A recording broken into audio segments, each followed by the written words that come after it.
Hello, and welcome to the Mega Hunt Final. I'm your host, Jay Party, head of our global developer community and longtime host of all things Roblox. And joining me today are some awesome and very special guests. None other than the wonderful esports commentator and legend, Mimi Wormkratz, and video star, me and you. Or as I know him, just NU. Thank you, Jay Party. I got lost and found my way here, but thanks for letting me stay. Yeah, we're happy you stumbled into the studio because you're going to make this awesome. Mimi, how you feeling today? I'm feeling great. I'm so excited to be here. We've gotten to see the contestants warming up and rehearsing for this one. And the stakes, I mean, they've just never been higher. $1 million on the line here, Jay Party. That's right. You heard it here. That's right. And I still can't believe that this is actually happening. Unreal. Well, it is happening, folks. And we'll be meeting our contestants shortly. But first, let's introduce some special friends that will be helping us today. I'm thrilled to introduce the Hunt Mega Final Correspondence team. Coming to you live, it's going to be Dagichi Gamer and one of creators of RB Battles, Sabrina Bright. Let's go to them and see what's happening. Hello, everybody. Hi, welcome. I don't know about you, Sabrina, but I am ready to go. Like really, I am ready to go. Like, if any of you want me to substitute for you, I will gladly step in for a chance to win $1 million. Same. Keep us posted if we need to step in, Jay Party. Otherwise, we'll be here following all the action. Thank you both for your generous offer, although today I think the contestants are ready to compete themselves. And throughout this competition, we're going to be checking in with this team to get their take on all of the action. Well, is it about that time, Mimi?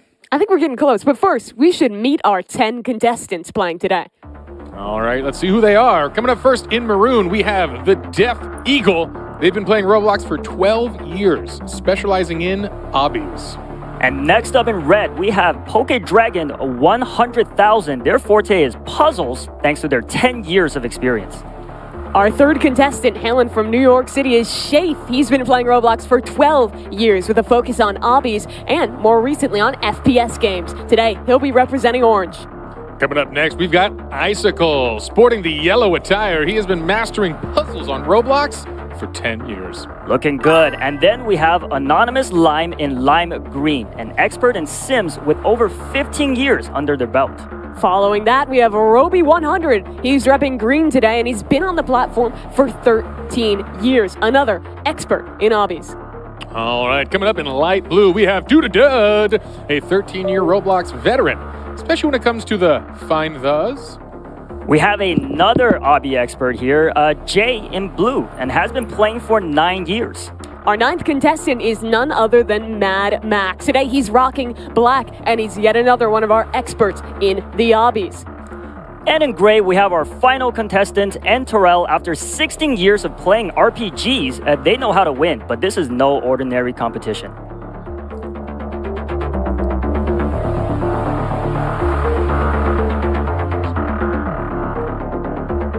All right, folks, this is an incredible, historic moment.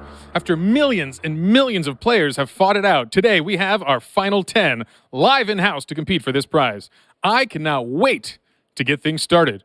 But before we do, let's bring out a very special guest. That's right, the one and only David Builderman Bazooki. Welcome to the set. Come on down. Woo! Oh, and you brought something special. I brought something special. First, Jay Party, Mimi, and you. Thank you so much for hosting today. Okay, so we set out to build something really special for our community. The competition, the action has been intense. The hub has been played over 183 million times. And then today, 10 amazing finalists live with us right now. Today, one of these finalists is going to be the grand prize winner, and Jay Party, What are they going to bring home? That's right, $1 million. Absolutely right. Finalists, good luck to all of you. Let the games begin. All right, folks, you've heard it here. But now let's turn it back to Mimi to find out how some of the rules are going to go for today. Thanks so much, Jay Party and David. It's going to go a little something like this today. We have a 3-round tournament consisting first of a qualifying round. Following that is the round of 4. Of course, all leading up to our $1 million round. There will be 8 games in total played today. Each has their own rules, so this isn't a tournament about being the best at any one game. It's about mastering them all. First up is the qualifying round. And Jay Party, why don't you tell us a little more about that? Gladly, Mimi. We're going to have 10 contestants that have the chance to compete in 5 games. Dress to Impress, Super League Soccer, Blade Ball, Slap Battles, and Doors. But out of these 10 contestants, only 4 will move on to the next round, which will be the elimination rounds. All right, any questions? Just one. How do you win at each game? And the money question. Each game's a little different, so we'll explain the rules right before each one starts. One last thing to mention. At times throughout the competition, you may notice 2 Roblox admins, Holiday Beats and All the Swords. They are in place to operate, record, and make sure everything runs smoothly and fairly. That's right, all rules will need to be followed. All right, now that we've got that out of the way, we are ready to kick things off. Let's do it. Our first game up is a fashion phenomenon. It's none other than Dress to Impress. Game 1, Dress to Impress. There are 2 matches, and contestants will have to create a stylish look before time runs out. Judges will vote, and if there's a tie, they will also vote on who earns a higher placement. Everyone will collect points and advance to the next game. Here's the scoring for each match. All right, folks, we also have a surprise. 3 of them, actually. Joining us as guest judges for Dress to Impress are none other than Twitch streamer Joe Bartolozzi, VTuber and variety streamer Iron Mouse, as well as music and reaction variety streamer I'm Dante. Welcome to the show, our 3 guest judges. All right. Hello. Hey, we are live. I'm Dante. Welcome to the show, our 3 guest judges. Very exciting stuff. How are you guys feeling? Amazing. Can't wait. Awesome. Excellent. Very excited. I was watching the intro. Yeah. This seems like a very competitive event. Yes, it will. Are you guys ready to judge such competitions? I'm ready. Absolutely. All right. Your judgment hats are on. You're feeling good. That is exciting. Anything you guys are looking for in particular? Are you big on focusing on the themes? Is it just going to be going off the vibe? What are you looking for in the judging today? They have to come to slay. Real. Facts. Playing for sure. I think I really need them to fit around the category that I'm judging. Okay. They have to not only look good, but also fit the style that they're trying to portray. That's mainly what I'm looking at. What about for you, Dante? Anything you're looking at here? Yes. The poses. The poses are very, very important to me. And if they're not hitting it, those stars are going to be super low. All right, folks. Well, our 10 contestants are set, and they are underway to serve some fierce looks. So we are jumping in the game to check out this action now as folks are just getting their baseline outfits solved. Let's talk about some of the differences that we're going to be playing with today versus the game that you all are familiar with at home. It's a little abridged, only 4 minutes to get your look perfect. And for our first round, the theme is circus. And that is not a lot of time to get the look down. You have to have an idea real quick. Right, and especially coming from somebody like me who is very well known in the Dress to Impress community by absolutely nobody. My opinion definitely matters here. I'm looking for somebody who looks like a clown, and it looks like that's what some of these contestants are going for right now. But yes, not a lot of time, so they better hurry up.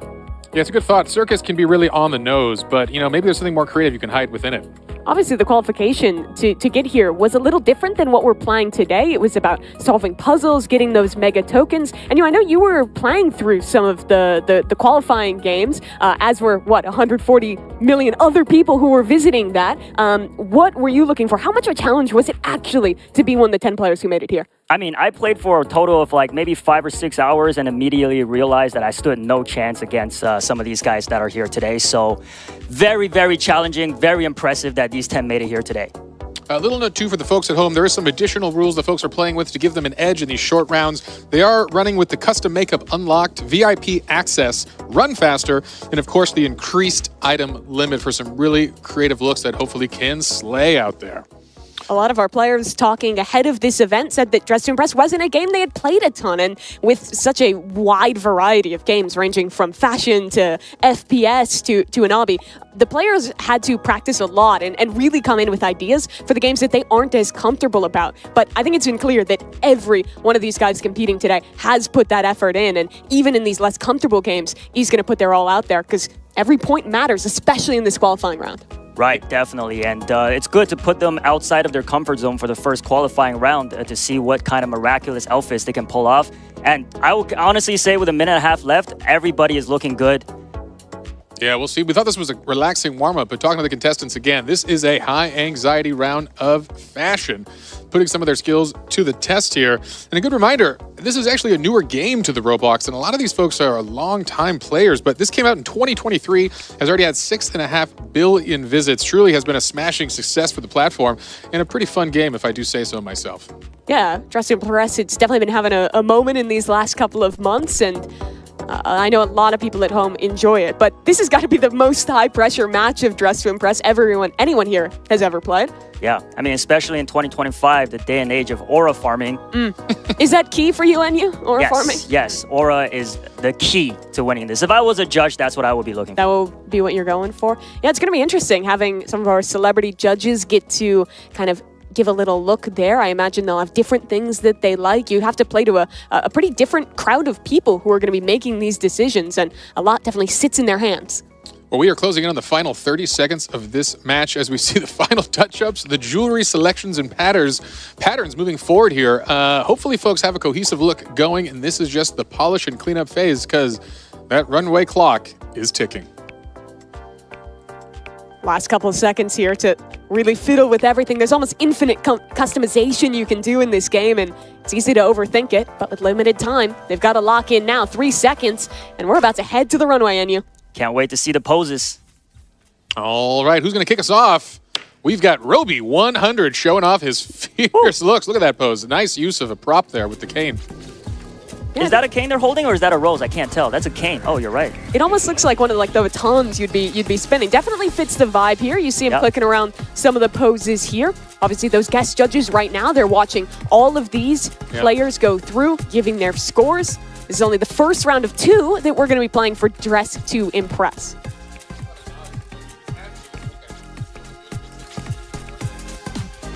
The angles, choosing those poses has got to be a big part of the action here.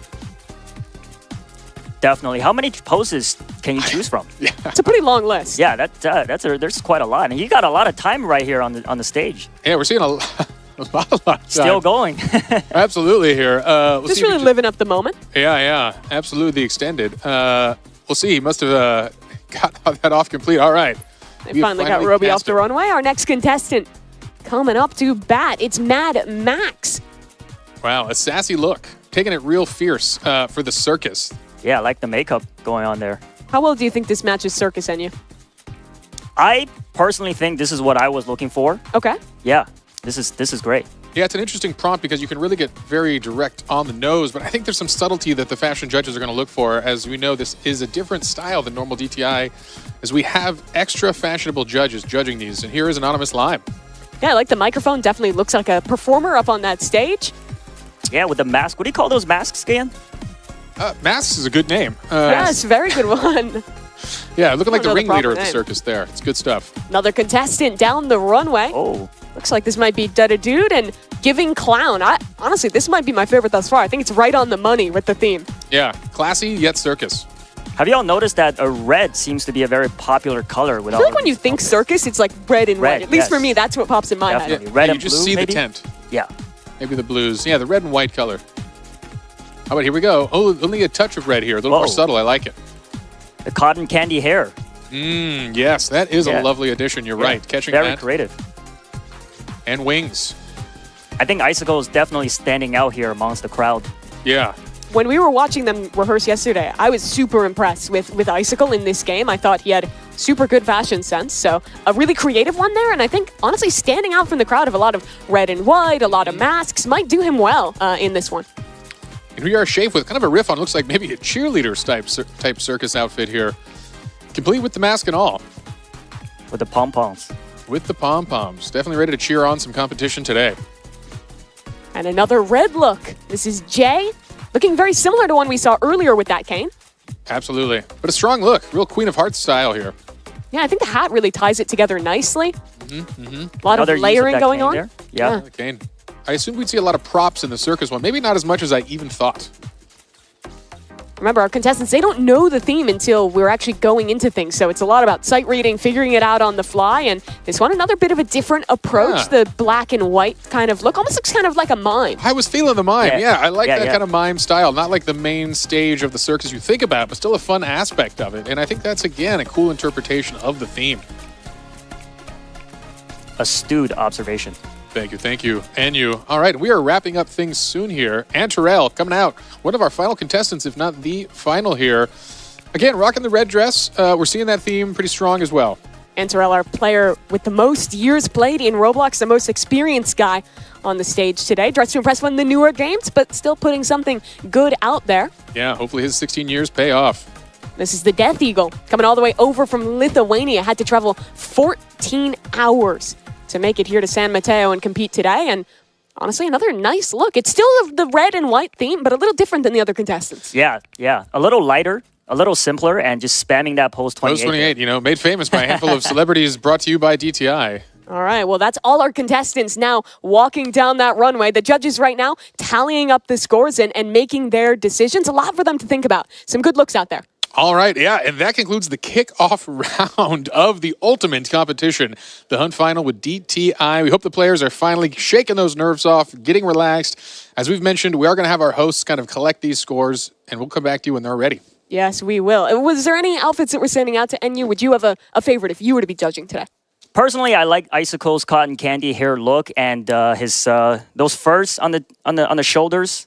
Yeah, that definitely stood out to me amongst all the red color choices, so that's my choice. Yeah, I'd have to agree, right? I think Icicles was the most unique out of all of these, but also there's a reason everyone went red and white. It's iconic for a reason. Yeah, it's going to be an interesting thing for the judges if they prefer that kind of iconic red-white, or people who kind of had a more creative interpretation of it. I think the mime was also a fun shout-out, as it really kind of instilled a thought in you as it went forward. This game is interesting because it is so different than every other competition or every game that we have as part of the competition today. Everything else is pretty much going to be last man standing, fighting, all sorts of different genres. But this one is very much about kind of like the artistic character, the vibe. It catches into a very different skill set, which I think is going to be difficult for some of our competitors. Definitely. Creativity is huge in this, but also having the skill set to know where all of the outfits, accessories are located in the lobby. We'll save them a lot of time. You actually need quite a bit of game knowledge, definitely. right? Like even the way the different pieces of clothing layer, things like that, it takes a bit of effort. I wouldn't have pulled that off in such a short time for sure. Yeah, reminding us again, these are shortened rounds at 4 minutes, so you got to know the layouts, you got to know the plan, have a plan of action when you get in. And it already feels short when you're playing with 6 minutes. Like I was playing a fair bit of Dress to Impress to prep for this event, and I was stressed out with no money on the line and 6 minutes to get set. Yeah, very, very stressful. All right, well, we hope the stress is being relieved here as they're going to be warming up here for our next round. We are gathering folks in the lobby now, and we hope we're going to be breaking through soon with the next and final round of Dress to Impress. As a reminder for the folks at home, we're going to be playing 2 initial rounds here before we progress any of our users. So we've got more action coming. Yeah, let's take a little look here, though, because the judges, they've tallied up our first round, and Dud repping that light blue is taking things home here. Yeah, followed by Jay and Icicle. And again, all the points matter. Your spot is a big deal. You want to climb to that top as much as possible. So an interesting kickoff indeed.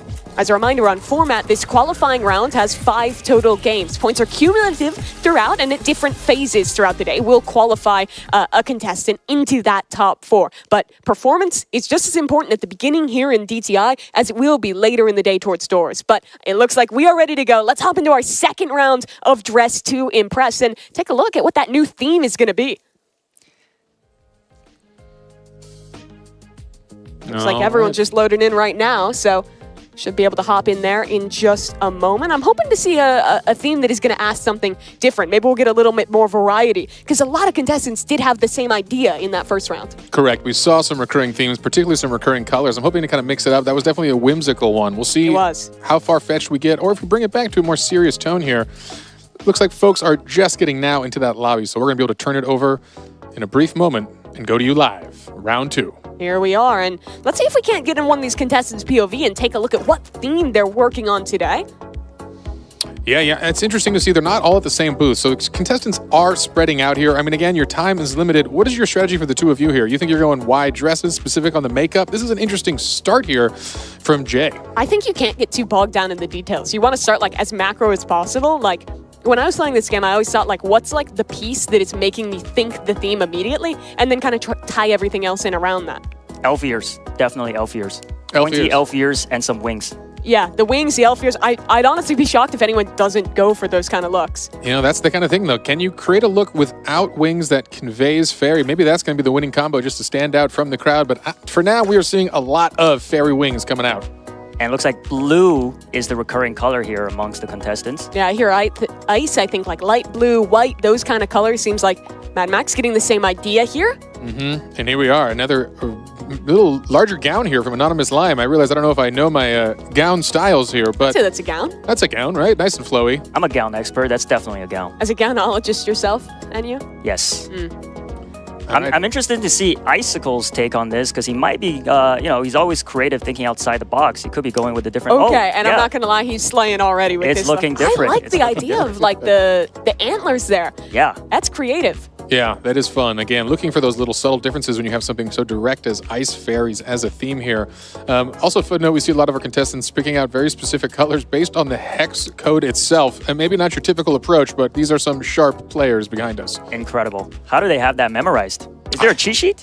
No, I think they actually have internalized a lot of the hex code for the colors. That is wild. Throughout Roblox. I know before the event, you were tallying it up. There's a crazy amount of experience between the players. That's right. These are Roblox power users. I added up all of their hours of our 10 finalists here, and they have a combined over 76,000 in-game hours of Roblox time. So there are some experts here, and you're going to see that throughout the day, that these truly are masters of all trades.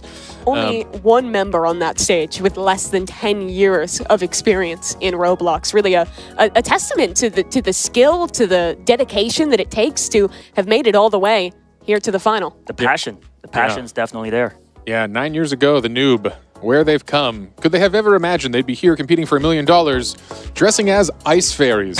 Not what you expect.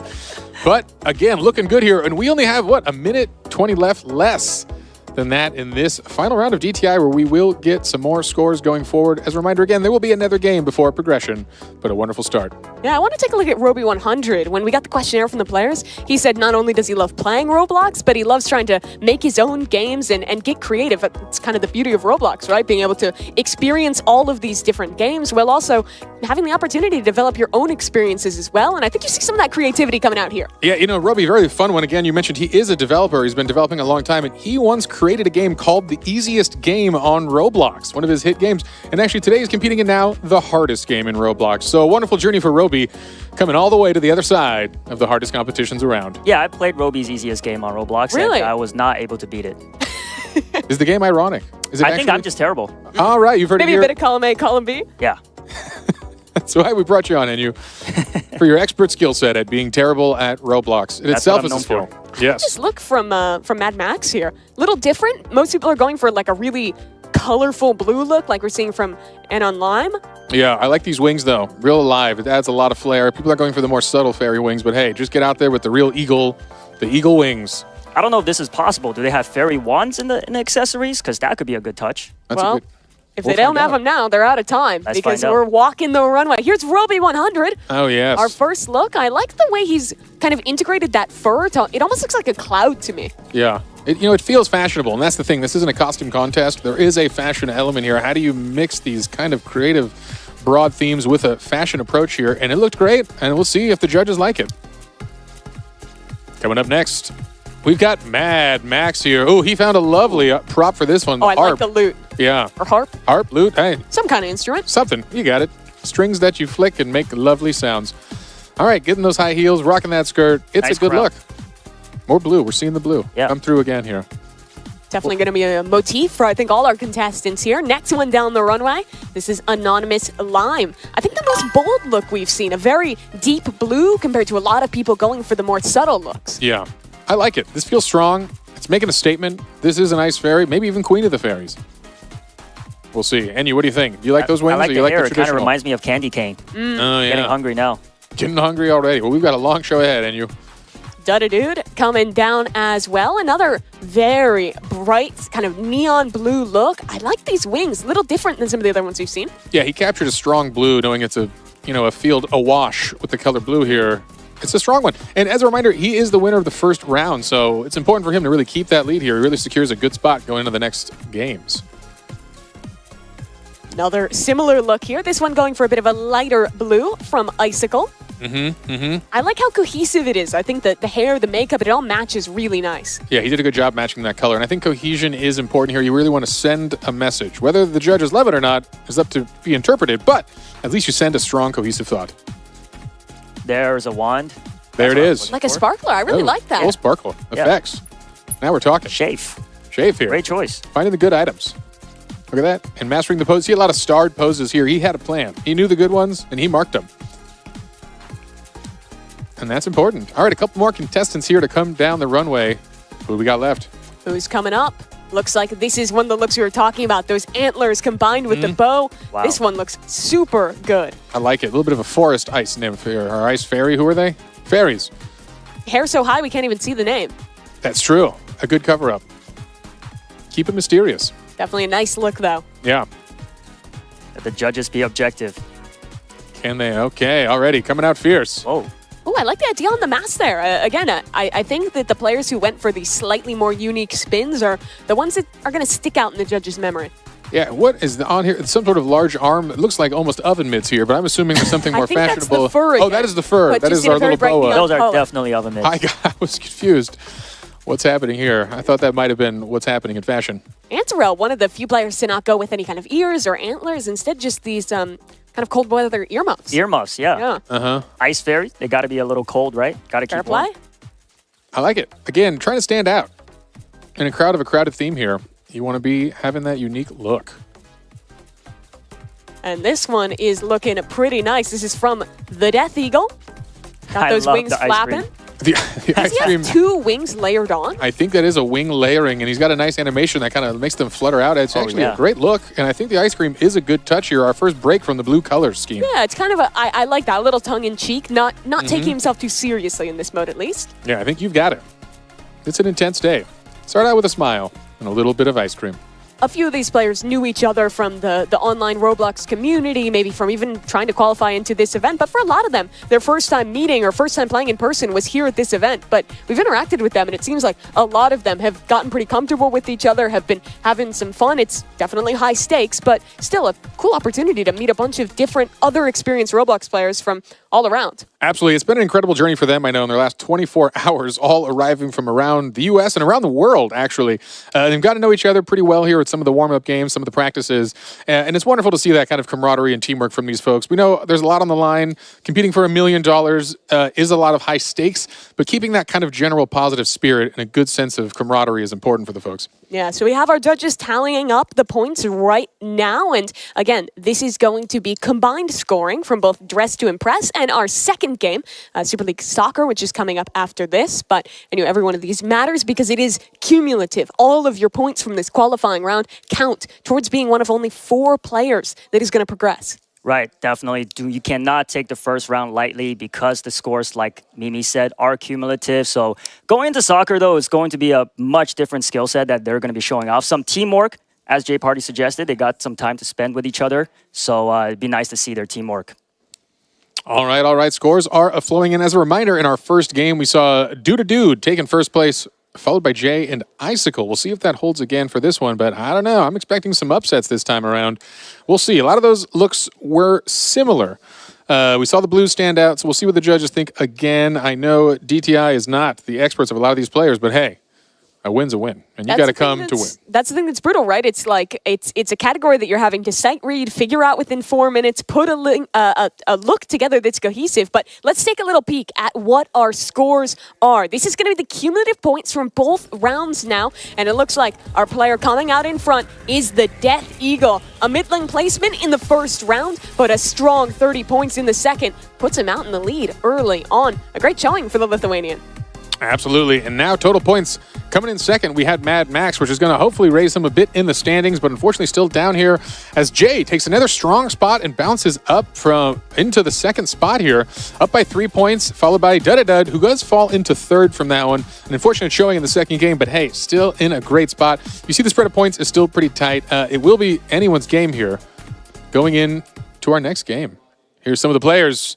That is the Death Eagle there already, out in first, feeling good in the first round, although it is not over yet. Because guess what? I think it's time to see some more of our next game here. Yeah, definitely. I mean, even just going from the first round of Dress to Impress, you see how their rankings change so drastically after the second round. So it's good to be confident, but definitely stay alert. All right, folks, the judges have put in their verdicts. Let's hear more from the judges themselves. See if we can get them here on the stream and find out what stood out on today's runways. Judges, how y'all doing?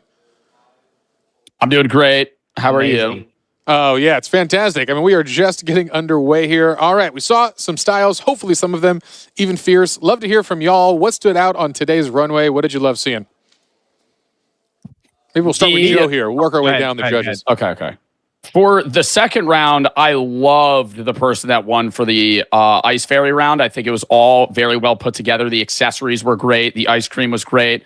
Obviously, ice cream, Ice Fairy matched perfectly. I was really looking at themes. I took poses into account, not as much as Dante obviously talked about doing, but I don't know. I was surprised at how good some of these outfits were. Yeah, here we go again, seeing the recap of the Ice Fairies round for all of our contestants here. Some of those exciting outfits, as you mentioned. I think the one you're talking about might have been the last one here to come up. That was our winner.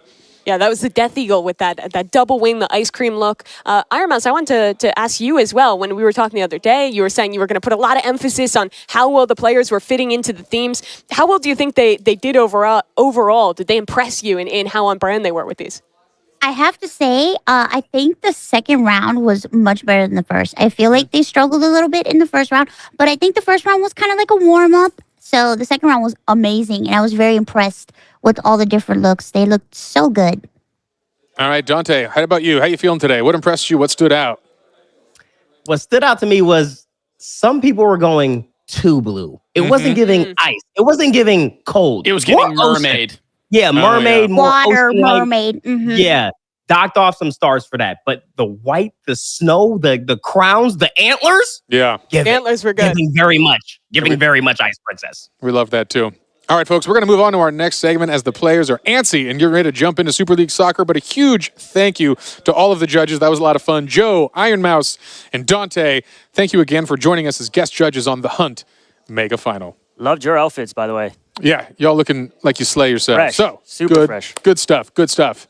All right, coming out of that first game, what do you think so far, Mimi? I was honestly impressed. I think the players did super well. It's ETI, but we've got something more coming up. Super League Soccer, it's a team game. It's going to be super different than what we saw in Dress to Impress. All right, folks, the players are ready. And while the Death Eagle may be on top for now, it is still anyone's competition.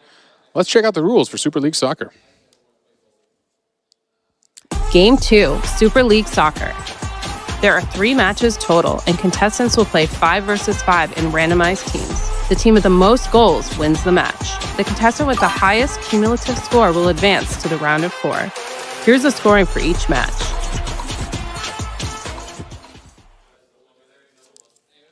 All right.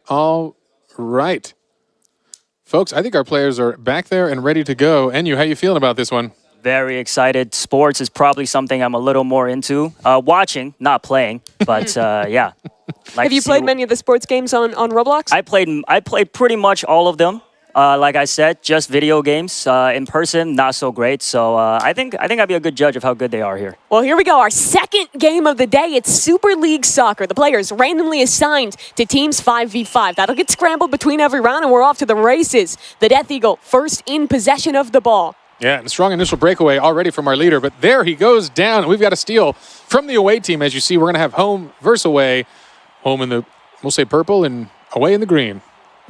That they are. This game, the one where you're having to actually work with the team, trying to pass, find the right path to get that ball in is very important. Only 4.5 minutes per each of these rounds. And I will say, for soccer-type games in Roblox, key is to stealing the ball from your opponents. Very easy to steal, so, as I say that, there's a goal. That's Icy with the first goal for the green team here. Very nicely done by him. Gets the pass in from Roby and just sends that ball straight down the left side of the net. All nice right. celebration. Strong opener from the away team here. And again, you see at the bottom of the first player screen, there is a boost bar for your stamina here. Something important to manage. Do not want to use it all. Getting the ball and then get caught out. You're going to lose it real fast. Wow, Icy There's with the a huge steal, breakaway. like I said. No one's beautiful on the offensive side of the court. No one can pick this up. Goalie should be able to drag Oh, and it's ball. out of range. The goalie can't get it. He this can't could be a get crazy turnout. Oh, if this works out for green. Oh, it's a miss. The shot's just wide. Assist from Roby. Roby set up the first goal, but he knocks it in this time. 2-0 lead to the away. That was actually an incredible use of the mechanics of Super League Soccer. I'm not sure that pass could have been more accurate down the field. That did not allow the goalie to get it, and they did get the recovery. Here's Roby again. Trying There to you get see onto multiple a steal. steals per play. This time the home team has to defend on their side of the pitch. A setup on the shot, but the goalie's got it, and he'll send it back away. Oh, and that's unfortunate. The team down by 2 misses on that breakaway here. There's still a lot of game left here, as you see, 3:40 on the game clock. So they've got time to play. And Interesting again, move there by Jay. Taking Taking it it to is the out other ahead side here. with no teammate there. Not sure what he was thinking there. yeah, brave to think about that. They're definitely going for this like deep kick strategy, hoping to find someone to recover. Dud gonna have to defend here. Shot going just to the right, misses out, and a pass back into the middle of the pitch. Somewhat even here, and both teams have just been kind of clumping the ball. Not a lot of setups for passes thus far. Hard to get that teamwork going perfectly. Yeah, a little too much clumping happening. We can hear the contestants behind us Good slide, though. getting pretty pumped back there. We're seeing a lot of yelling for the strategy. They're into it. They're definitely into Yeah. it. Loving the energy. Absolutely. It is an exciting and intense one here. I know Super League Soccer brings the competition a little more fierce in a different way than we just saw. Chance for a goal here. Death Eagle. Oh, save! That's beautiful very save. nice from Ansarel. The goalie, always an important player here. A big cheer from the players. He knows that was a big, important one to catch. Oh, maybe another chance? No. Pass back up. Icy is set up for it. No one here to Oh, defend no but one the goalie. here. It's a one-on-one for this shot. Can he get it through? Left Oh, side. goes Misses. wide. The twitch. The twitch, I know. Playing it like a first-person shooter here. I like the fake-out attempt, though. Looked like he was going into the right side of the goal. Went left instead. Doesn't work out, but they still have a good offense going here, and you. Definitely. Looks like the away team is definitely in the advantage here. Let's Yeah. see. There's still 2 minutes left, though. They can still turn it around. A goal can happen in 10 seconds. Shafe sends it up to Anonymous Lon. Middle of the pitch, trying to find a person to pass to, but no one's open in time, and Icy's on the offensive. Oh, here we go. Still has the ball. Another chance for a goal. Passes. pass. Oh, he's on Oh, it. it- Trying to find oh. the goalie knocks it away. Repossession from the green team, but it's just going back and forth, and the goalkeeper sends it back down the middle. Man. The home team got to give a break to their goalie.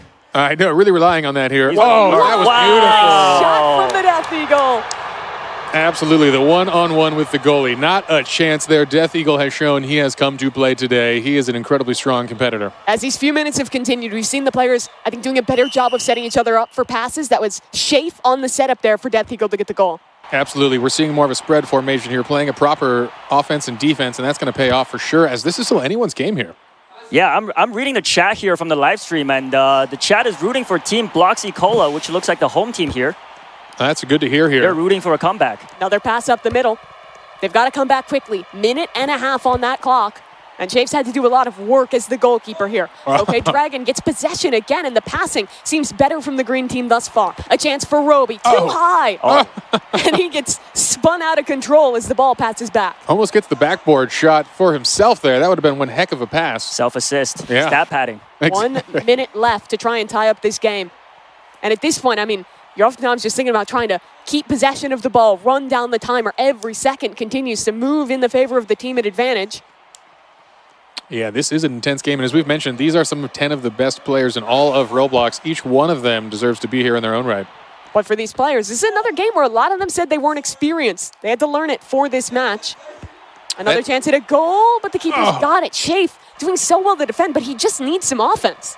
Just a little overshot, and that is important to note here. We're warming up with some of their least experienced This could be the games tie. here. This could be the tie. Oh, and the steal over the shoulder. Oh, they got it back. No, he gets it back. Yes. just in the nick of time. It's He's tied. tied this game up. Oh, man. This is intense. 30 seconds on the clock. This becomes anyone's game now. Oh, gosh. Death Eagle is hyped. I like that. It was. We'll see if we Like see the the energy. tiebreaker out of this one. 30 seconds is enough still to score. That's the question. Robe and Jay in a competition for the ball. Roby takes it back, trying to make his way up the court. A pass out wide, a shot, an opportunity for da-da-da to end the game, and it's saved! Yet again from Shafe. Excellence from the goalkeeper. Oh, man. Intensity is high behind us for the players. They are aware of what's at stake here. This is a lot of points for the Wide winning open team. lane. Oh, and another. Duddy-dud. What a steal from him. 4 seconds till we tick into overtime. Oh, boy. And the time is up. Oh, no. So I believe we're not playing. The rules today will not be having overtime. You're There right. It is just going to be a tie here. Tie scoring, which means equal points for both teams. Great Uh-oh. comeback by Bloxy Cola. Yeah, All seeing right. some of the reactions from all the players here. Yeah, we are. about We that are. round. All right. I think we have seen the conclusion of our first soccer game. As far as I understand, unless the voice in my head tells me something different, I believe we saw a tie. But no, we're seeing a kickoff here. We'll have to You hear see how here. passionate the players are. Everyone is getting active in this one. Yeah, I'm not sure if the folks at home can hear what is this tiebreaker extra. We'll see if they're playing the extra innings. Oh, and these are free kicks here. Still 3 kicks left for each team. Yeah. All right. Oh, we are doing the free kick rule here. All right. That was a change from what I understood here. So as we see in the left there already, looks like the home team is up by 1 goal here, but more goals to go during the free kicks. Let's see if we can take a look at Roby. His chance left Oh! side. Nice goal. That was clean. That was Great clean. fake. And guess what? We're back to a tie here. Yes, we are. 2 shots left for each of these teams. Lime, his opportunity. Antarell on the defense. Oh, Wow. Misses. it's it. Just over the shoulder. And on Lime, retakes the lead for his squad. Another chance here. Dud-a-dud. Left side. Blocks Wow. up the They keeper. are Save. trading No. goals. And no one is missing today. 5-4 for the home team. Last chance for away here. Saved, though. That's very good from Antarell. So here we go.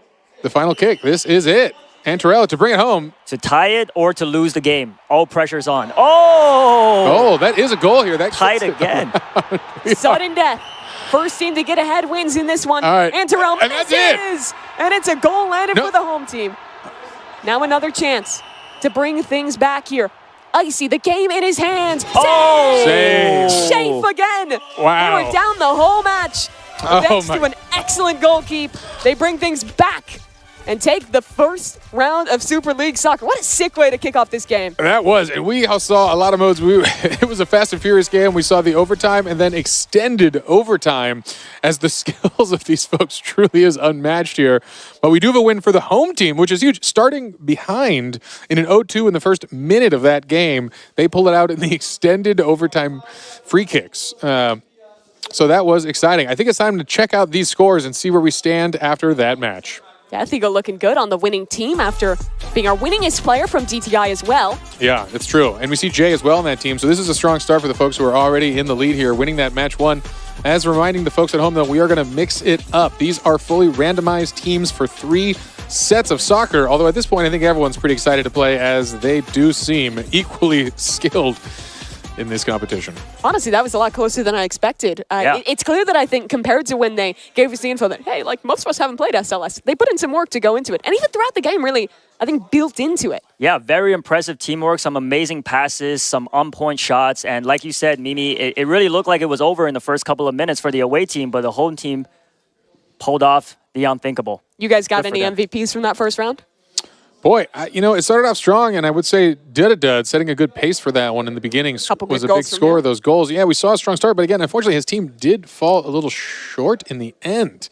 But really a good player. Again, Death Eagle showing again that he truly is a strong competitor in this game, and I think we're going to see him excel in a broad array of games today. He has a very serious track record of being one of the best. So we'll see if he can keep that up today. Nerves is a big part of today. Absolutely, absolutely. I do think these early games are a good way to just get comfortable on the stage, feel things out, especially a team game like this. It's a little easier to just be a part of the group, feel a little bit more together than the competitors, than just every single win being about making a step up ahead of them. Definitely, yeah. It's definitely takes a lot of pressure off you. You know, you're not just out there on your own. And just to go back on my favorite player for the game, I think was Shafe at the goal. Yeah, I have to really agree. made some clutch saves. I mean, his team has a lot of him. He had to protect that goal so many times in the first 2 minutes, and then he's one of the guys that hit the penalty kick at the end too to bring things home.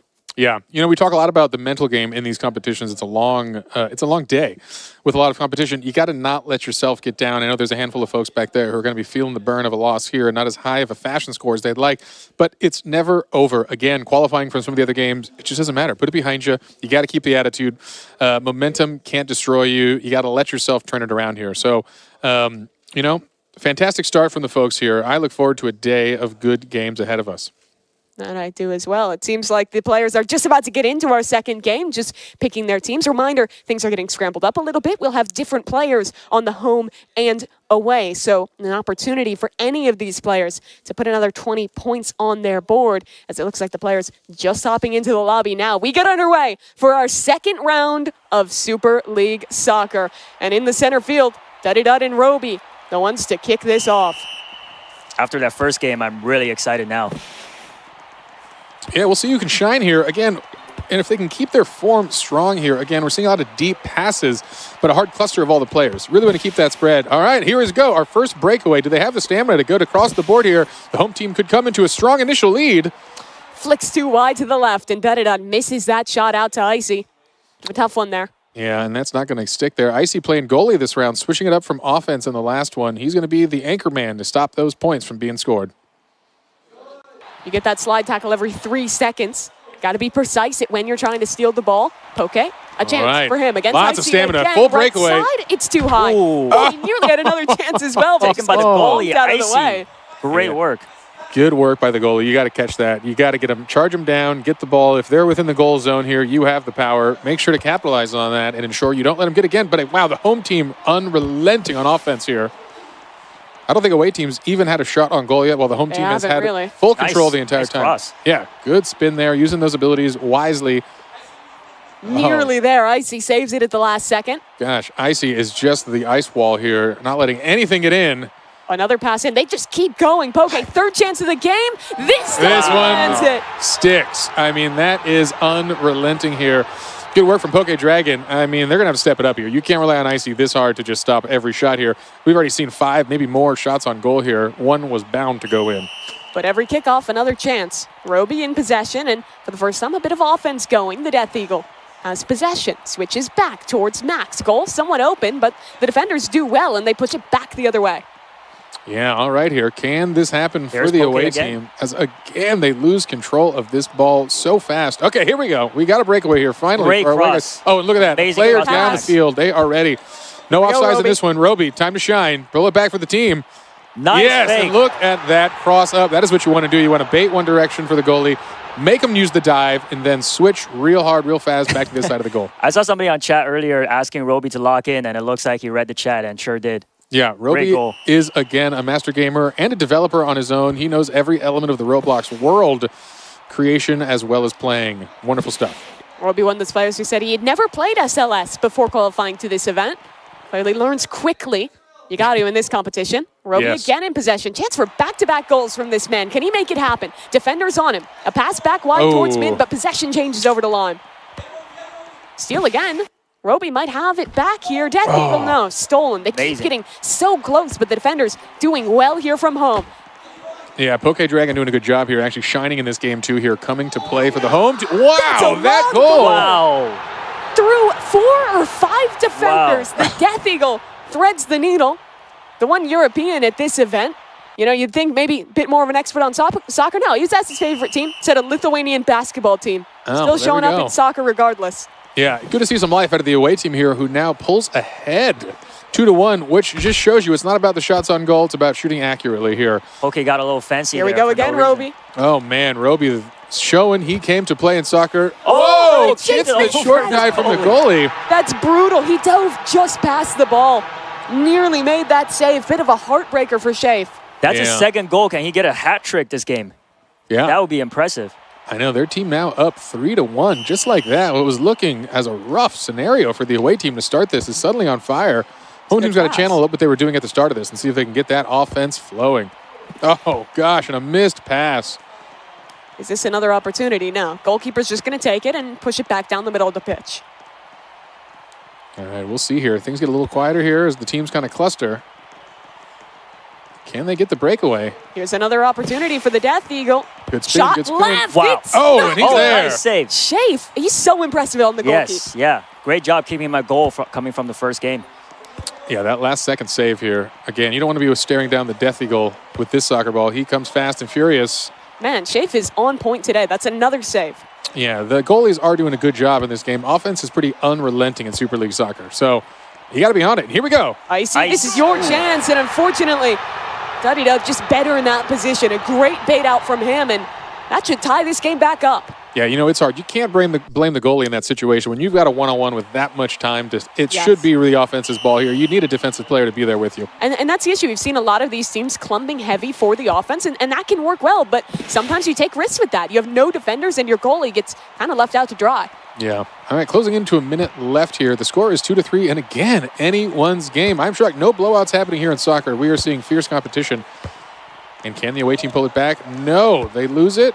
Oh, they have it back, though. Lime has a good pass. Goes a little wide to Duddy Dud. Off this left side, it's a tough angle to get a shot through, and the pass is not in time. Beautiful. You need that from your defenders there. A strong offense. Force the pass. Force them into the corner. Oh, Roby, a shot maybe here. Can he get dove on in time? Oh, nice pass to himself. Oh. You see that attempt of the self-assist backboard into a sliding kick? He almost had that pulled off. Very smart move. Yeah. Jay just missed that slide. Duddy Dud might go for a second goal in a row. Here's his 1v1 against the Tying goalie. it up. Left side. Hey, he ties it. Duddy Dud lands it again. He's on fire this game. Yeah, quick, short shot. The goalie wasn't ready for it. Overshot the dive and could not get the defense. We are closing in to a potential tie on another 30 seconds remaining in this round. I mean, you can see the two forwards on the team, each with 2 goals. A great choice in their position.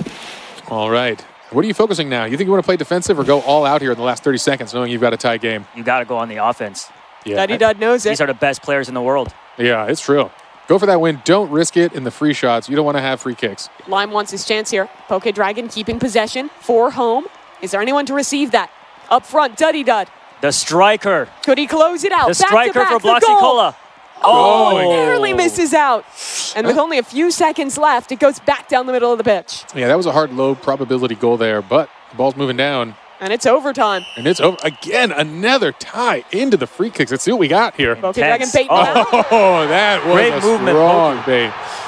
Pulls the goalie completely out with a whiff dive and gets an easy tap in.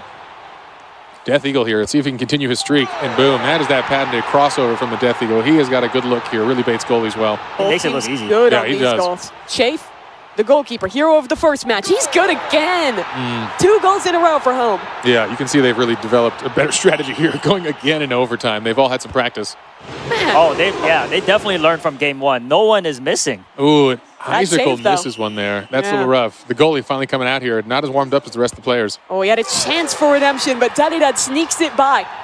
3 goals landed in a row. Yeah, this could be time for them to really shut this down. If this goalie pulls off this defense. Oh, and he does! This is now a dangerous scenario. Do or die. Shea far and away looking like the strongest goalie today. Definitely. All right, if he puts this in, it's game over. Icy, tough position, can't save it. Wow. 4 Just goals like landed, that. and that's And it is game. over.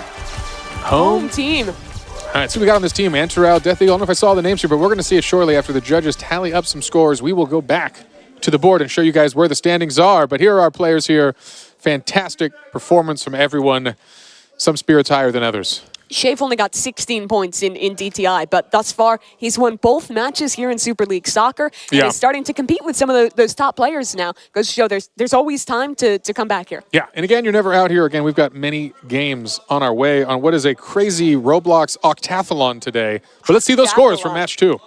All right, so a couple players undefeated here. Lime, Shafe as well as Poke Dragon are all looking good there. But Lime and Shafe, the 2 members to win both matches back-to-back in Super League Soccer. You know, and the folks needed that. I'm seeing a lot of the current leaders on the loss for that round. So that means the points are swinging back to the folks who need it most. An impressive display here on round 2.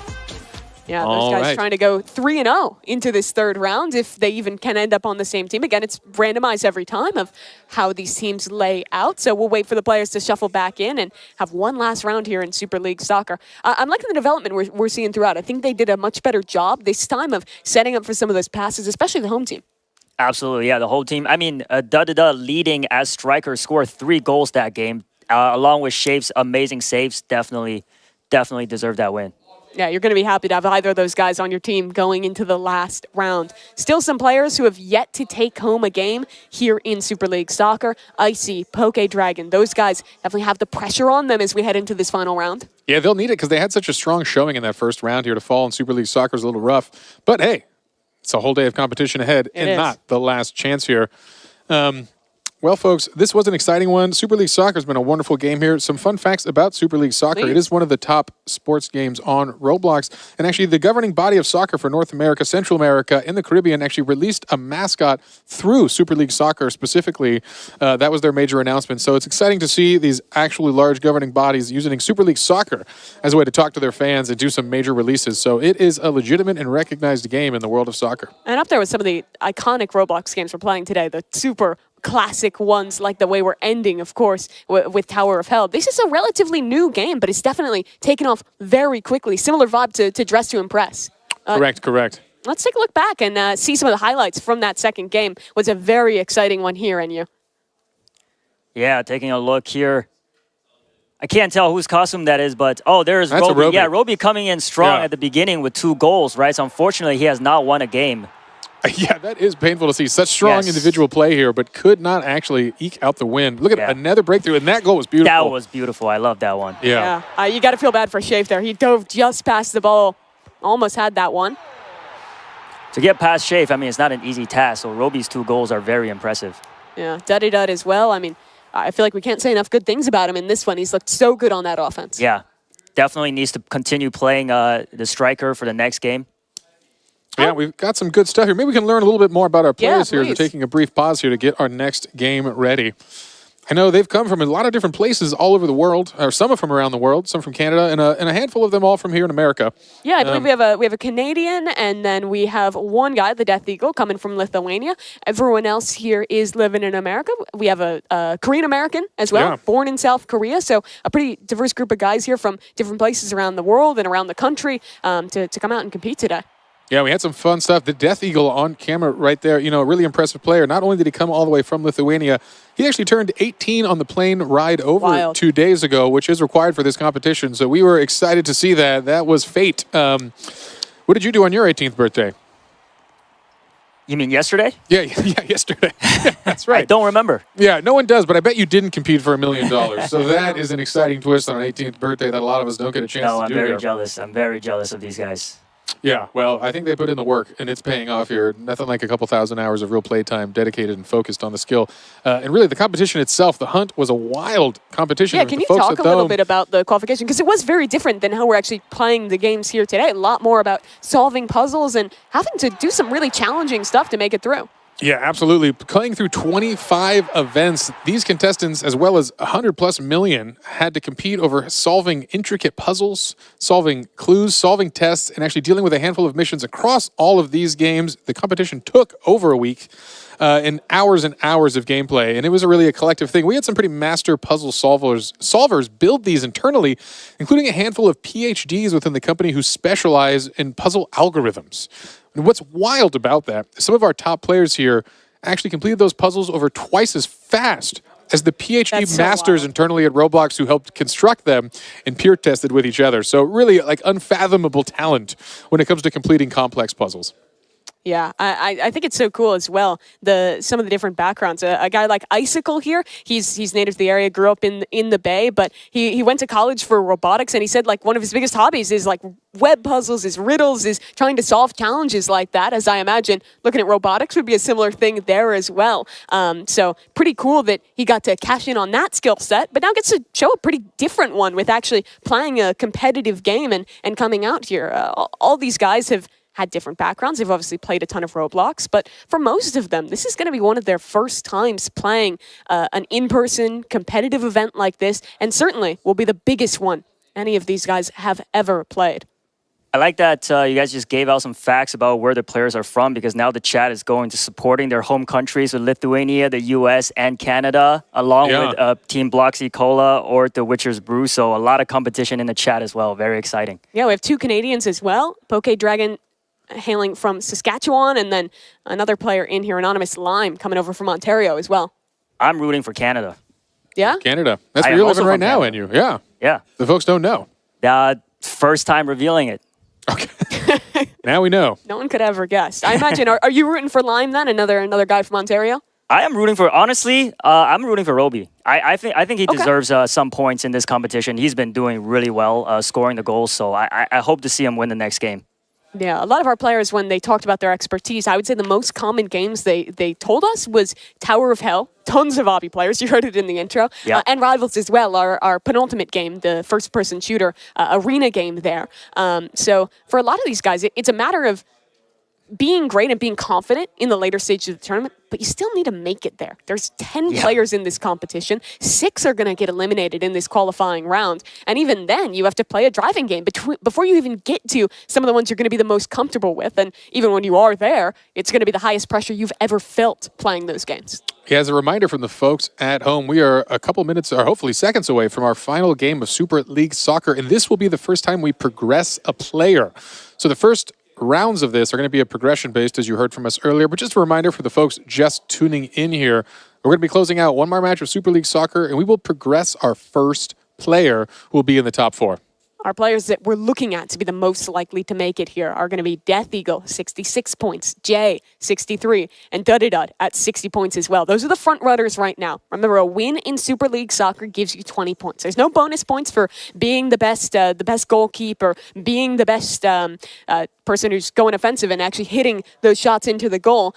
So it comes down to how well your team can do. And let's say all those guys ended up on the same team. It would be the Death Eagle, thanks to his great performance in DTI, who would be the first qualified member. Teamwork makes the dream work.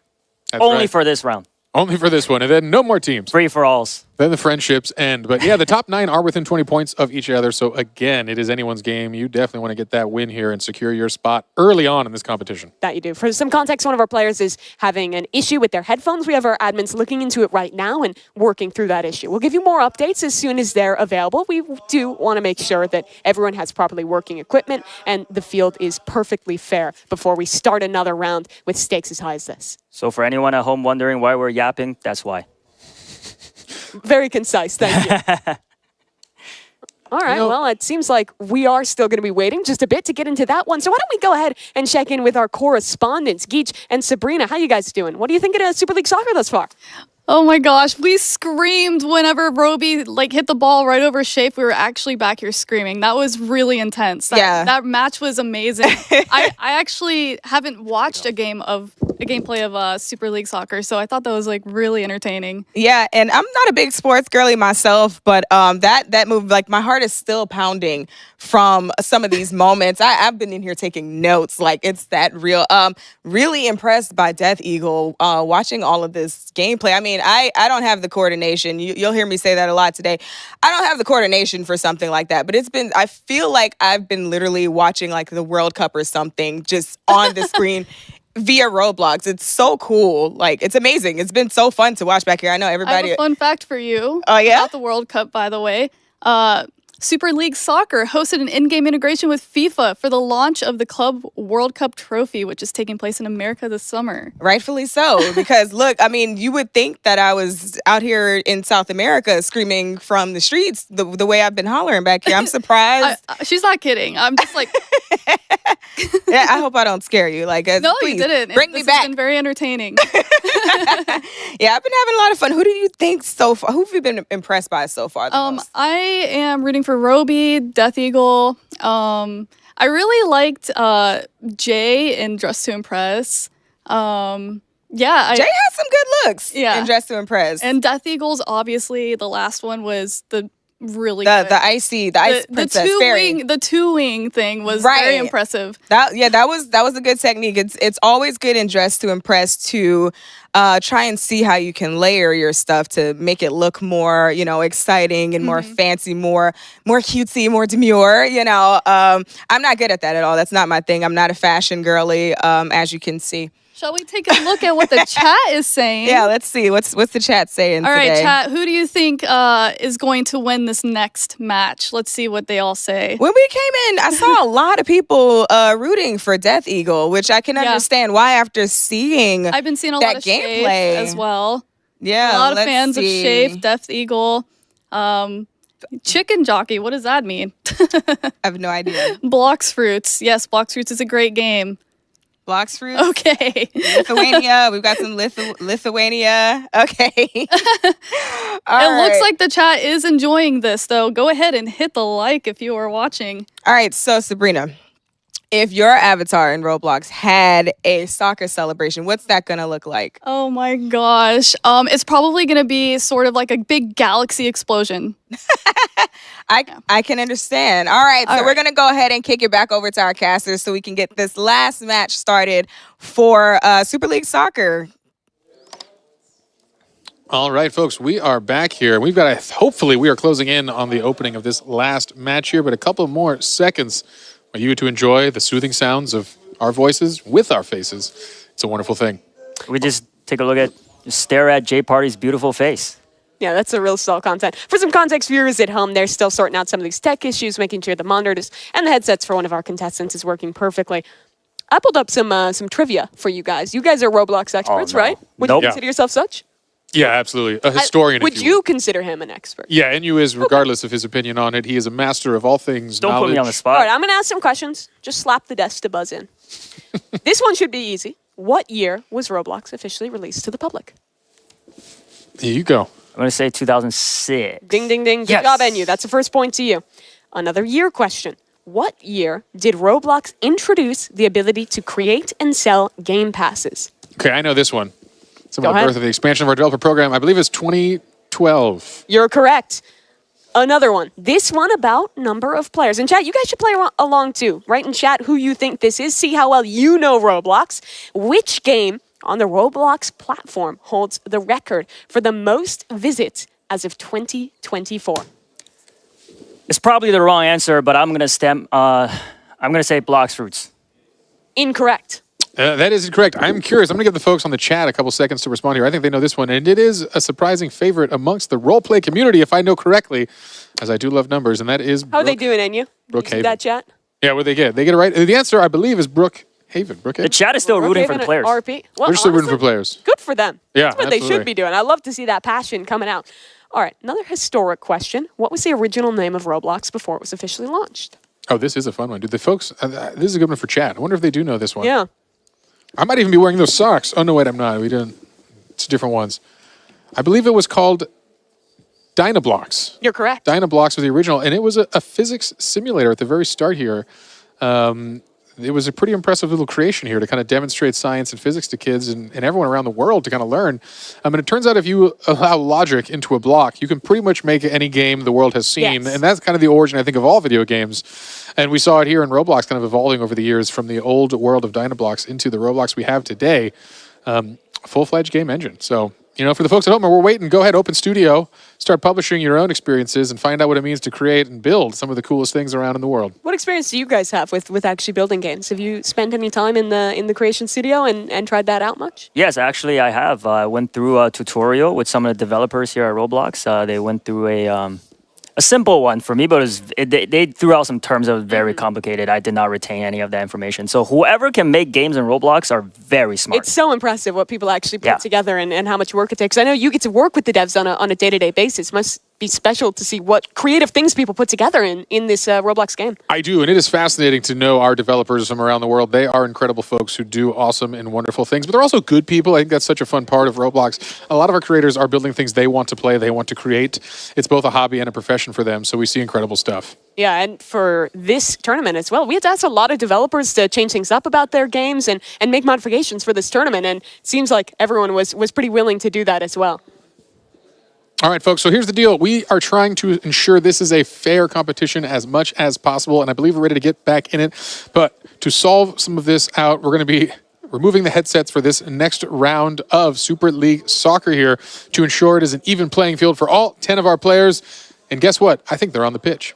It's going to be new teams, a new look, and a last chance to make it. Two players competing for that top spot. Duddy Dud and Death Eagle. One of them will be able to be the first making it through. That or 3J, who's going to be on the same team here. Mad Max in possession, sends it up. Good pass, but a little too wide. No one super well in position to receive. Another pass going back. Chance for a goal, and it's not in. Shafe again on the defense Shafe once again. Yeah, almost bobbles the ball from the goalie there. Thankfully, he recovers that, and it is out of there. Another chance for another play. I'm looking for Roby. Yeah. Which team is he on? A crowd favorite, again, without a win under his belt and maybe the most goals on the field. Hopefully, Roby gets his big break soon. He's going to be back on the green team there, joined by Duddy Dud. Jay as well, rocking with the home team. Indeed, indeed. Again, a little slower of a start here. No one really securing those quick goals in this third game here. I'm sure the defense is starting to shore up and understand the strategies from all the players. Good defense from Lime. A new person stepping into the goalkeeper position. That's true. This is the first time with Lime here, and I know they discussed briefly beforehand who would be the goalie as they need to rotate that with their new teams. Wow. The quick Looks like a lot of turnovers fouls there, but nothing being called. What is happening? Where's the referee? Those slide tackles are not coming in from the correct angle. It is vicious in this game. The only way to change possession other than a missed pass is to just go for those slide tackles. Not going to get the red card. Oh, and definitely. This is not in the sweet spot. I know they try to put it just out of the goal box here. Definitely a specific strategy tied to SLS, and that's what you got to understand here with the best players in the world.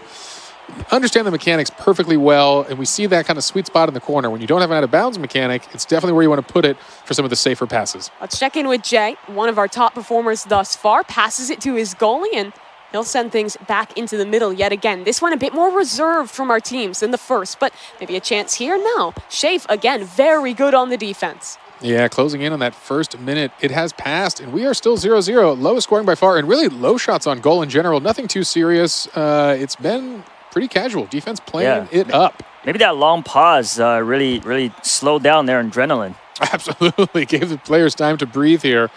And I think, again, we're seeing a bigger plan. These folks are learning just as much as we are, again, how they play, how they perform, what the strategies are. But this here's could the be the first breakaway. and that is it. Oh, Death Eagle. Our top player in the standings thus far, Death Eagle with 66 points. If he can win this game, he would bring home the first spot in the top 4 for himself, and he wants to do it with his own hands. I know we've talked a lot about his skill in so many competitions. If anything, the players maybe need him to get out now. Give other people a chance here, as he has demonstrated. He has a strong fortitude for a broad array of game types. It is truly a luxury to qualify this early. But it seems like there is a bit of a technical problem with the match for competitive integrity. The admins have made the decision to reset this game. So forget what you saw in that one. We're resetting to where we were. With 2 games finished on Super League Soccer, 1 yet to play, we want to ensure that with stakes this high, everything is perfectly competitively fair for our players. So they're making that call. We'll get you guys back into game with the proper third match as soon as possible when that technical issue is sorted.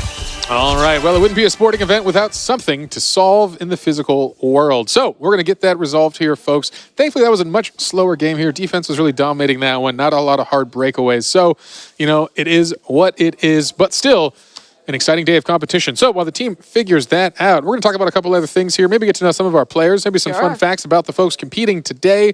As you can see behind me a little bit on the screen here, they each have a color. That is the player's corresponding color. So as we go about the day, their outfits will be marked with that so you can understand who they are. And it matches the monitor back there, so you can kind of reference the face to the player as well of who the real person is repping that Roblox avatar. And they've got their outfits to match here, a very stylish way to identify folks and keep it cohesive. So very cool stuff. Indeed it is. It looks like they also have pretty jackets as well with their names that are matching up for this event in you. Yeah, can I get one of those after this is done?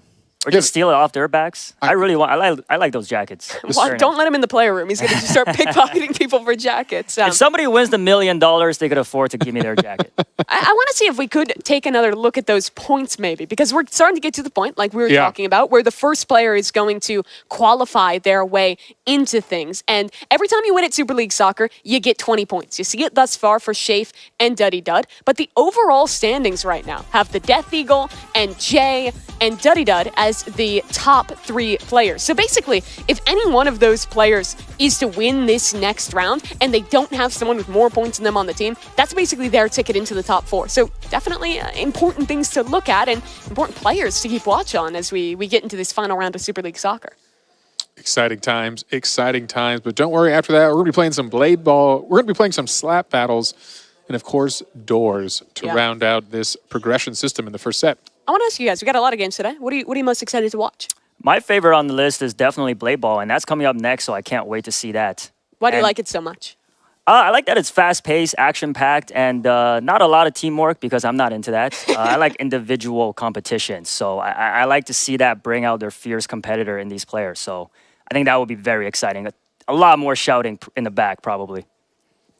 Yeah, Blade Ball is an exciting game of reaction speed. You know, I'm pretty excited for Rivals myself. I know we've talked to a lot of these players. Rivals is one of their favorites, but I think as just an internal employee, we play a lot of Rivals.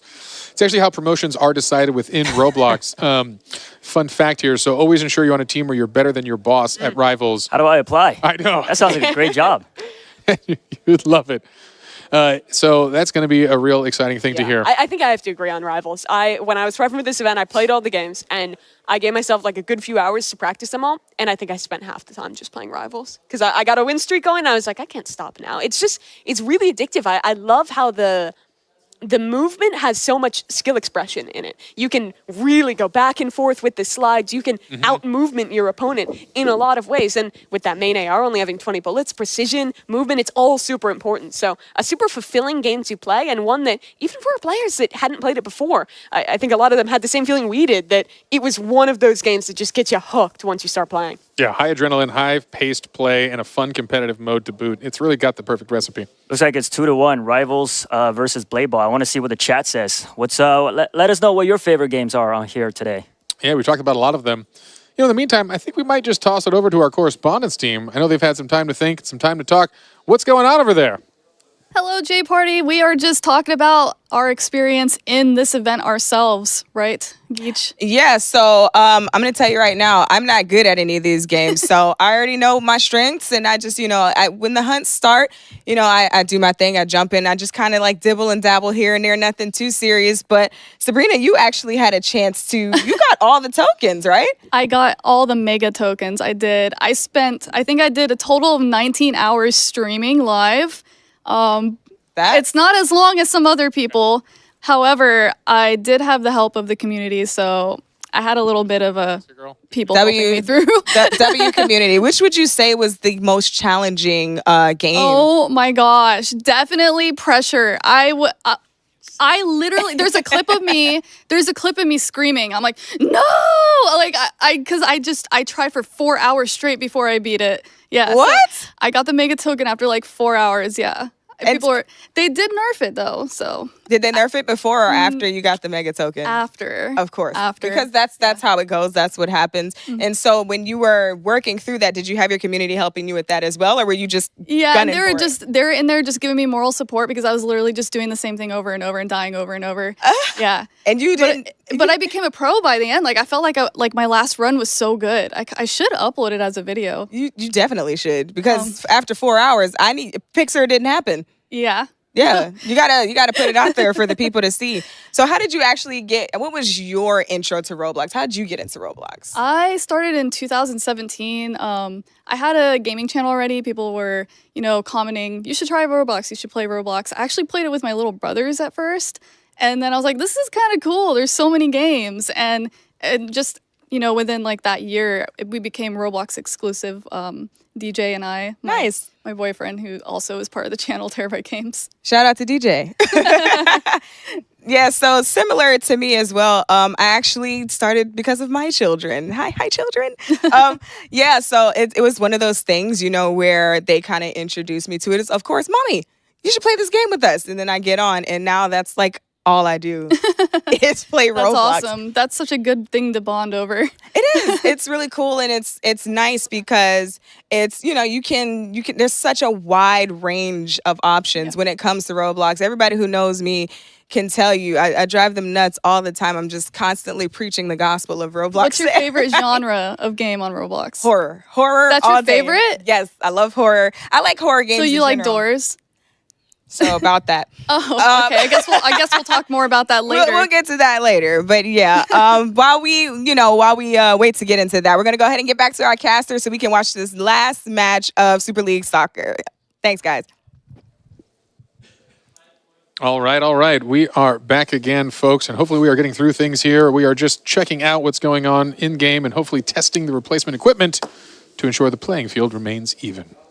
Yeah, so it's going to be our third round of Super League Soccer. Reminder of the stakes, our first player that qualifies to the top 4 double elimination round will be decided here. The player with the highest points at the end of our first round, our final round of Super League Soccer will be that player making it through. So exciting stuff here. Yeah. Let's talk about some of those guys who are going to be the focus here as well. And actually, we're ready to go. Let's get into the game. Enough yapping from us. Let's start this last match of Super League Soccer. It looks like the players just getting their ready checks right now and getting set on the teams. I can't wait on you. Yeah, and just to go back, a couple minutes ago, I asked the chats what their favorite game is, and it looks like the most popular answer is Doors. So all 3 of us are wrong. Doors is fun, though. Yeah, Doors is great. So stay tuned, everybody. Doors is coming up really soon. Yeah, Doors will be the deciding match in this one. But for now, the deciding match of this first session is underway, as guess what? They're on the pitch. The players are ready. Let's get this kickoff here. Again, the final round of Super League Soccer. The first winner will be chosen here. And boy, you get a long break if you win this first cluster. And our 2 strikers, the 2 center fielders, Dud-a-Dud. Dud-a-Dud. And of course, on the other side, the Death Eagle. Death Eagle. Trying to compete to make it into that top 4. Yeah, Dud-a-Dud showing he's not a dud in this game at all here. Doing a great job. I believe scoring our inaugural goal of the entire set here. See if he can do it again in this game. Can I just make a prediction here? We got Dud. Oh! I mean, he's not going to let you talk, and you Dud-a-Dud. Another goal. He started us strong here, and he wants to qualify. Hey, my answer has not changed. Definitely the away. They got Dud-a-Dud and Roby on the same team. 2 amazing strikers. I feel like they can pull this off. Yeah, this is his chance. The Roby comeback here, he deserves it. He's been doing such a great job here. And look at this. The team gets the breakaway again. Can the away team do it? Jay and the Death Eagle are 2 top players thus far on the same team here. Yeah, we'll see. Oh, nearly another goal there. That would have tied the game, but not today. Death Eagle has it back in possession and will pass to his teammate off the side. Oof. That pass was a little dangerous. That was a dangerous. The old crossover on your own goal there. Set up for another one, though. Pass back to Death Eagle.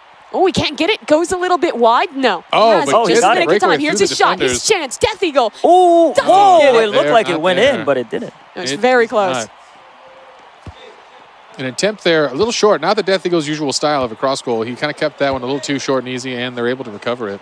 Wow, great teamwork there by the away team. A lot of amazing passes. That's a scary spot. When you see the cluster just gathering on the net, it's hard to tell what's really going to happen there, and it's a good chance for the offense to get a score. Looking at this match, on your home team, you have the Death Eagle with 66 points. On the other side, Dud-a-Dud has 60 points on the away team. If home or away wins, their respective top scoring player will be the first one qualifying. So especially for those 2, this is where their performance counts. Everyone must be really hungry for this win. Yeah, we're hearing a lot of commotion from the players in the back. Passions are high here. Oh, slip and fall results in a quick goal there. That's 2 goals in a row for Dud-a-Dud. The world's greatest striker. The away team showing they came to play in this round here. Dud-a-Dud gets the 2 goals for his team so far. Off to a really strong start, but again, with 3 minutes remaining, we've seen major comebacks. Dud-a-Dud is truly doing this for himself. Trying to get himself in. Yeah, again, his own breakaway. We'll see if you see that backboard shot. No, I like it. Baits in the defender a bit, but it's not enough. Jay gets the steal, and it's out.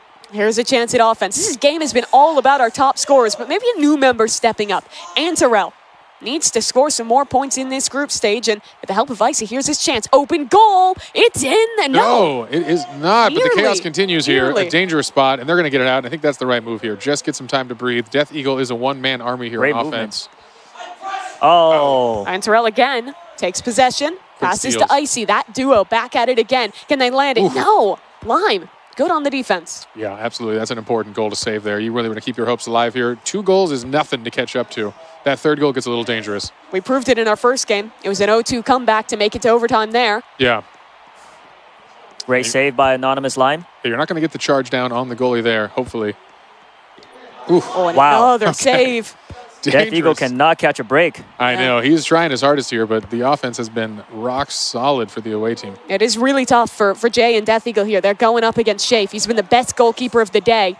Roby went from an amazing striker to a great defender, really holding it down for the away team. Yeah, and they need some of their best players there trying to play defense on the Death Eagle, who shows that he is unrelenting on offense. And Terrell's done well. A couple key steals for him, but he's yet to actually get a goal off of it. Another steal, but it's back into the possession of the home team. And again, they steal it out of the clutches of the Poke Dragon. Oh, and here's the breakaway. Movement. Can he do it? His best shot at it yet. And it's easy peasy. Death Eagle keeping their hopes alive here. He is unrelenting on offense. He wants to keep that first spot in the competition so bad. Yeah, absolutely. And that is important. It would be nice for him to get out early, get a little rest, stretch the fingers out, take a sip of water, and watch the rest of your competitors compete. Really see who the competition is going to be in the finals. And it's just serendipitous that, again, it's Death Eagle and Dud on the kickoff together. Those two trying to make that qualification happen here. Dud back on the offense. No one defending but that goalie. However, Not sure what that was. home team's going to be a little ahead of it, and they'll pass back to the goalie safely. Yeah. Easy exit, end that play. Oh, no, the goalie gets a missed kick. Wow. Oh, no. Bit of a fumble there. Lime had his chance, tried to send it back up the middle, but a great position played in from Icy. That was an actual mistake there from the goalie. Played it too short, and on a missed pass, it just comes right back to his team. Same two players up at the kickoff. Yeah. And Okay, again, Dragon this still time. down by 2 with a minute remaining. This is not over yet here. They're going to need to step up that offense as we see the Death Eagle again trying to get in position. Oh, but Dud plays it well. Slight delay allows him to break away with the ball. Dud is still on the offense, even though they're up by 2. Oh, no, looks like he's killing time. Yeah, He's he doing is well definitely. at it. Down to 40 seconds. Tried to pass it out, but stolen by 3J at the last second. They need goals, and they need them quickly. 40 seconds to try and lock this up. But Antonell again, they're just amazing killing defense. time. Yeah. Lockdown defense by the away team. Yeah, that was a big steal here. Very important stuff here. Lime defends yet again. All right, back down the field. Another shot for offense. I think the Death Eagle needs a support player here. He can't do this again on his own. It is 3-on-1, so Stolen. Oh, man. my And Terrell gosh. with how many steals? And Terrell really came through in the clutch here as defense. That was a 3-on-1 and manages the steal and ends the play. And that's just not enough time left. Dud. This is his opportunity. If they can wane down these last few seconds, they'll lock this game up. And that's time. They're just standing still now. It's over. 3-1, the away team. They take things home, and that's Dud. Our third place player heading into this round with 60 points. We'll claim 20 more, and that should be enough to put him ahead. Yeah, we'll have to see here. We're going to let our judges tally some of those points. In the interim, we're going to talk through some of the incredible things we just saw there as we bring to a close Super League Soccer, our only team event in the day here, working together to start because things are going to get fiercely competitive right after this. They absolutely are. Really impressive stuff across the board from our players. I think my biggest takeaway players were honestly just the 2 stars. Dud and the Death Eagle were both looking excellent on the offense this game, but you can't forget Shafe and Lime, honestly, in that last round as well, holding things down at the goalkeep. And Terrell did great, played amazing defense there. But if I was Dud right now, I'd probably feel like the main character. That is just, I must feel on top of the world if I was him. It's the game that mattered for him. He was just in that tight race to make it into the top 4. And that win there, of course, we have to officially tally it still, but that should be enough to push him across the line. And let's take a look at those scores and get official confirmation. And there it is. Dud takes home 40 points there from that one, but that's cumulative with their first points from DTI as well, where he had an additional 46 points. Yeah, worth noting, Shafe, the only undefeated player in Super League today, holding it down with 60 points. You know, it's interesting. We didn't see as much of him on offense. He was a really strong defensive player and even a strong goalie. Yeah, he had a pretty tough DTI as well. Only picked up 16 points in that round, but bounced back here in Super League. Yeah. And that's a big opportunity for the comeback, which means a lot of our scores have shifted dramatically. After this, we will do the full calculation and show you where we stand. And again, we will crown the first progression in our tournament. And that player is going to go take a nice break in the back room, put their feet up, sip some water, and watch the competition from there until we get to the top 4. Yeah, absolutely. I mean, really cool stuff there. The competition, though, only going to continue to heat up. We have a lot more games in this qualification round, but while we wait again for that final tally, let's go ahead and check in with our correspondence team. Hello. Thank you so much, Mimi. Geach, I have 2 questions for you. Number 1, do you call it soccer or football? Honestly, Sabrina, it depends on whether or not I'm wearing socks. You see, if I have socks on my feet, I'm going to call it soccer because that just makes sense. But, you know, if I'm barefoot, you know, it's got to be football. It just makes sense. I mean, why I'm playing the game with no shoes on, you know, we're not going to get into that. Maybe it was a wild night. We're not going to tell her. We're not going to tell her. No. Okay, I have another question. Number 2, who do you think was the MVP today? You know, I'm not going to lie. It was different for me each round. So, like, the first round, I was really watching Icy. Icy's goalie work was insane. Like, just, he was really going for it. Second round. First round, it was Death Eagle. Just straight out of the gate, just the juking and just ripping the ball and taking the shots. Like, I was really impressed by Death Eagle all the way through. And then at the end, though, Daddy Dead came through and really just showed, I'm not here to play with y'all. This is a game, but I'm not playing with y'all today. I'm coming to win this $1 million. I think Shafe also is putting on a very good game today. Shafe definitely did a great job. Shafe's defense, except we got to talk about the Roby shot. We got to talk about the Roby shot. Somebody's got to clip that. Listen, it's getting clipped and both of you are going to be forever immortalized in Roblox history. You know, not necessarily for the best reason, maybe, you know, but Shave, you know, great job regardless. Like, I probably would have gone the same way, real life or in Roblox for me. I agree. All right, let's take it back to you. Thank you so much for answering those questions. All right, folks, we are back again. Exciting stuff here as we draw to a close. The first 2 games, you saw it here, Dress to Impress and Super League Soccer, done and dusted. Now we're coming into our officially first contestant into our next round. Mimi, you want to let the folks know who it is? Let's do it. After our first 2 games played, we have our first player advancing to the top 4. It's none other than Duddy Dud. Congratulations to him. He'll have a chance to step back, take a bit of a break before coming back for the top 4. He's already one step closer to that $1 million. All right, incredible stuff. Dud really showed up with some fantastic scores in both of our first games. Let's see if we've got the leaderboard. We can pull it up and see the total scores of the day. Always fun to see where our players stand. Dud advancing, and I'll let you know his score was 80. So 4 points ahead of Shafe. And then a little bit of a stretch from the Death Eagle. But you see all top 5 of those players within 20 points, which means that game of soccer mattered. It definitely made the biggest difference because if I remember correctly, Death Eagle was very far ahead in the first place. He was the best player of DTI. Right, yes. And as we take a look back at some of the replays from Super League Soccer, we can think about some of the best players from it because Shafe, really, that guy, he went from 16 points in Dress to Impress to then rally back and win every single match of Super League Soccer. He was the only through line across our 3 victorious teams. And here are Dud's goals for these last 3 matches. Incredible. Yeah, showing it. He started the competition off in SLS making those goals, and he ended it making goals. And there's the Death Eagle. With games so close, 2 of them going into overtime, you got to feel a little bad for the Death Eagle because he was performing so well, but only managed to actually get the win in one of these. It goes to show that no matter how good you are, it always comes down to just your team and how good they are. Let's take a look at Dud's reaction. This is him feeling things out and getting that win there, and you see how excited he is when he found out he was progressing to the top 4. Oh, man, that is awesome, folks. Well, there are still 3 spots left, folks, and I think we're getting ready to see it. And you want to tell us what game's coming up next? Yeah, that's right. So with 3 spots left, no one's going to go down without a fight, though, definitely. I hope you're all ready for an absolute battle now because Blade Ball is up next. Game 3, Blade Ball. There are 5 free-for-all matches. The goal is to deflect the ball and hit your opponents. Last one standing wins. The contestant with the highest cumulative score will advance to the round of 4. Here's the scoring for each match. All right. We are getting ready for Blade Ball, and this is one of the hype games of the day, I will say. And you said it was a favorite of his, but I'll say it's one of my favorites as well. Yeah, so what should we be looking out for here today? Is there any strategies, anything like that we should get excited about as we are about to hop into our first match here, and you? Fast reaction time. Who can click their mouse the fastest?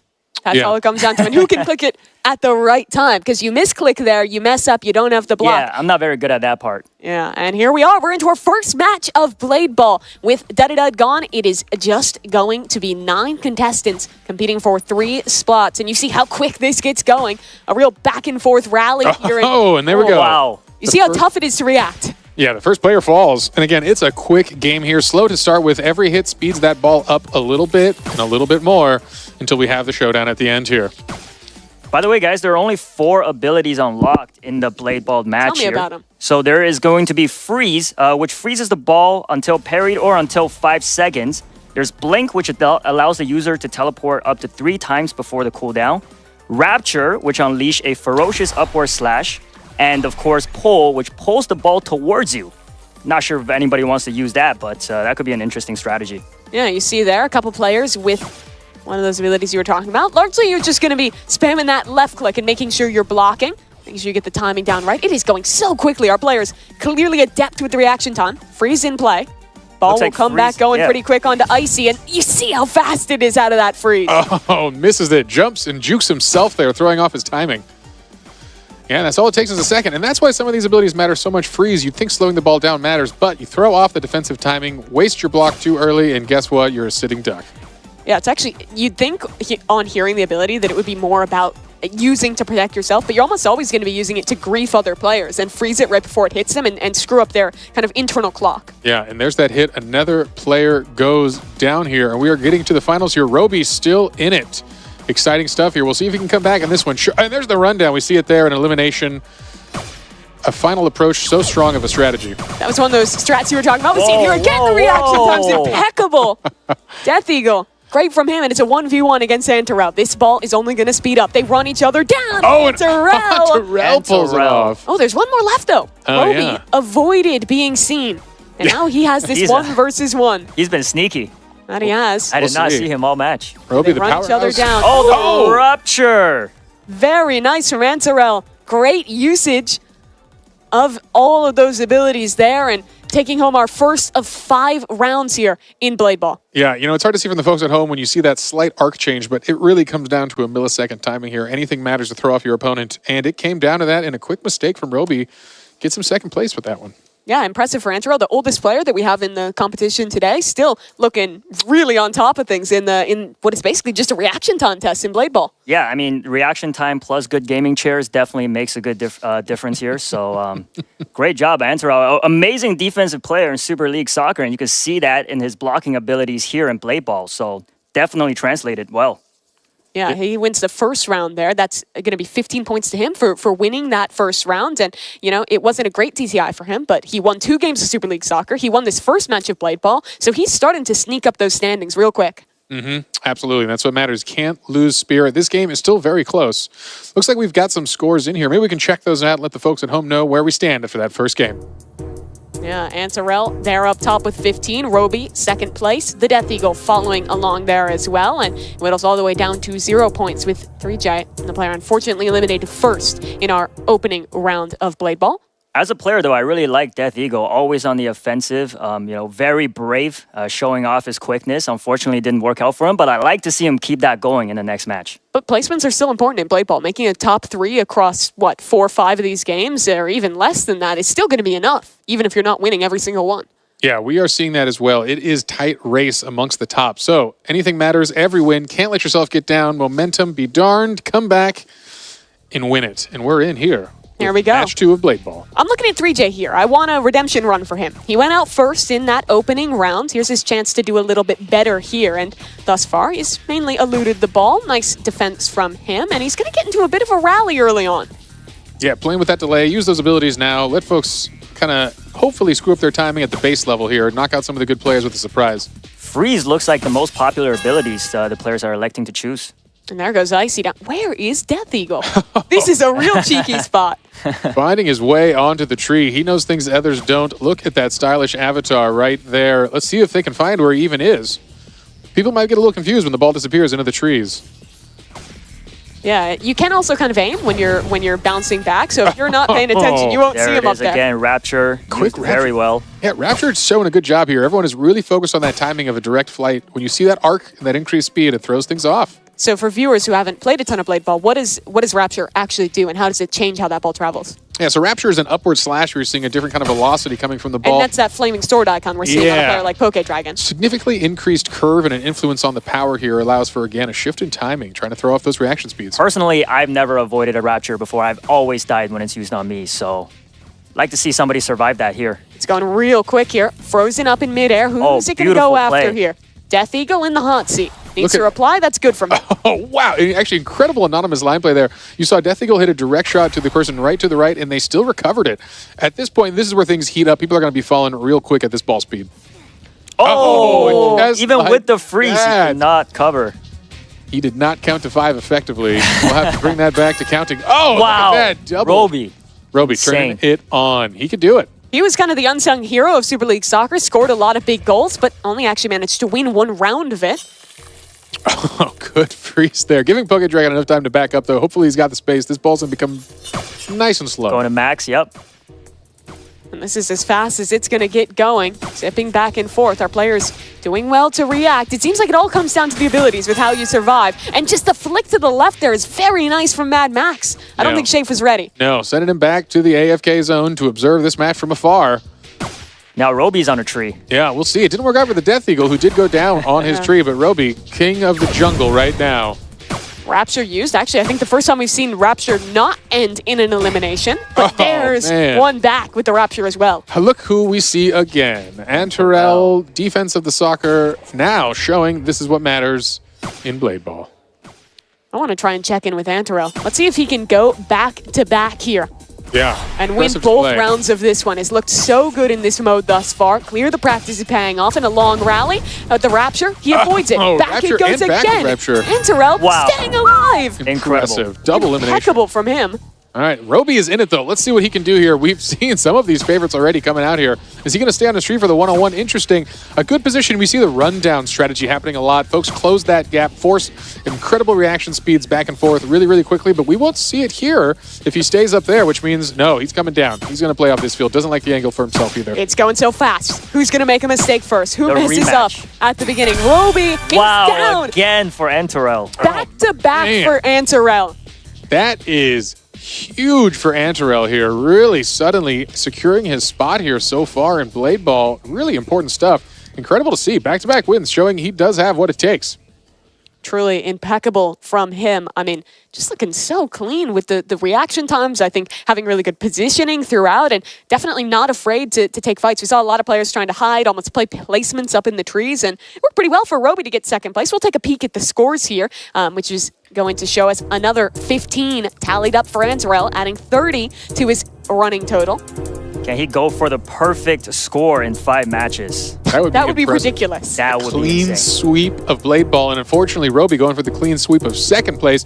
But hey, that's still a lot of points here, keeping him in this game. A couple wins might be what he needs to pull ahead. We got to see more from Jay. He lost first in the first round, went out early in this one as well. There's 3 matches left to turn it around, but definitely has to step things up for him. Yeah, scores are tight. I will say again, anyone's game still just got to get a couple more wins here, and it's not over yet. Blade Ball is just the beginning. We've got some slap battles indoors still in the progression round, so there will be some more folks moving on. However, after Blade Ball, we will have one more progressing. So, all right, the folks are getting secure. They're getting in here. Final game. All right, and how you feeling? Who's going to take this one? Third game. There's still 3 games left after this. Third game. I'm just gonna go with Antarel. He's shown nothing but perfect gameplay here, so I don't want to be wrong here. All right, you've heard it here. The master of Blade and Ball. We'll see how this progresses. Look at that. 2 players already running into each other. That was a quick close. I like that from Poke Dragon. Had a couple rough runs here in Blade Ball, but starts things off with an elimination. Yeah, impressive stuff here. Tough positioning for Icy right at the start there. That was. Freeze onto the ball. No obstacles on this one. The folks are on a flat, even playing ground. There will be no hiding in the trees. Death Eagle. Very interesting strategy. He's just going into the center of the map here. Clearly extremely confident in every one of these games we've seen thus far. There's no tree to stand on, so he's got no place else to go. Yeah, Icicle and Poke out already. The remaining players still on the board here. Doing the spread out, slow play for the beginning here. No one wants to get sloppy on these easy hits. All right, good catch on the freeze here. You don't have to wait for freeze. That is important. People can close in on that gap and just hit it, which I think is part of the mental bait. They want you to run forward and forget your timings on defense. Yeah, the thing is, though, sometimes when it's frozen, you basically have to choose, do you back up and take the risk on the timing, as we see doesn't work out from Lime, or do you close the gap and do that? Because it is tough to get the timing perfect with how fast that ball gets moving. Indeed, indeed. We see Shafe playing with the jumps there. The jumps is a dangerous one. It can throw off your ability to see when exactly that timing matters, but it can confuse your opponents as well. Yeah. It's interesting. It almost looks like he's reacting less off of actually seeing the ball and more off of just like feeling the timing. It's a very cerebral way to play it. Is unfortunately for the Death Eagle, he's eliminated early this man. round. Look at his expression. That must have been devastating. Yeah, that is devastating, but I will admit his fun fact on his player card was that he is a good loser. Unfortunately, we don't want to see that today. We'd like a good winner. I don't know how fun that is. Sad It fact. means he's a That's good a sad sport. fact. No, he means he's a good sport, and that's what matters in a competition like this. Well, it's going real quick here. Couple freezes from both sides. Shafe ready to receive this one. Does he have the timing perfect? It's not going for him. Another freeze, and that's an elimination. All right, but still some important folks in that. Unfortunately, that is Jay, and this was an important round for him. But guess what? Roby is still in it. Antaral is still in it, and these folks are on pace right now for the top scores. And honestly, I'd love to just watch Antarel here. A chance to go for the three-peat. And thus far, he's playing a little bit back, letting the other competitors eliminate each other. He does a great job of choosing when to get proactive, when to actually become a part of this fight. His ability's online. It's going real quick back and forth. Antarel not finding him yet. Frozen for a moment. Roby hits it in. Wow. Mad Max is gone. And that's unfortunate. Coming right to him from around that corner. He might not have been looking the right way. Roby has been our other best player of Blade Ball, and him and Antarel are both in this. Another competitor, though. Someone who was good in the last round. Shafe here as well with his chance to dethrone Antarel in this mode. Yeah, I think we saw some impressive goaltending or goalkeeping from Shafe. Oh, in that last round, but That's Roby gone. that's Roby. 1v1. Antarel. He's three-peat on the line here. Up against Shafe. The goalkeeper extraordinaire. It's back and forth so quick. Wow, And 3 in a Antarel, row. Three That's insane. in a row. Look at that fire emoji on top of his head. That must feel real good. That is an important win from Antaral, who takes 3 top spots in 3 rounds here. Boy, he must be feeling good. You've got a little room to breathe here, a little bit of a buffer. Yeah, that is the face of the champion of the Blade. Yeah, I'll tell you And what, ball. if he gets a little bit better, he might just be able to match up against me. Yeah, we're going to see that. Yeah. In the I caster feel like he throwdown. might crush you, no offense. He looks kind of undefeated right now. After this competition, I challenge Antarel to a 1v1 Okay. in play ball. Let's see it. Yeah, you know, we did have one of our teammates warming up with these folks earlier as a 10th sub-in 10th player who we consider a very good player, and he was destroyed by every one of these guys, so Yeah. they are good. All right, folks, looks like the scores are in. Let's check it out and see where we stand. No surprise there, Antaral sweeping Blade Ball with 3 victories and 45 points on the board.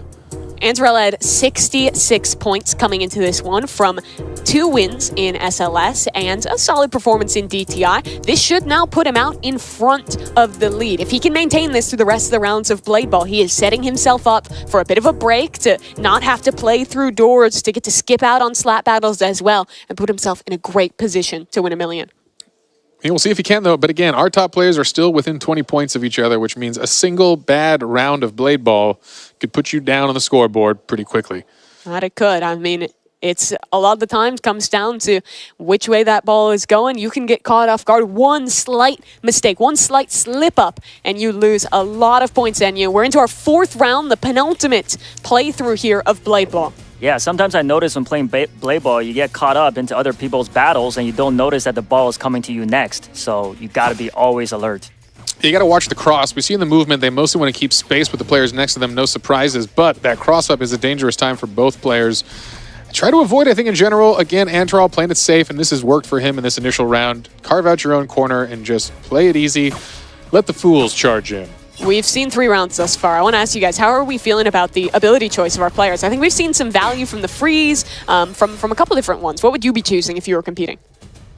Well, I think Rapture's really shown its shines here. Just being able to change that arc and mix things up has been awesome. A little harder to notice the magnet that pulls people in with the pull, but that is an important one because when you sneak up on someone a bit there, use the pull and get a quick return, and that's what's going to throw folks off. My go-to ability is the Infinity, which unfortunately is not in this game. But, yeah, this was hand-chosen by the developers to ensure we had the most competitive mode here, and these were the 4 they deemed fair, balanced, and a wonderful sport to watch. That's one of the things that is so cool about this tournament, the involvement of the developers. I know talking to them, you were saying a lot of the devs of these games were so excited to see them played here at the Hunt Final. Yeah, we appreciate all the work the devs did, adding some custom tweaks to some of their modes, and we know even some brand new modes, as we'll get to a little later in this competition. Yes, we will. And that's one of the special kind of magical fun things about Roblox is working with our developers so hand in hand to make awesome competitions and awesome tournament games that can stand the test of time.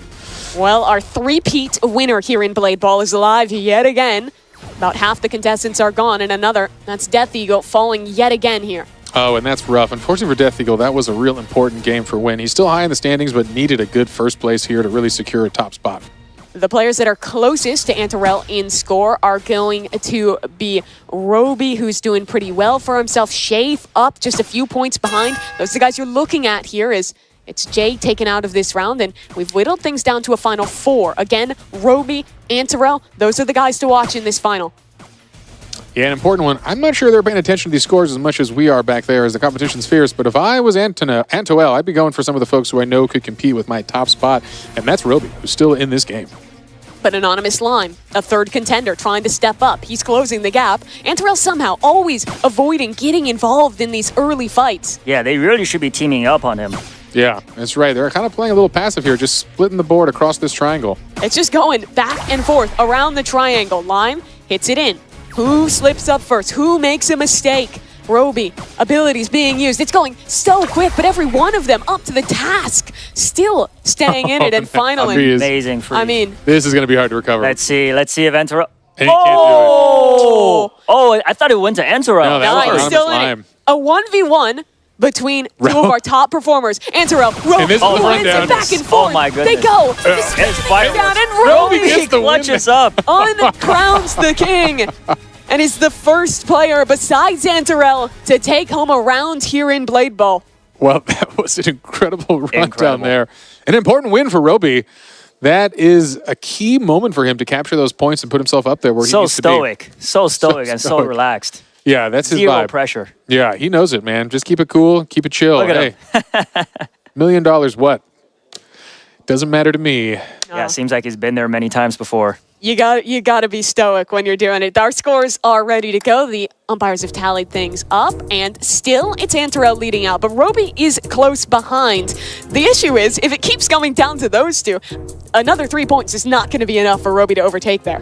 No, we're going to need some tactical plays here because, again, they can win, but they need to knock Antarel out early. I'd be hunting, I'd be looking, and try to use those abilities fast and get him out of this competition. 58 points across DTI and SLS for Roby and 66 for Antarel. So not only would Roby have to do better than Antarel in this round, but significantly so to be able to pull ahead there. So he basically has to win and get Antarel out early if he wants to overtake here. Right. And another name that's not mentioned enough here is actually a chat favorite, which is Death Eagle. Everybody wants to see him come back, and let's see if he could pull off a win in the final game here. Yeah, I think we've seen a couple emotional reactions from him losing out in some of these early rounds, and he's definitely going to have to step up here, only taking home 22 points across the first 4 rounds. We want to see some more from him in this final one. But a reminder, it's never over for all of our players who need to keep on fighting because this is a progression system with points that count across each game. So you do need to try your hardest in each and every round here. It is important to secure as high of a spot as possible in each round. But here we are, the final round of Blade Ball. And here we go, Anonymous Can't believe Lime. it's almost over. I know. I'm having a great time. I could watch Blade Ball, I think, all day. It is a beautiful game of art. It is really fun to watch. The pace at which it plays, it's kind of unlike anything else that we're going to be playing in the tournament today. Absolutely. And a nice, quiet, distraction-free map here to just show this is a game of skill. As, again, there's a boom, and I believe a first player goes down here. Exciting stuff, but Shafe will not be remaining in this round of the competition. Yeah, the brand new classic V2, I believe, the map, a fan favorite here. That's really tough for Shafe. He was one of those players just on the edge, cumulatively 101 points for Shafe. He could have, if Antarel and Roby had been eliminated early, maybe looked to overtake, but unfortunately today's not his day, at least in this one game. There's still more for him to play, but that opportunity to qualify straight to the top 4, not really looking too possible. All right, Death Eagle takes down Icicle quickly there with a click and a sweep, and that is down for the count. That play just before that, too, with Jay freezing that Rapture was amazing. Yeah, it's one of the best direct counters, I think, when we're talking about the abilities in this game. Absolutely. Great reaction time there. All right. Well, Antarau's still in it, and that is the player to be watching in this round. If they can take him out early, there is a chance here. It is an important moment for him. We'll see where this freeze is going. I'm not sure they saw the trajectory. Mad Max. Oh, going with the counter freeze. Absolutely. Oh, and that is Antarau out. Wait, this is a chance now for Huge Ruby play. to The come king back has here. fallen. It's true. Now, suddenly, this is a moment of truth here. Roby can claw this back. That was an early knockout. It's really going to come down to how the points roll out. Did Antarel go out early enough? Can Roby actually win this? It'll be neck and neck between the two of those, but to have its absolute best chance at the points working in his favor, Roby wants to win this round. Yeah, Chad is still talking about Death Eagle. They can't stop talking about him. He's very neither popular. can we. Neither can we, and he's going to shine still. I have a lot of faith in our remaining matches here. But for this one, this is a moment for Roby. If he can place top 2, I believe, he might have the points to move on. We'll find out. We'll have to see the umpires tally it, but all he's thinking right now is that a win would be so important, and that's Death Eagle, the fan favorite, going down. And I think we're down to 4 contestants. Jay's still in this one, Lime's still in this one, but they're fighting each other, and the real man who's winning off of that is, of course, Roby, sitting in the corner, letting his opponents fight each other off, and buying time, buying placement in this round. Yeah, good plays for Mad Max. He's been a little quieter in the earlier rounds, but he's done a good job this round eliminating some important players and actually sticking to it and staying alive. I like that we see Roby use the fully zoomed out camera and get as much situational awareness as possible. He's not looking at it from his character's perspective. He's looking at this almost bird's eye view and staying in the race. Yeah, it's interesting timing. That means he knows the distance to the map because you're not going to see the collision with your character here. You got to just watch the ball, your opponent, the timing, and know the second count each and every bounce of this. If you've played Blade Ball, you know you're not even really looking at the ball a ton. You just kind of feel it. You feel the momentum. You get in a rhythm, and that's why the abilities are so strong because they break that natural rhythm. Yeah, that's why I play with my eyes closed. I was going to say we should have the blindfolded Blade Ball competition and see how far anyone gets. You probably could play off audio. It would be hard, but. Also, shout out to Jay. He's sort of been moving his way up the ladder in each and every match. Yeah, and doing a he's great still in the job game. here. Yeah. All right, Roby, we've got a top 3. Anonymous Lime also doing great today with Roby. Who was that? I think that was Roby that just went down. That Roby is out of the round. Wow. Roby. I'm not sure if that score is going to be enough at I third. don't think so. Antarel is going to have to be really kind of getting a sigh of relief out of there, knowing that he's getting a pretty comparable number of points Jay here. with the win. Wow. Final win of that one. He needed that one. Was sitting at 77 points going into this round, adding 15 more to the total from the win. We're going to have to tally everything up, of course, but I think that's likely to be a position that Antarel is feeling good about. He took 3 out of 5, got a runner-up position in the 4th, and got about a middling placement in that final round. Yeah, it is cumulative. So as you get the scoring, even if you don't clear this one hurdle, it is important going on to the final. But again, wonderful stuff.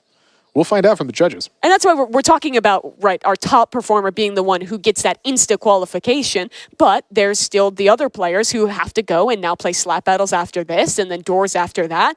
Getting into 2nd, 3rd place and being competitive in that way means that you're in a way better position once that top number is taken off the board to sneak in and qualify in that next round. Right. And I feel like in a way, slap battles coming up next is very similar to Blade Ball, fast-paced individual competition. And here are the scores, so let's take a look.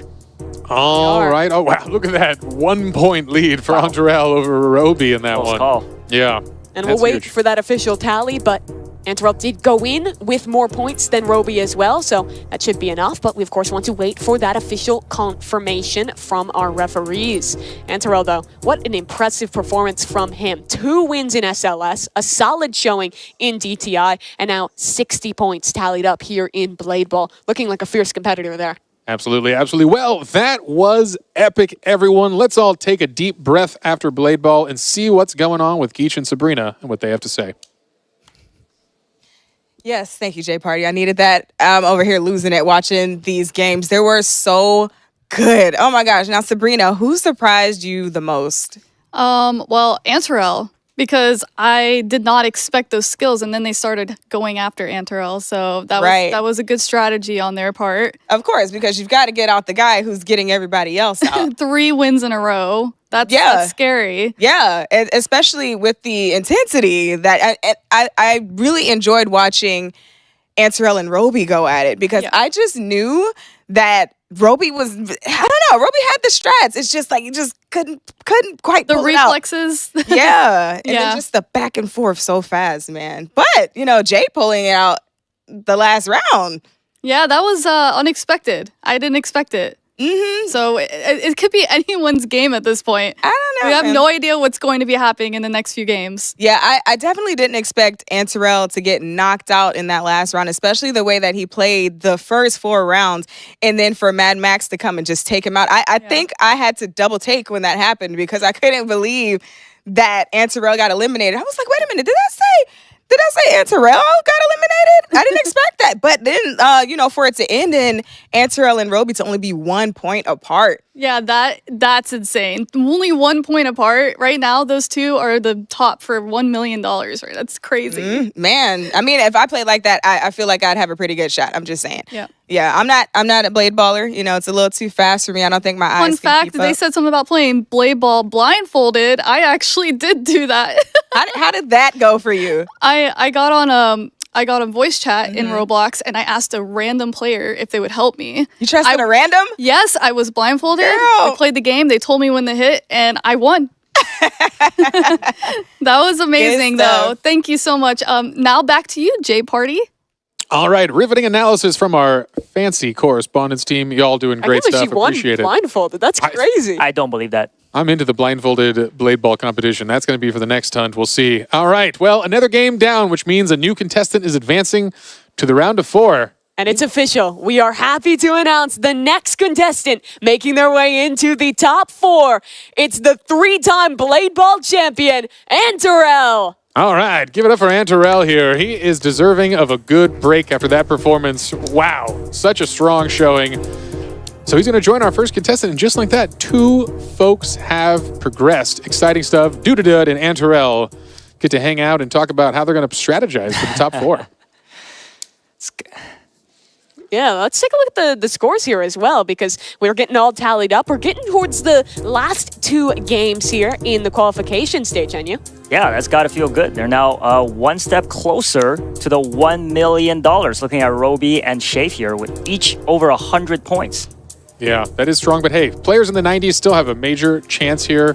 As we've seen, the points start adding up in these 5-round games that we're going to see. Yeah, I want to give some credit to Jay there. He lost first in the first game of Blade Ball, went out early in the second as well, and then rallied back in those last 2 games, or the last 3, getting deep placements to tally nearly 30 points on the board and bring himself now into the top 4 of our standings.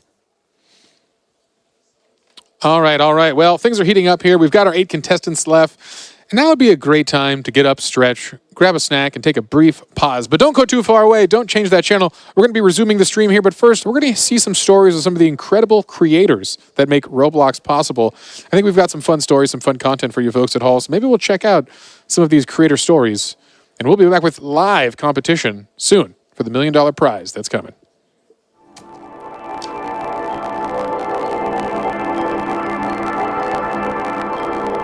It was funny being the art director on a high-end fashion game. And I wear Crocs on the daily. The difference between this and all of our other projects is there's very little... The color pass is actually just kept blank. Okay. I'm an art director for Sawhorse Productions. Sawhorse makes interactive brand experiences on Roblox.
And welcome back, everybody. Thank you for your patience because the wait is finally over. The even more chaotic slap battles is about to begin.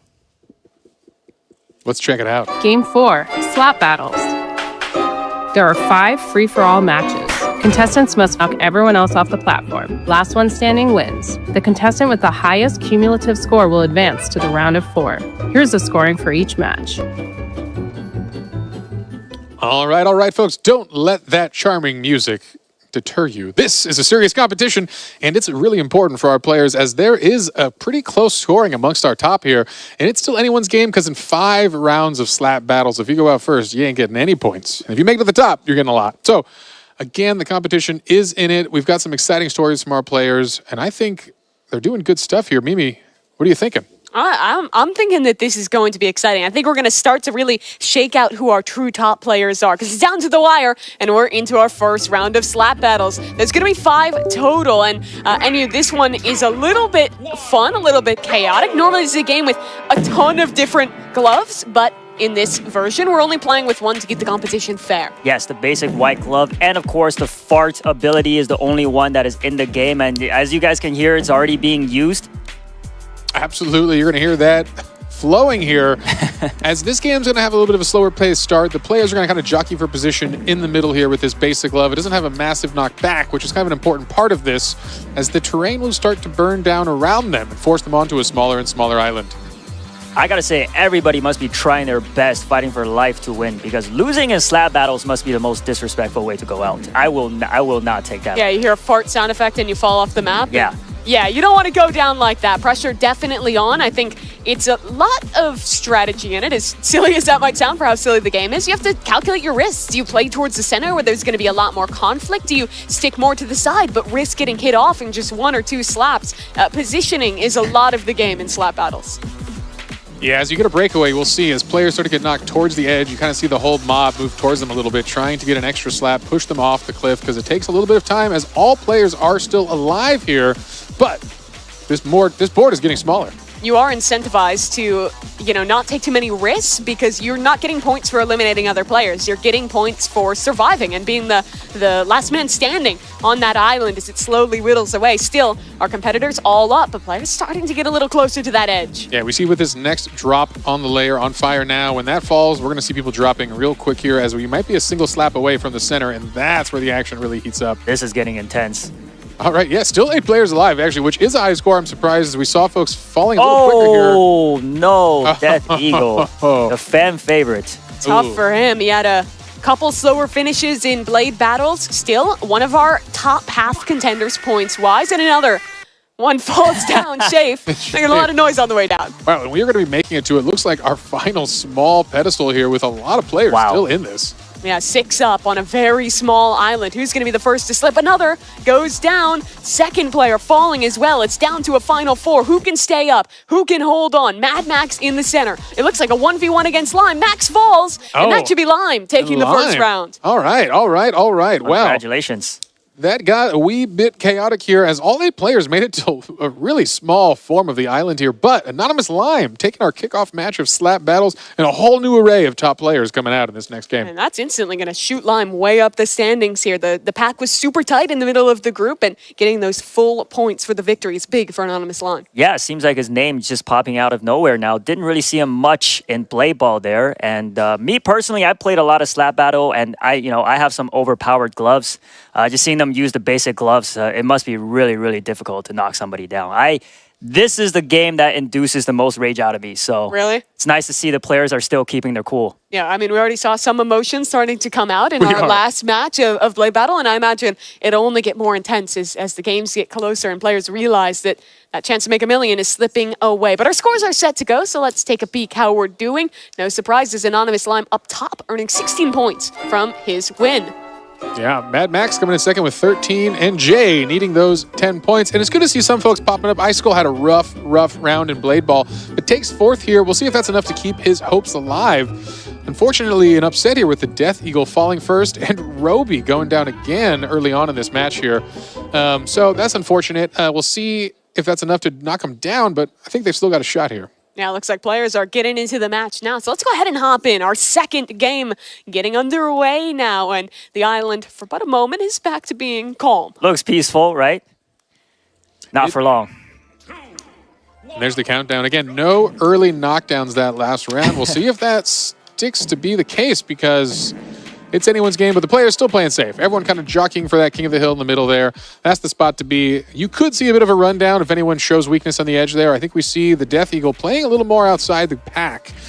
No one needs to get their hands dirty up front here. Take it slow. It's funny because you actually see him kind of actioning a similar strategy to what he did in Blade Ball, staying back, playing the fringe of the map, trying to just basically avoid attention from other contestants until he runs out of time. Icy, Roby, both doing the same. Definitely feels advantageous. But there's a fight towards the edge, and Lime goes aggro, knocks Jay off the world. Ooh, that's rough for Jay, who needed some more points here, but goes down early in this round. Again, this is only round 2 of a 5 cluster of slap battles here, but yeah, an early knockdown for Jay. Jay was having a good run back like you were talking about. Good placement in the first round, as well as back in our last game of Blade Ball as well. Maybe that's why Lime was targeting Jay right off the rip. Yeah, you wanted to go for that. Go for the people who are leading right now. You know, while the map burns down. Oh, wait, we did lose another one. Poke Dragon goes down. Fun facts about slap battles. You know, the devs develop and update this game all the time. There has been a 1-glove release every Friday for 4 years since this game's creation. So that's a lot of gloves. Yeah. And there goes Roby. Roby again going down early, and that is rough to see. Roby has a pretty comfortable position here, but if he goes down early again, that's going to slip away. Oh, but that's Death Eagle, one of his main competitors here. Oh. Close call. Yeah, that was a close one. Anonymous Lime holding on. Well, oh, but he couldn't hold on for long. Couldn't hold on there. That was a close call. He tried. Yeah, so our winner of the first round off, and it's 3 contestants working for it. Shafe, one of the top standers right now in terms of points, a chance to win a round here. 1v1v1. Shafe pushed back towards the edge. Gotta get gets up back quick, up just in the nick of time, and Icy falls off the Icy platform. goes down, but takes third, and that's an important score for him. He needs those points. Wow. Falls. Look at what he means to him. You can see the players heating up with their reactions as we go on. So for Mad Max, back-to-back second places as Shafe takes that win.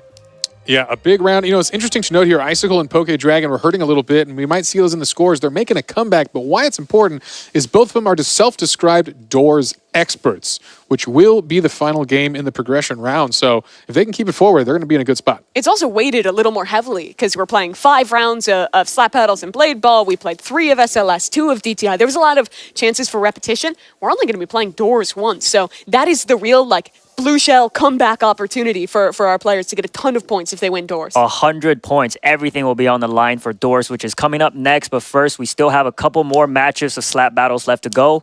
Let's see if any player can pull ahead here. Yeah, I'm kind of looking at the Death Eagle here. He's, like we've talked about, one of the fan favorites. He's the player who had to travel the longest to make it here. And with a really strong early start in DTI, he's struggled a little bit in these more recent games. We've seen some reactions, getting a little, energetic when he was losing these, a little disappointed to be falling off. So you're looking at him to come back here as we see our scores. Mad Max, the back-to-back second places, pushes him above Anonymous Lime. Yeah, consistency is key as demonstrated by their 26 points. Our leader so far, but right behind him, Anonymous Lime, 24, 18 for Shafe. And again, the rest of our players down the line. Unfortunately, Death Eagle in last place right now with slap battles. We'll see if we can turn it around. Yeah, that we will. We're getting into our third round now here of slap battles, the midpoint of this game and the penultimate game here of our qualifying round before moving on to doors. Makes me wonder how Enterel would have done in slap battles. Doesn't look like the skills are translating directly from Blade Ball to this. Yeah, we've seen a whole different set of folks come out on top here. And the initial high fives are happening. I like to pretend they're all just shaking hands at the start here. Doing very important business deals as they slowly fall off the world. Those slap sounds bring back some nightmares for me. Is this how you do the Roblox business deals when you're off talking to developers around the world? Just slap. That is true. More fun facts about Roblox. After you compete in Rivals for your promotion, you will compete in slap battles to have the best ceiling of the contract. So it is a wonderful world to live in, the whimsical life of a Roblox employee. What's up for IRL slap battles after this? We'll see. Do we get to choose our own glove? We'll leave that one to you. Still, all 8 of our contestants are standing in this third round. We're watching the Death Eagle, the guy we've talked a lot about today.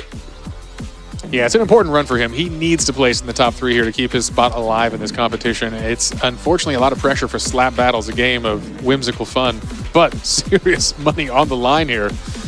And we'll see Roby again, also someone in an interesting spot. Oh, but Poke goes down. We missed his fall there, but he is out. And all right, that gives a lot of our players still a chance here to get that score. I know Roby's going to be looking for it. The second round now where Poke Dragon has gone down pretty early. I believe he was the first eliminated the last round too, and that's Jay falling.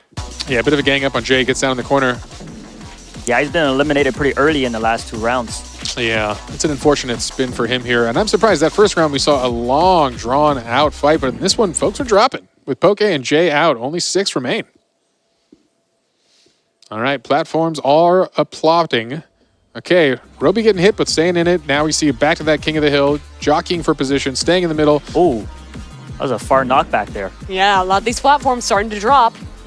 Yeah, that power is a quick boost. Very important to kind of recover your position or sneak up and get that push slap and get them over the edge as folks show signs of weakness. Ooh, the platform's burning in a weird way this time. It's going to leave a funny shape at the end here. And we're going to see a lot of folks dropping a real Shafe fist make here. it back. Oh, good use of the blast there to boost his way back in. But Oh, an icicle, Shafe, anonymous line. They all fall one by one. And it's Roby and the Death Eagle. Oh, this is an important one here. Oh, Death Eagle, can he make it back onto the platform? Just Wow. in time. The slap connects. Roby stuck on the platform. They're both falling. Ooh. Who makes it down first? Good Roby competing. Oh, Who wins fell? it? Roby's just above The Death Eagle. Death Eagle steals Wow. it away at the Wins it. end. The most intense round we've had as slap battles thus far. And you see the elation on his face, disappointment in the first 2 rounds, and now feeling good off that win. Oh, The fans must man. be real happy after this one. They've given him a nickname. They're calling him the Deagle in chat. The Deagle. Oh, that is a good nickname. Wow. All right. Well, a win that he needs, that is for sure. However, the person he didn't need to get second was Roby.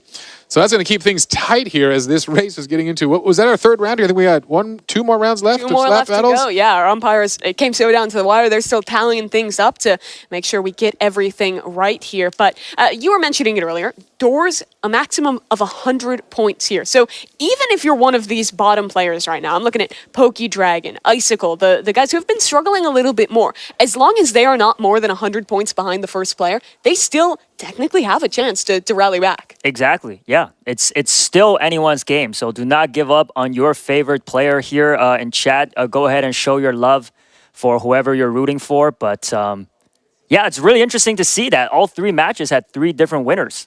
Yeah, a little more competitive than the domination we saw from Antarel in the last game there with Blade Ball. Right. Yeah.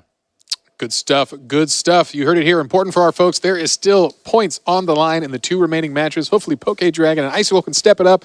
And again, our friend Poke Dragon, the player in red from Canada, is a self-described expert of doors. So is Icicle. So that is their time to shine here. But keep it alive with the right slaps here as we are getting underway and getting our next game ready. Maybe that's what they're doing. Maybe they're conserving their energy for the final match to pull off that miraculous comeback. I would love to see that. That would be intense. It's a good way to do it. How to shark your opponents. You got to just let those first games flow away and then turn it up when it matters. Get their guard down, right? Yeah, when the money's on the line here. So, impressive stuff. Very exciting. Yeah, back in our last game of Blade Ball, it was Jay who pulled off a last-second win, taking home the 5th game of that one. He's in another position to kind of have that rally back towards the end. Born in South Korea, moved over to California when he was young. One of at least 2 players that are local to California playing in this competition today. So for him, definitely looking to get another late win on the board and start to rally his way back up the points. So, Enyu, as a master of the slap arts, are you seeing kind of a meta forming in this competition? Anything unique popping out here that you weren't expecting in the slap battles rounds? I personally haven't played the slap battles where the platform falls down, so that is definitely making a huge difference in the players' play styles, I think, rather than just having the original platform. And like I said, I've always been the one to use the OP gloves because I don't have too much skill. I just like slapping people out of the map for fun. So these guys are very good compared to me. We do have such a mix of the games that I think very naturally fit into like a serious esport. You think something like Rivals, it's an arena FPS. It's like a ton of other arena FPSs that have been popular esports before. But Slap Battles is one that is so unique that it's funny to kind of have the tonal dissonance of this incredibly silly game with these super high stakes and seeing the emotion come off the sleeves of our players while duking it out. Right, and that's kind of the fun here, as I've nicknamed our Roblox Octathlon, a series of skills you would not expect to see in the gaming world here. Again, starting with fashion all the way to shooters and platformers. And today, we're in the reaction speed games with Blade Ball and Slap Battles here. And it's a broad array of skills, which again, these flayers, again, with the millions and millions who competed in the hunt initially was a game of puzzles and skills and ingenuity and working together to solve really complex kind of mental challenges. Now you're tested on all these other elements of gaming. So these folks truly are masters of so many ways to engage in a digital world here. It's quite impressive. We talked about it a little bit earlier in the show, but I want to go back because, Enyu, I know you played some of the qualifying rounds to make it in. Can you speak to the challenge that it is? Because 183 people visited that main page for the hunt. Only these 10 made it. It was truly a difficult run to qualify here. Yeah, definitely. I think it really goes to show what their perseverance, as we mentioned earlier, over 70,000 hours combined from these players. Right. The amount of, and it's not just about the skill. You could be very good at the game, but if you don't have the dedication and perseverance to put the time in to the actual event, then you wouldn't have made it here either. So it's very impressive all around. All right, scores are in. Let's see what we're up to from this match. And ooh, it's getting tight at the top here. Anonymous Lime now tied with Mad Max for first place with 32 points each, and Shafe at 28. All right, big comeback from the Death Eagle, who goes from the bottom of the board to fourth place here. Very good from him. Lime, Mad Max, not just tied in the points for this game, they're both sitting at 123 across our cumulative score here. They're pretty close to Roby and Shafe, our top two. Is it the same person? Could be. Just move back and forth really quickly. You'd never know. They might be. It's Anonymous Lime. We don't know who he is. He could be the Mad Max we've been missing. All right, folks. It's underway. The folks are getting ready to go here. I think we're just getting them in position, and another island battle will be heating up. Scores are tight. We just saw there. I think it's still anyone's game, as we mentioned. I'm excited. Let's see what happens. Here we go. Focusing on one of our front runners here, Roby. He had a really good showing in Blade Battles, taking home 59 points there. He only has 21 to his name thus far here in Slap Battles, but still leading in overall points. We'll need to step things up, though, if he wants to keep that position and be the third player in the top four. Yeah, we're underway. The music is a-bumping and the slaps are a-flowing. The respectable candidates all shaking each other's hands here, saying, hey, let's just hang out in the middle and relax. Although we see some players on the edge here. Let's see if anyone falls. No, Shafe looks like he's going to be sick. No! Oh. Anonymous Lime. Big knockout for the team. He has been leading so much here. Him going down first is going to be a crushing loss to his score. As you can tell by his expression there, devastating. Yeah. Yeah, that was an important one to keep his hopes alive here. He'd really use Slap Battles to come back in this competition. All right, some more folks jockeying for position at the edge here. We'll see Roby in a dangerous spot. This could be it. If he goes down here. Oh, and he does. Called it. Oh, that is crushing. Oh, but guess what? Death Eagle falls on the other side of the map. Oh, man, the two finalists of our last round, an important game for them, both fall in the bottom three here. It's been a new winner every time thus far for Slap Battles, and someone else up high in the standings is Shafe. He's going to be one of these final 5 players alive, but close to the edge, he has a battle against Icicle. Knocked off. Shafe is gone. It's going to be all new players in this final 4. Gosh, that is rough. Poke Dragon, maybe this is his climb to the top here. A first place here is a lot of points he so desperately needs. He's going to have to play this fierce competition at the front of his glove. His avatar looks like somebody who's just been slapped really hard. That is true. He's shocked by something. Those eyes popping out. Yeah, hopefully it's not his score at the end of this game here because he's going to need it. Yeah, he said his rival was John from Garfield when he was asked. Interesting response from him. I don't know if that's going to be playing in his head here as he's into the final 3 up against Mad Max, the 2-time runner-up in this game mode thus far. Maybe trying to get his first win on the board against Poke and Jay. And Jay, he's gone down to Mad Max and Poke Dragon. In a 1v1, they're both falling. He's on the platform. Who jumps higher? Oh, was that delayed? Mad Max! He pulls things through a last-second jump, and after 2 second-place finishes, Mad Max takes home a win in Slap Battles. Well, that was incredible. I think he actually did get a delay on the dropping platform there, and that was the millisecond he needed to get that win, and just like that, Mad Max is going to take our 4th round of Slap Battles. That's an important one. A very lucky positioning right there. It was. Another interesting round, coming down to a different set of top two. And as we've mentioned before, slap battles, a lot of variety coming out of our top contestants in that one. Unfortunately, Roby and the Death Eagle fall early on in that one. And those are things you're never really going to practice for, being both on a falling platform and having to like time your jump perfectly to know when you're going to actually die falling off the map. Like, you really got to feel it out, have a little bit of luck, a lot of bit of skill to make it there. And good thing for Mad Max. I mean, looking so good in the points thus far here for slap battles. And I also noticed in the fourth round there, it looks like a lot of players kind of spread out to have some 1v1 battles. Let's see if they do that again in the fifth. Scores are up, though, and taking a peek, Mad Max, two-time runner-up, first-time champion, leading things by a solid amount of points there, up 14 over Shafe in second. Yeah, that's a big breakout. He needs that. Mad Max now at 48. That is a huge lead as we see a clustering of all the other players.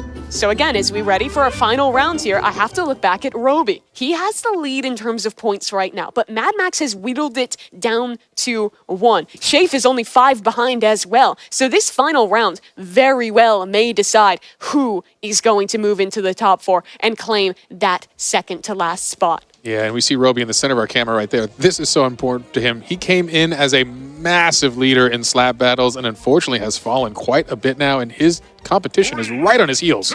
With multiple players within 5 points and another within, looks like 15, this is still anyone's game. Roby wants to win this one, not leave it down to the math, get a clean lead out ahead of his opposition. That's his goal in this final round. You'll see if the players recognize it. There is some chance here for kind of some teaming up on folks as we get a push to the edge here. Who's involved in this? Is that Jay and Roby here? They don't want to go down early. Managed to escape that. Yeah. At the same time, though, the players, they don't see the points that we do. They're definitely going to be locked in on the game at hand and just trying to win in every single one of these games. Yeah, and that's all that matters. Again, these collective points. All right.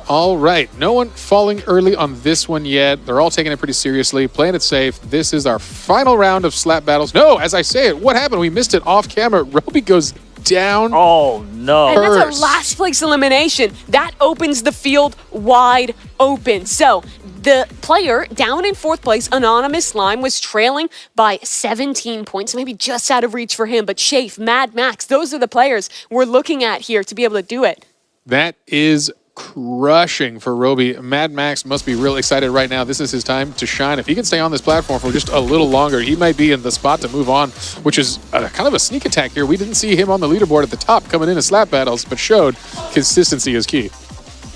Shafe against Icicle. Mad Max really wants to stay alive. Down. And there goes Mad Max. That is huge for our score, and I'm not sure. We're going to have to turn to the judges after this to see finals as Jay falls in 6th place. The way I see it, this game is in Shafe's hands. He was great in SLS, winning every match there. Now needs to secure this win, get as many points as possible to lock in that 3rd spot in the top 4. Yeah, this is his redemption arc for what was a rough SLS. Triple win and not enough to progress here. He's in the final 3. That already might be good enough. It's going to come down to the wire, though. Icicle near the edge. Shafe in a commanding position, pushing them both back, spamming out the 2v1 and into a 1v1 now. He's falling though, and Icicle out of nowhere takes home the final round of slap battles. Pumped. That was huge. All right, well, huge implications in our last round there. This is going to mix things up, and I'm not even sure I know. We're going to have to wait to see that scorecard after our judges add that up, and we'll reveal the excitement in this round. It's such a big question. Did Shafe win enough points to take it over the players up top? Roby, Mad Max, they both went out early. This is going to truly come down to the wire for a 3rd spot. All right, folks, the dust is still settling. The scores are being added. It is some exciting stuff ahead here. Hopefully we'll find out soon who's moving on. If I had $1 million, I'd put it on Shafe. Yeah. I think he really secured his spot being second in that last round. That was very clutch. Yeah. All right, folks. Well, let's tune in to Geach and Sabrina and see what they have to say before we get our final results. Oh, you're here with someone else. Man, my hands hurt from just watching all of that slapping. Sabrina, if you were a glove, what kind of glove would you be? Oh my goodness. I would probably be a glove that's similar to Rapture because I really like that ability, but it would probably spray out Bright Juice. Bright Juice. Okay, well, we're going to check back in with the casters really quick and see what they got going on over there. None of that. Just because it would be like controversial. Hello, world. No surprises here. Yeah, I mean, well, we were just talking about it. They're still figuring out the points for this final round, and I think we have them tallied up now to see where everyone is standing at the end of slap battles. This is just the points for slap battles, though, so not necessarily determinative of who's actually going to be making it through, because it is cumulative, but a very close competition. Mad Max and Shafe came in with a lot of points themselves. You're looking at them as the front runners to make that third spot. All right. Yeah, an unfortunate final round as we see there. Some of the top players early fell. Roby getting 1 point and 2 points the round before. That is crushing coming in last in slap battles. Yeah, and for him, I mean, definitely a tough time there. Some moments of greatness, and, well, our umpires, they're still tallying everything up. So let's go ahead and check back in with Dagichi Gamer and Sabrina in our green room. All right, you guys. Yeah, I'm so sorry. We just had to make sure we knew who was on top before we got back into it over here. So you were saying if you had a chance to be a glove, it was going to spray bright juice? Yeah, that's something I use for luck. Never mind. I can't explain it. But yeah, what do you guys think about the standings? I'm pretty happy that I saw Icy up there. He was really doing bad on the last game, so I'm actually glad that he kind of came back from this one. Okay. With that being said, with Icy, kind of pulling back up, are you not worried about having to go up against them? No, not for the next games. I'm pretty confident for these next two, especially in the top 4 ones. So I think I have a pretty good shot of getting to the grand finals here. All right. Well, time will tell who advances us next. But joining us now, we have 2 people that you may have already seen or maybe not, who have already punched their ticket to the next round. We have Daddy Dad and Anterel. Welcome, you guys, and congratulations. Thank you so much. Hello. Oh my goodness. Daddy Dad, you've advanced after playing Dress to Impress and Super League Soccer. How did you prepare for such a wide variety of games? Yeah, I played Dress to Impress for like hours and hours and hours with friends because I think my sense of fashion at first was really bad. I was not confident for Dress to Impress at all, but I was really surprised when I got first on that one round. So, and then Super Soccer League, I mean, I don't know. I thought I did pretty well there, so. Oh, yeah. Just a little bit of practice on that one. You definitely went crazy on the third round. That was my favorite on Dress to Impress. Thank you so much. I like the first one was really good. My second one was pretty bad, I think, but that's okay. You thought it was bad? I thought it was bad because I saw everyone else is doing the ice fairy way better than mine, and my colors didn't match, I think, so I thought it was bad. Okay. Well, okay. We are definitely our own harshest critics, for sure. Yeah. I beat myself a little bit because I thought I could get first, like, way better there, but it's okay. It's okay. Well, that's how you do it. Just play with your friends and let them be your critics and let them judge you and troll you. And then eventually you end up in a competition where you can compete for $1 million maybe and pull it out, Shout out to Makio for that friend that helped me out. And so, Anterel, what was your strategy? How did you approach Blade Ball? Like, what was your strategy for that? Just survive. Right. Oh my goodness. Well, clearly it worked. All right, so we're going to take it back to J Party. Thanks, guys, for kicking it with us, and we look forward to seeing you in the next couple of rounds. Thank you so much. All right. Good job. Yeah, thanks so much, guys. It's good to hear from some of our contestants that have already made it in. But we have another player joining them, and I'm happy to announce our umpires have tallied the score. And the third finalist making it through after the conclusion of slap battles. It's Shafe! All right, Shafe, congratulations. You've made it through. You get a slightly shorter break, but a break nonetheless. Rocking the orange outfit, it is Shafe. There he comes, the Slap King. Really came back. I think he deserved it. After a really, really impressive Super League Soccer wins across the board, swept it. He needed a big comeback. And this was his redemption round. All right, let's check out the leaderboard and see where everyone stands coming out of that competition. All right. And again, a tie now. Roby and Mad Max. But right on their heels is Anonymous Lime. And of course, the Death Eagle going into a massive scoring game here. Hey, we know by this math, this is a huge point score. So guess what? Anyone could still make it, although Poke Dragon, the man from up north, has a lot of work ahead of him. That he absolutely does. Roby, though, got to be feeling a little bit rough after placing last in slap battles. Had just a couple points more, and he would have been making it into that top 3. But he has another chance indoors and is still our leading contestant heading into that next game with a lot of really points on the line here, J Party. All right, good stuff. Note to myself, don't try to shake Shafe's hand after this. He might just slap me. But that's not important because right now we're going to hear the rules of our next game. It is the final round of the progression system, and it is an exciting one. If you weren't already on the edge of your seats, you will be. Because coming up next, it's Doors. Game 5, Doors. There is just one free-for-all match. The goal is to avoid attacks and survive. Last one standing wins. The contestant with the highest cumulative score will advance to the round of 4. Here's the scoring for each match. All right. We are in with Doors. This is an exciting game. I know a game that a lot of the folks at home are very, very familiar with, but if you heard there, this is something a little different. This is actually a brand new mode released on April 1st. What a good timing for a new mode.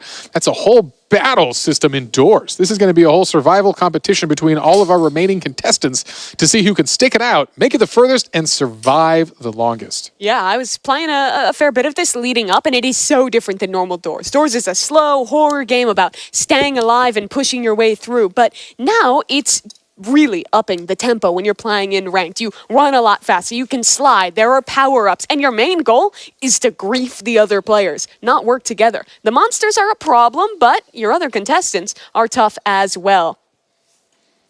Well, folks, it looks like we might be loading this game and getting into it, and I think we have. This is the kickoff for the last chance to keep someone's hopes alive. One more player will be progressing into the top round of 4. Who will survive and who will fall? One round of Doors is all that stands in their way. Looks like they can't wait to get out of that elevator. Yeah, seeing them practicing their jumping. It is worth noting there is some new movement mechanics in this mode, including a slide.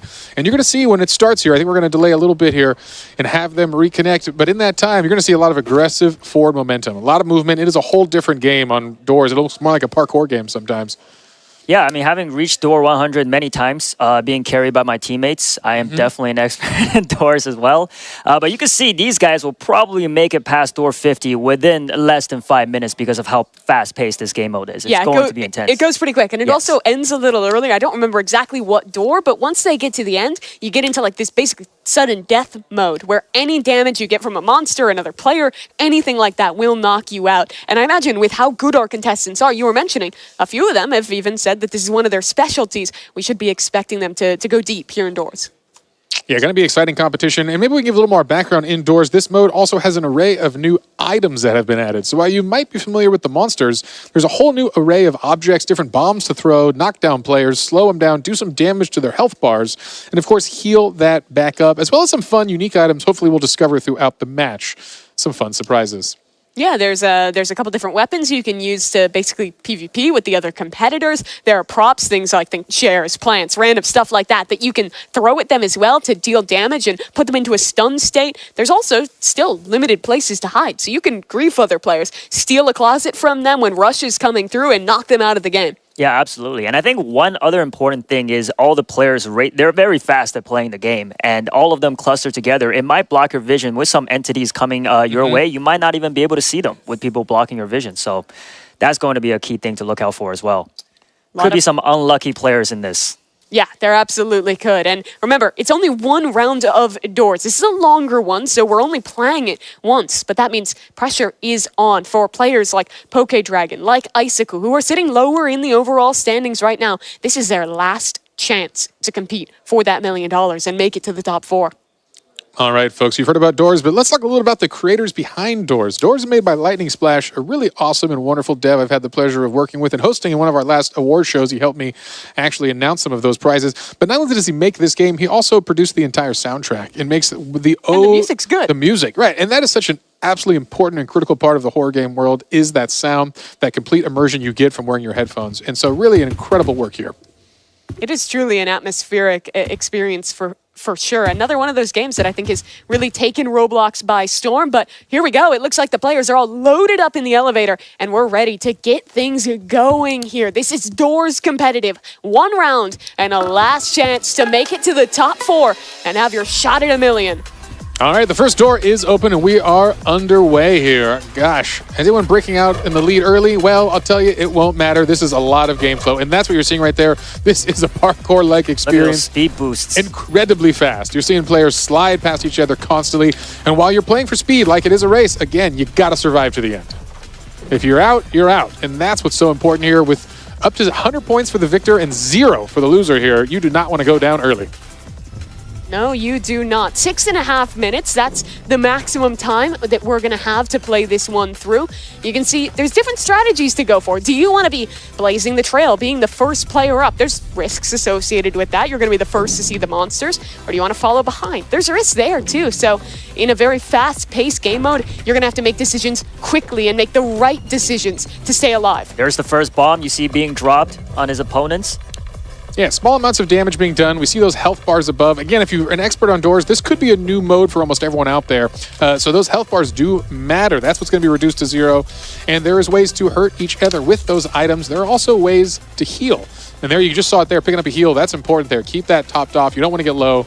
It's an unfortunate way to go with another player doing damage to you. There is also these boost packs on the floor. You see now how ridiculously speedy these players are that can help you go just that bit quicker. And on top of that, the heal items on the floor, that's another thing there. The golden gun picked up and a lot of damage onto, I think that was Lime, knocked down to quite a fair little bit of XP or HP. Oh, you see another player get hit by something there, and look at that. One health bar is very low on one of our players, and that's a dangerous position to be in. You never know when a single monster sneaks up on you and knocks you out of this competition. I hear something coming. I do. I hear it. Could we get... So what monster is that we're hearing, Enyu? I barely heard that, but it sounded like it might have been Rush. I didn't see any lights flicker, though. Yeah. There is a lot of monsters that have to deal with. A lot of this game is kind of having the game knowledge, figuring out which monster you might be facing, what the proper reaction is. If it's something like eyes, you have to look away, but hear that little psst, and you got to look exactly at the monster. So Yes. a lot to think about. Yeah, and Rush is a big one here because you can steal each other's there's hiding the place. right there. And there it is. Yeah, we see that sneaking up on you. That's a good one to keep out for. Why the sound design is so important here. We'll see what happens. Uh-oh, it looks like we have our first player falling here. We're going to find out in a little bit who that was here. I'm not sure exactly, but... Looks like it was Anonymous Lime, I believe, that fell. He's looking into the spectator seat, and that's going to be tough. He had 132 points heading into this round, but that could be the end for Anonymous Lime. Yeah, the first to drop is getting 0, so it's a crushing blow as you could be in first place and still drop to last just from this competition if you don't place high enough. Unfortunate for Lime there, but the rest of the players still Made in the it running. just in time. Wow. And that was Rush that we're seeing, right? So Yes. what's the deal? How do you avoid that monster? Must hide in the closet, or if I noticed one player had a hiding box, might have used that to avoid death. That's an important one. Allows you to keep your place in the lead if you bring the box with you. But again, health dropping low here. Looks like Poke Dragon is running real low on health. He's going to need a health pickup, or he's in a rough spot where another player could knock you out. Remember, coming into this Roby 100, Mad Max, they were tied 141 points apiece. So Yeah, just one place difference for the two of those will make or break your chance at $1 million. Yeah, but it also means all of our top 4 players, including the Death Eagle, are within 20 points of each other. Meaning, you take that first place spot, you can knock all of the other competition out of here and secure the last spot. When you look at someone like Icicle, like Poke Dragon as well, towards the lower part of our standings, they're preying on the downfall. Not only do they have to win, but they have to prey on the downfall of our top players. So for them, Anonymous Lime losing out this early actually gives them a greater chance as we go deeper into doors. Yeah, it's huge. It knocks the tournament wide open here and allows some of these players to have a real shot at getting at the last spot in the top 4. You have a lot more agency than in the other game modes of how to take other people down. So if I was someone like Poke Dragon, like Icicle, I would be trying my hardest to grief Roby, grief Mad Max, try and get them out, because those are your biggest threats right now. Don't give them any ideas. We'll see. They all seem pretty focused. And again, it is a dark and fast-paced world here. I know it can be challenging for the players to get a sense of where the competition is at while not falling too far behind, which is a quick way for a swift exit. If you fall too far behind, the game has some mechanics to ensure you're out of there. As we hear another monster close in here, just taking a second to enjoy the sounds of what is an incredible top horror game in the world. And you talked about this music. It's so impressive that a dev was able to just put that together as Poke Dragon gets a little jump scared, but still alive on a sliver of health. Yeah, his dreams of this competition are still going on that last sliver. We'll see if he can find any relief or if he's going to get knocked out by even another player with that low of health. Still 6 players alive, but as I say that, someone falls. Who did we just lose? That was Icicle. And coming into this with 107 points, only receiving 10 from his finish. That should be the end of Icicle as well. But good news for the lower players, Mad Max is gone. Oh, this is huge with Mad Max dropping again, one of our leading players. This means Roby and the Death Eagle are still very much so in this. Okay, Dragon's dream stays alive as well. Okay, we've got a lot of points still ahead here as we're getting deeper and deeper into the doors puzzle. I'm not even, do you guys know what door we're on here? I'm having a hard time just even keeping track of how quick they're moving. Our contestants are moving so fast, it's almost impossible to tell. Eyes spotted Screech as well there for Jay. He avoids it and stays alive. Yeah, good camera work. And it's important to note from the observers, those quick spins, those quick turns, they matter so very much in this game. Those are all tactical. You are looking for monsters. You are getting the response.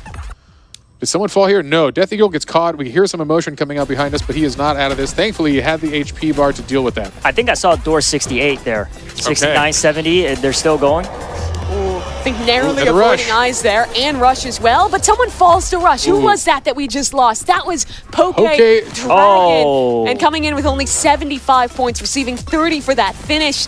It's not going to be them moving on either. All right, well, folks, this actually is an exciting trio because this order does matter as you are fighting for your life here. Roby and the Death Eagle in a good spot, but guess what? I believe 3J still has a chance here if he can be the top finisher and knock Roby down. Every one of these positions gets you 20 points ahead of your next opponent. The Death Eagle is within 20 of Roby. 3J is just about 22 behind the top finisher as well. So he basically needs to win and have Roby be the next out if he wants to make it here. Time is ticking. After these final 5 seconds, HP bars will not matter. We'll drop down to 1, which someone has an offensive item. That's a very Sudden big pickup. death has begun. Stop sign could put an end to it. Jay has his chance. Death Eagle Boom, is gone. Jay goes down. And this is it. The winner of this will actually be the survival. Wait, who just went down here? Was this It's Jay? Roby against 3J. Jay, all right. 1v1. The first one to land any damage will take this one home. Roby, though, came in as the points leader, has his chance to shore things up, and finds a hiding position. He wins it. Oh, and just like that. He led in points heading into doors, and he'll come out with 100 more. Roby, an incredible performance by him. We'll have to tally it up, but that should put him in a position to make it. His usual stoicism broken for a brief smile. We hope we enjoyed that. That is a huge victory. The winner of doors and a massive return to form for Roby, a definite fan favorite from early on in this competition. And, you know, it's amazing. He was a step away. He was the worst performing player in slap battles after coming in with the most points. He comes in with the most points again, finds his redemption indoors. Didn't have to call him out like that, but yes, congratulations to him. And also, amazing commentary on you guys' end there because I was just trying to keep up the whole time, and I could not. It is an overwhelming game. What was going on. Like I said, I've always been carried indoors my entire career, so seeing players play individually is very impressive. Well, that's a wrap for doors, and more importantly, a wrap on our qualifying round. And, well, the umpires verify the ratings and update the leaderboard. Let's get some reactions from Geach and Sabrina. My initial reaction, wow. Just wow, that was some next level gameplay. How long do you think you would have survived, Sabrina? I would have ran into the wall and died immediately. That was way different than normal doors that I've played. It was so fast. Yeah, my eyes could barely keep up. It's already moving fast, but then we're zooming between the screens too. How did they know what to do? I couldn't tell you. There was so much going on, and that level was really different. Yeah. And they were able to sabotage each other? Yeah. Was I seeing that? That's a pretty cool addition to doors, you know, as complicated as it already is. And then now you're playing against people, not just alongside each other. Because I guess typically when you play doors, you're working as a unit, you know, working together to get as far as you possibly can together. And now we're adding in the element of competition, which takes it to a new level. So in that case, I would not survive very long. Yeah, to answer your question. I hear you. I'm not making it out of the lobby. Like, well, I guess the elevator. I'm not making it out of the elevator. Is that as far as you've made it? Actually, I think I've made it to the library before, where you kind of have to be stealthy. That's pretty far. I'd say yes. You know, maybe I've had to use a Robux or two, you know, to buy a revive because I have had my fair share of pay to win. Yeah, I mean, well, I can't even say pay to win because you can't really pay to win. I didn't win. I just came back a couple of times to try and get a little further. Once those chase scenes start with that big long monster, like down the hallways and stuff in the library, that's just kind of like it for me. You gotta the soundtrack too, and all of the monsters, like all the sound design is so phenomenal. I am curious, did you experience April Fool's indoors last year? No, because how things work for me is once I get to a point where I just realize that it's not really for me because I love doors. You said your favorite genre was horror. Yeah, but see, it's the stealth factor because I love horror. It's fun, right? But then with doors, it's a little different. You have so many other factors. It's puzzle, which I also like that too. But it's the sneaking through. I'm telling you, because that's the furthest I ever get is that doggone library with that monster kind of tiptoeing around. And somehow I'm not good at that. I can't really get through. So yeah, the furthest I've probably gotten is that. But no, I didn't get to do the April Fool's one. It's been a minute since I played doors. Yeah, the April Fool's one was totally done by mouth. All the sound design. It was the developers. They mouthed everything. Like the music and everything. It was very funny. Do you remember how it went? Can you sing it? Dude. Are we gonna get copyright? No, I don't think I'm gonna do it. No, are we? No. Okay. Well, let's Okay. Should we take a look at the chat? See what the chat is saying? The chat was really excited for doors. That's all they were asking for all day: slap battles and doors. So I feel like they finally got what they wanted. They are screaming, "We believe in you, Eagle." Oh, okay, Eagle. And the chat's been rooting hard for Eagle from the beginning too. Eagle, you got a solid fan base. Dang. Okay. Roby though, Roby is doing a really good job. Let's talk about Roby being the sleeper here for real, because I feel like Roby's been kind of killing it all the way through, but it's always just been like he's always been falling just a little bit short. Yep. But it's like he's been really pulling it out. Last minute. Roby is clutch. Roby is the definition of clutch. That's what we really got going on here. So you said that your favorite genre is horror, but you haven't beat doors. And I'm just curious, what makes a Roblox game instantly fun for you? For me, definitely shareability. I just made that up because like I love to play games with my friends or my community, shout out Geechee Gang. I love to be able to play games and introduce people to the things I love, including that's what Roblox is about. It's perfect for that. So I really love that. Funny enough, I want to say Slap Battles was probably like the first game where I really said I have to tell everybody about this. This is hilarious. It's a lot. It's very fast paced a little bit, but it was so funny to me to watch. I'm really bad at slap battles, but I did beat the developer and he did say he could give me an admin glove, so maybe I'll follow up on that. What does an admin glove even consist of? What can you do? I don't know. With that? I have no idea, but that would be pretty cool. You know what I would do if I could create a glove? I'd make a zombie glove, right? Hear me out. So, okay. You take your zombie glove and you start smacking people. And every time you smack somebody, you're now in control of them. Now they go do your dirty work for you. And they just go wipe out the rest of the map for you. So now you can do like Roby, kick it in the tree somewhere. You know what I'm saying? And just sit back and kind of just watch your work, I think I'd go with that. Okay. I'm going to look more at the chat over here now that we're probably caught up.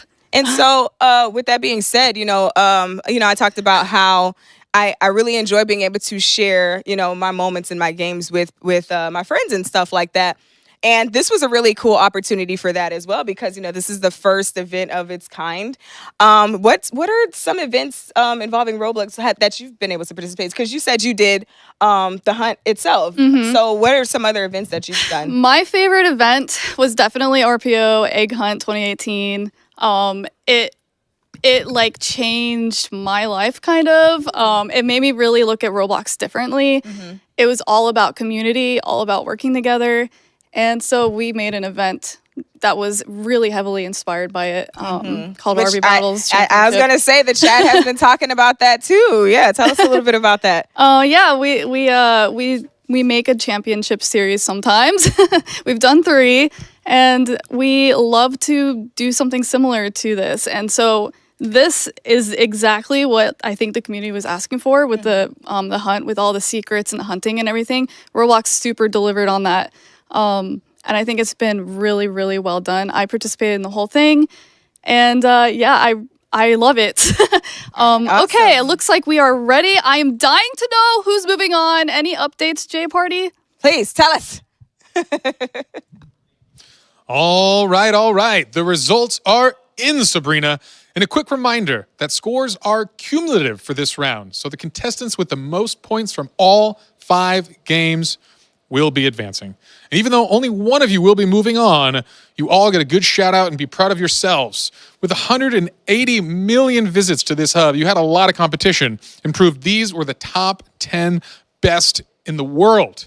You did incredible work, you solved incredible things, and cemented each and every one of you in Roblox history as legends in the Hunt Mega Final. But without further ado, while we celebrate our last progress into the top 4, we want to say goodbye to our heartfelt competitors who had a good run today. So, let's find out who's going home right now.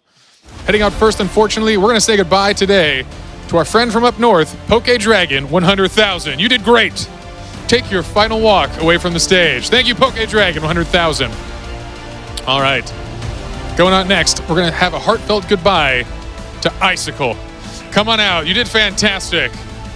I think you had some wonderful wins, some wonderful moments. Unfortunately, we're saying goodbye today. Coming out next from our competition is, unfortunately, Anonymous Lime. We have to say goodbye today. You did fantastic work. Can't say enough. Again, beating millions and millions out for their spot today in the top 10 Anonymous Lime. Thanks again.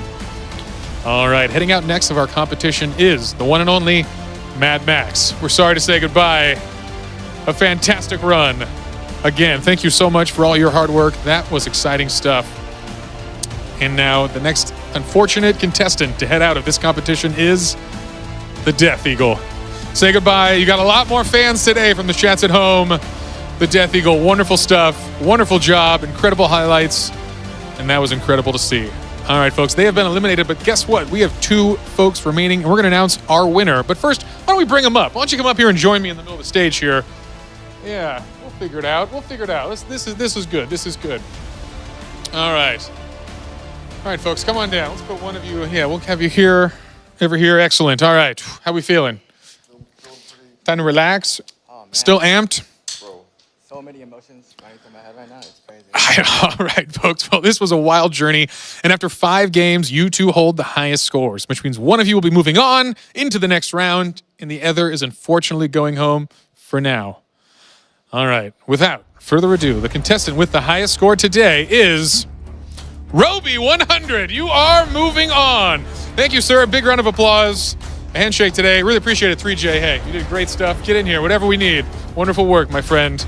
We'll see you soon. All right. Again, 3J, thanks for all your hard work. This has been an incredible journey, incredible performance. But today, Roby, you just entered your top 4. Are you ready? You're going to be in it. I'm excited. I'm so excited. I mean, like that last round, like it all came down to that final game. Like, so everyone was so close. Like I was like, bro, that was the most stressful game of Doors I've ever played in my entire life. Like, bro, I was shaking the whole time. I was just so locked in. That was the only thoughts going through my mind were Doors, hide here, hide here. Oh, there's a thing coming. Hide in here. I was like, bro, it's actually. But yeah, it was. I'm really excited. I'm really excited for the final. Well, that was incredible. You were here at the most stressful game, the most stressful mode, and the most stressful performance. But guess what? You made it. Take a deep breath. You've got a whole new world of competition ahead of you, and 3 other challengers await you in the back. But for now, incredible stuff. You showed amazing perseverance today. And again, that's a big time. How'd you prepare for today? I played a lot of games. I honestly, I practiced Doors the most, so that really came in clutch here at the end. I was like, after the mode came out, April 1st, I just played it for hours until I had to leave to California, and that worked out in the end, so I'm glad I did that. Do you typically win when you play online with all the other folks, just in the general Roblox population? I hold my place. I do fairly well. Yeah, I was really close to edging out those few other rounds, and then right at the end, yeah. But. All right, incredible stuff, Roby 100. Thanks you again. You're going to join your fellow competitors in the top 4, and we'll let you go and do that because we're going to get ready for the next round. It is exciting. It is a competition that is just heating up. But wait a minute, I just got word that we've got a surprise guest. I think they're going to share their thoughts. Maybe we can jump over to our correspondence team and see who we've just got. Thanks, Jay Party. Joining us to give his analysis is content creator Doors expert Creekcraft. Hello. Hi. Hi. How are you doing? I'm great. How are you guys? We are excellent. We are on the edge of our seats through this competition. I know this has been like so crazy to watch, just like back and forth. Like I'm sweating over here, and I'm not even playing. Me too. That was so suspenseful. But Creek, how are you feeling about what just happened? I don't think I've ever seen a game of Doors played like that. Like, it was so fast. I couldn't even tell at some points what was going on because they were just going so fast. They were moving so fast. It was crazy. Those were exactly my words. Yeah, it was quick. Have you ever considered like what it might be like to play a game of Doors with all these added features to it? Because now you've got attacks, you've got bombs, you've got weapons, you've got extra attack. Now you're playing against people instead of just playing it to win it. How do you approach something like that? You know, before I saw them play, I was like, you know what? I think I'd be pretty good at this. And now it's like, no, I'll let them play. I'll just sit over here and watch from the sidelines. No way, Jose. So are you saying you would not play against any of these guys? Yeah, definitely not for money. We'll say that. Like for funsies, maybe, but money on the line, ain't no way. None of them. Nah. You think you can handle that pressure? No. I'm feeling the pressure here, and I'm not even in it. So who do you think's going to win? Oh, that's tough. I don't know. I feel like the fan favorite right now is Roby. But I don't know. They're so good. I guess we'll see what happens next. For sure. Sorry, go ahead. You can go. Okay, so I want to know, how did you feel? Because, you've been watching. How do you feel about these guys' performance? So we have Duddy Dud, Anterel, Shafe, and now Roby. How do you feel about their performance up to this point? Watching Blade Ball was crazy. I don't think I've ever seen someone so good at that game in my life. Like, it just constantly winning every round. Like, impressive. Super impressive. I'd never want to go up against him in my life. Whose dress to impress outfit was your favorite? It's funny because I'm kind of bad at the game a little bit. So I was just watching it and I could tell that it probably wasn't their number one game on Roblox. So like I was I'm like, okay, I see what's happening here. I gotta go with man, I don't even know.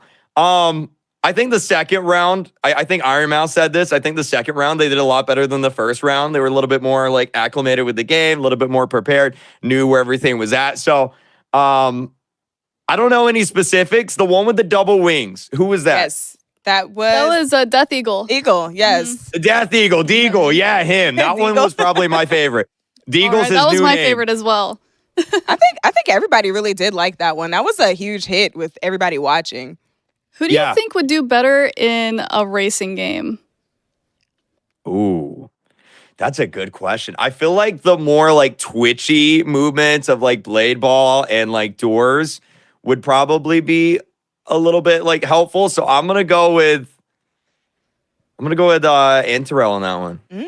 Interesting. Yeah, I would say Anterel or Roby myself. I was going to say the exact same thing because the way that Anterel's reflexes worked for Blade Ball really worked in his favor. But then the maneuvering that Roby, applied to get through doors, even when it seemed like, we didn't know how that was going to go, that's definitely going to work in their favor for the racing one.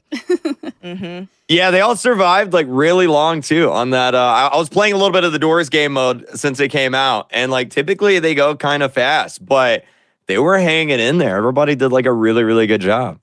Came down to it. So what was your favorite part so far of this entire competition?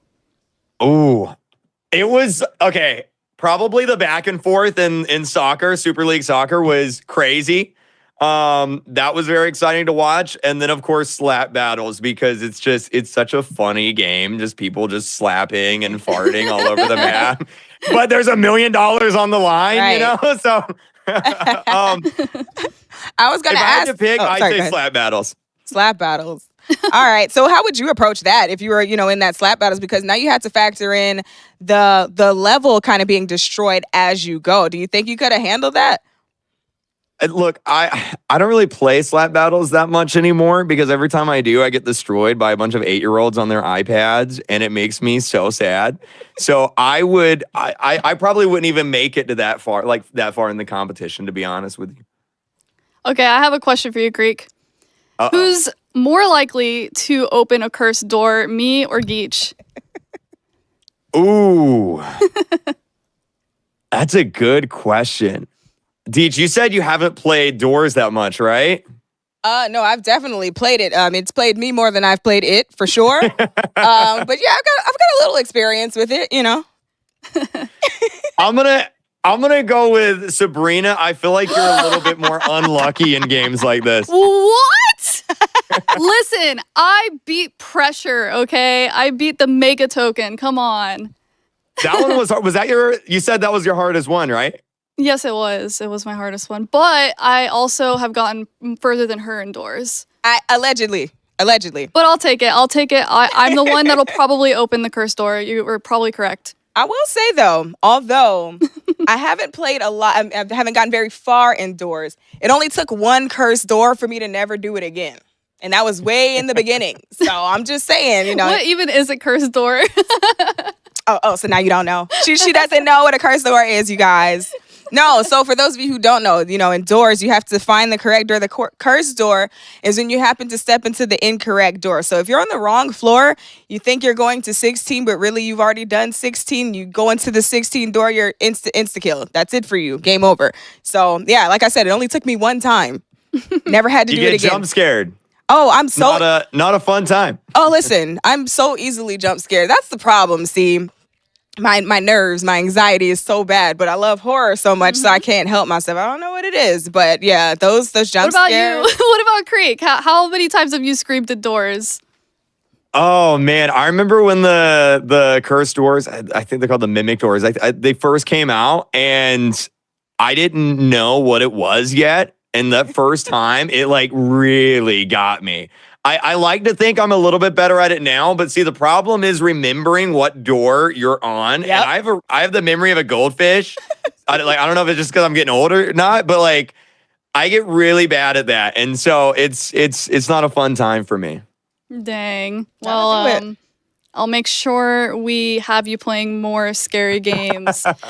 See now I want to see what it's like for you to play this new level, this new version of Door. I want to see you do the competitive mode now, because even though you were like, oh yeah, you know, that in the beginning, you know, it kind of got me a little bit. I just feel like you're too comfortable. So now I feel like you got to really push yourself and get into like the new modes and see how you can hang with the folks throwing grenades at you while you're sliding under a wall and also trying to ward off a screech.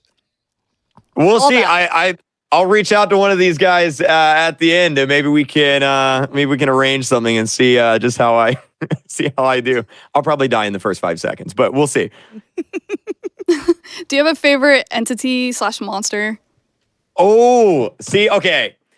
From looks, I gotta go. This is about to be the most long-winded answer of all Take your time. Like, yes, do it, please. Let's hear it. So I like Figure because I think he's probably like the most iconic in terms of like villains for Doors.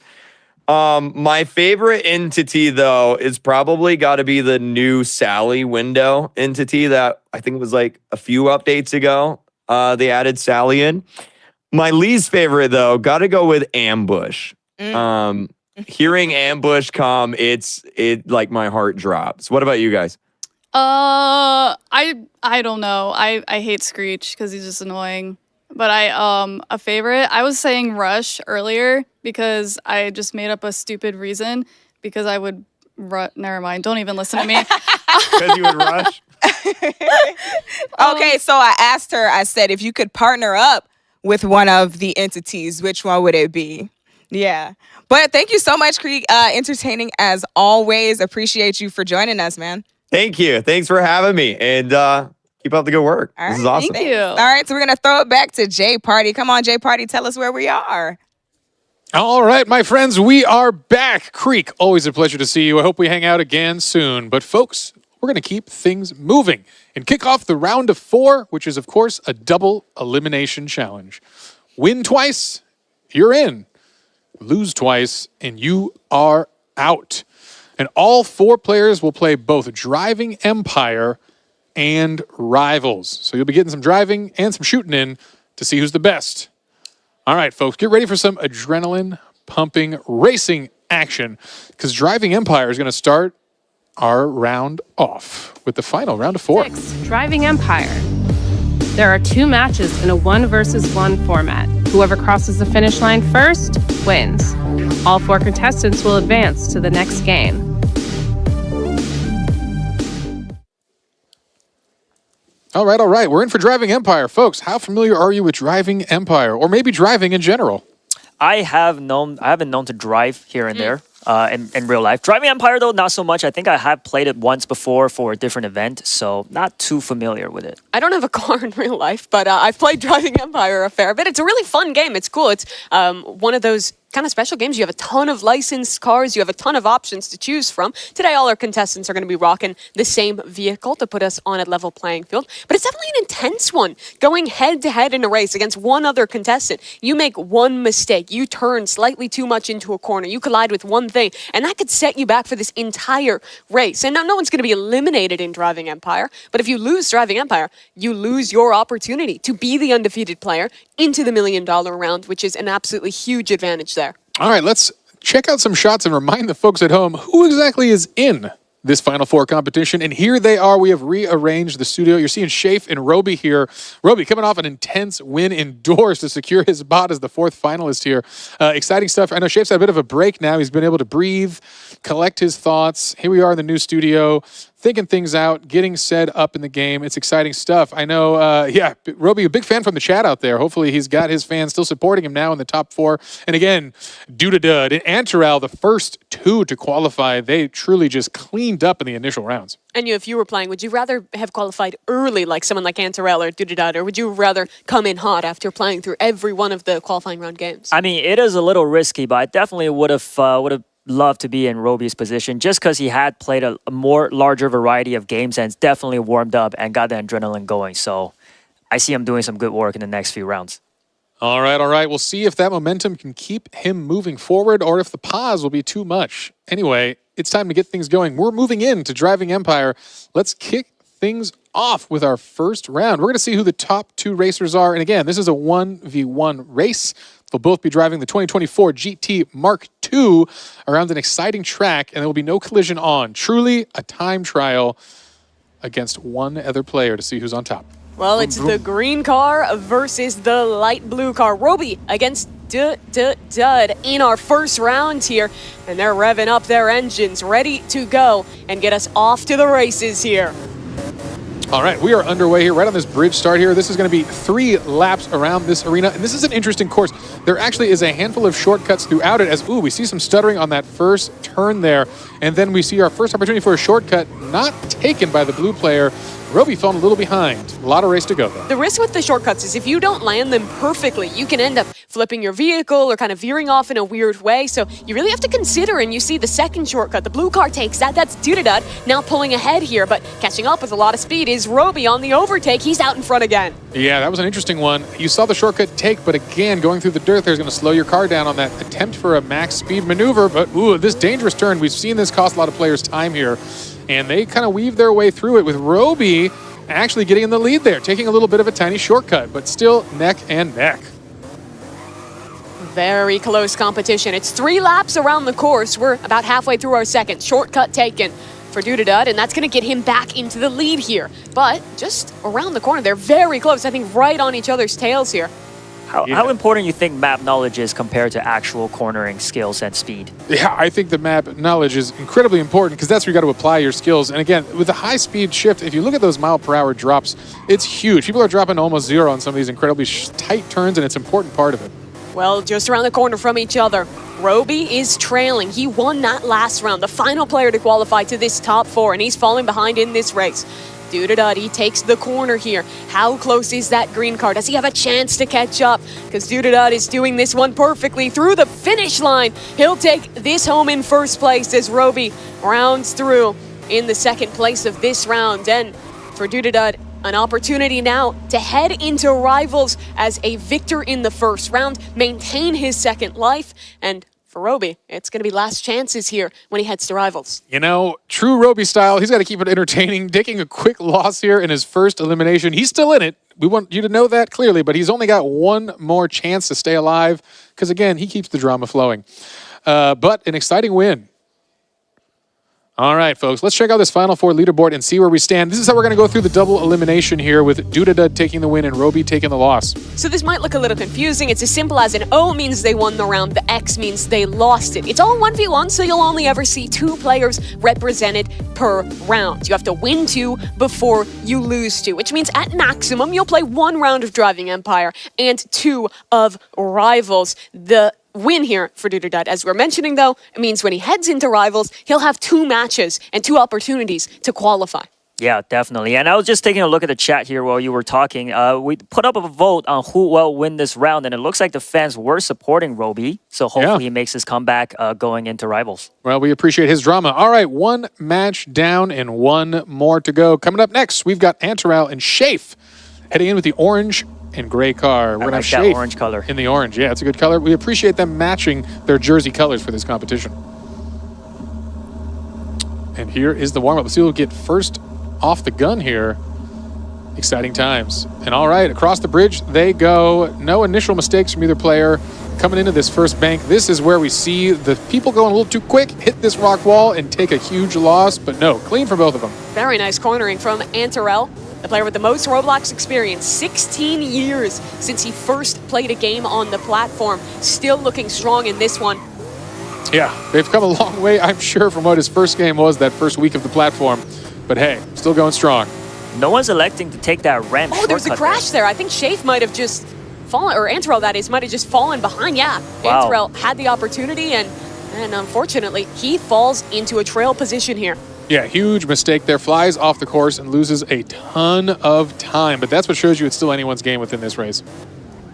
Yeah, he's going to need those shortcuts. Now's the time to put it all on the line and just take every shortcut you can. Shafe, he had a job opportunity in New York City. He put off his orientation for that job to take the risk. Come here, compete for $1 million. Truly putting important things in his life on hold to put it all out there for us. And at least thus far, getting rewarded. We're heading towards the final lap, and it's still a good lead for Shafe, but one mistake, and Antaral will be right on him. That was a great backstory. That almost had me in tears. Well, so far looking like a good choice as he is in the top 4, and that $1 million signing bonus could be a thing. Although for now, this race is looking a little rough as he still falls further behind here. Shafe has taken a dramatic lead. We'll see if he crashes. That's kind of what he's relying on at this point as he comes through one of the final banks here before the straightaway across the bridge, and that is a good high-speed moment for them. We're coming up towards the final corners, and Shafe, he hasn't made a mistake yet. He'll round the corner and take things home. Oh, man. Good thing he clears that. Into the water. He hits the final checkpoint, and Shafe wins his round. He'll face up against Dudadud in the 1-0 game when we head over to Rivals. It really goes to show that in Driving Empire, one mistake, that's all it takes to lose out. Antaral was looking great, but crashes once and he's out. Yeah, I mean, how long did each lap take? Like under a minute? Yeah, that's a fast game. A lot of time to catch up. You know, in true racing style, we appreciate the Driving Empire folks. But hey, I think it's time to check out this leaderboard and see the results of this match. And there it is. Shafe with a win. Dudadud undefeated as well. So Roby and Antaral, they'll be facing elimination in Rivals.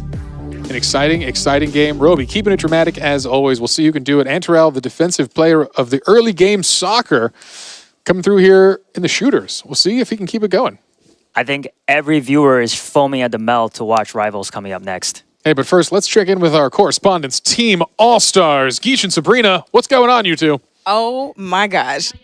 I need to catch my breath. That was some high-speed, high-stakes racing. Sabrina, what did we just witness? We witnessed some intense racing. I thought that, like, at first it was going to be really close, and then at the very end, like, Shafe got really in front. Yeah. It seemed like it kind of happened that way with both races, too. They were just neck and neck for, like, most of it until the very end. Right, because you figure the first race, you had, who did we have? Dud and Roby, which I was really sad to see them go against each other because I wanted to see them go a little further together. But, excuse me, y'all.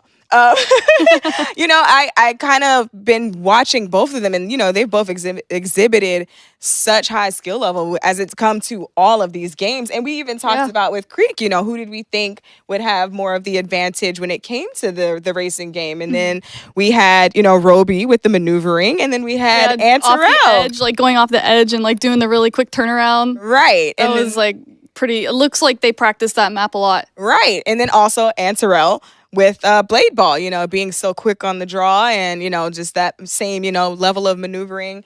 And both of them got beat. Yep. I didn't see that coming. I mean, shout out to you guys. You did it. You did the thing. But and some of them still have chances. So yeah, for sure. Yeah. I think it's going to be pretty fun to see how this goes. Moving into Rivals now because, you still, with that at this point, you got to have like actual skill. You have to have, game IQ. You've got to have the quick reflexes. You've got to have, the movement, you got to be quick, So I'm not good at that. I'm not either. That's why I'm not in the top 10. Me too. Yeah, me too. I got a question for you though. So they've done some interesting brand collabs in this game. Which one are you most impressed with? McLaren, Porsche, or NASCAR? Ooh, honestly, I'm impressed. I'm super impressed that anybody could get McLaren on board. You know what I'm saying? That's really dope. So yeah, I think that's I'd have to say that one. Okay. Well, we're gonna give it right back to J Party and look at the score. All right. Thank you, and welcome back to our competition here. Things are just heating up, and we're going to get this next round underway, folks.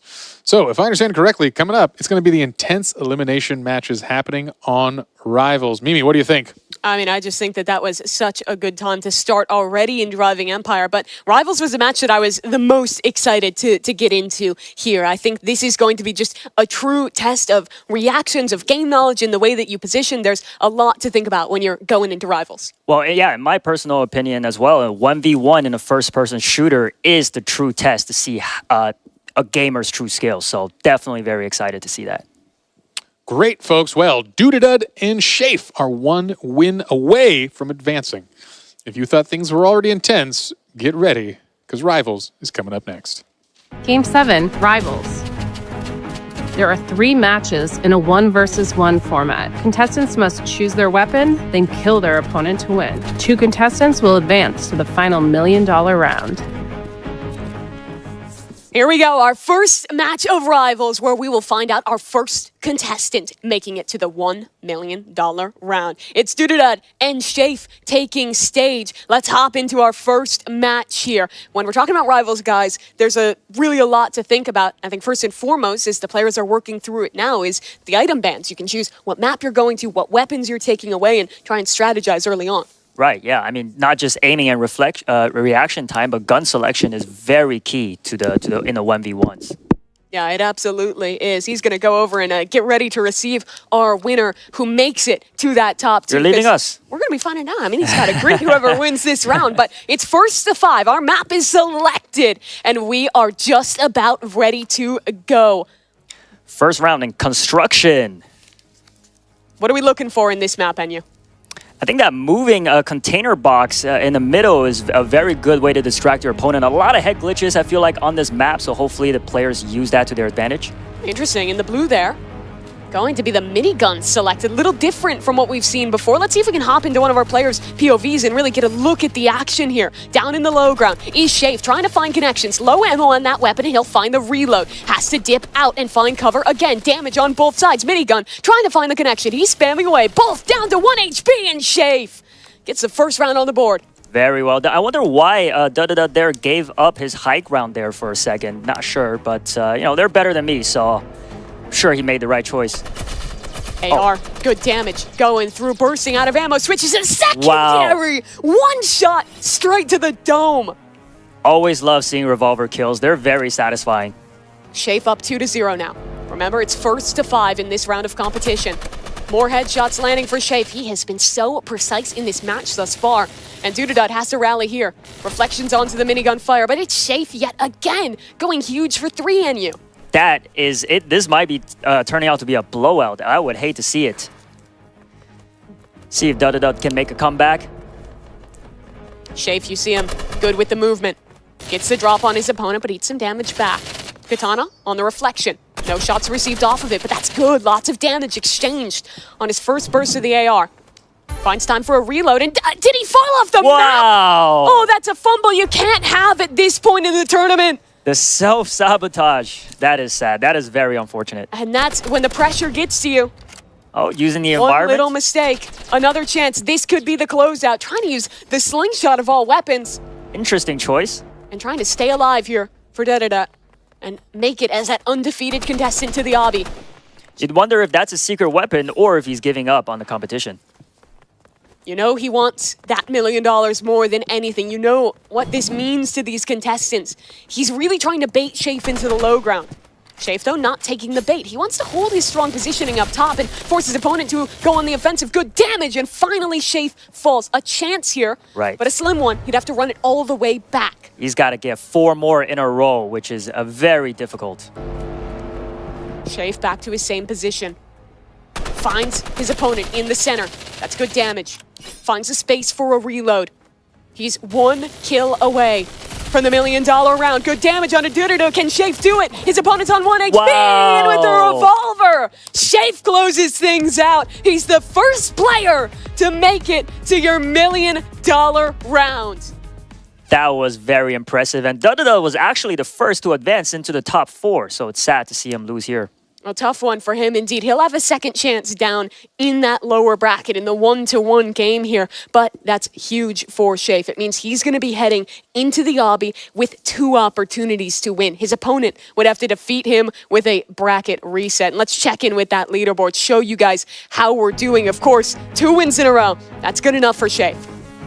Definitely, and just looking at the chat votes here, Shafe also had the popular vote, so it looks like they had the right idea on who was going to win this match. Truly an impressive player, Shafe. I think back to some of our earlier competitions, he only got 16 points in DTI, but won every single round of Super League Soccer, earning 60 points there, 25 then in Blade Ball, and rallying back right at the very end. A big congratulations to Shafe here. Let's see if we can maybe check in with him, and as we see him moving his way on into that $1 million round. A great moment here for Shafe. It's a huge sigh of relief.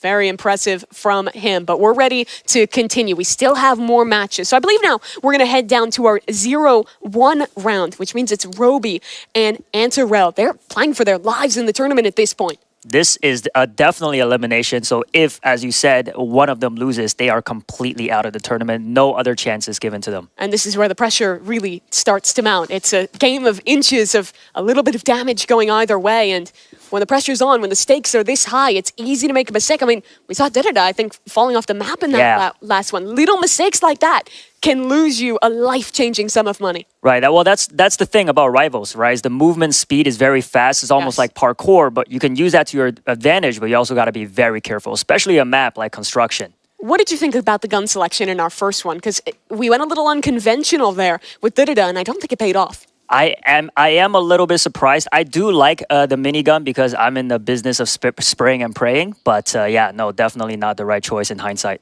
Well, the players are banning weapons into our lower rounds here, making careful consideration of what they want to compete against.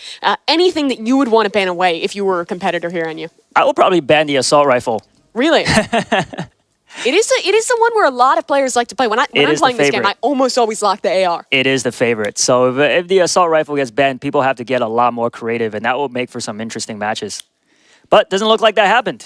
And it's the tried and true. Here we go. Elimination match. Antarel facing off against Da-Da-Da. Oof. I am sweating, and I am not even competing. Antarel gets the first lick of damage. A bigger map that we're playing on here.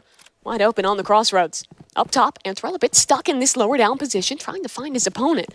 Still, not getting any information. Nade goes up. That'll catch a little bit of damage, trying to find a headshot. Jumping in the air. They're both low, but Roby on the revolver. The sidearms proving clutch yet again. Yes, because, I mean, the magazine, the assault rifle is pretty small at 20 bullets, yeah. Yeah, so you got to really use your secondary to its full potential there. Roby was our last qualifier.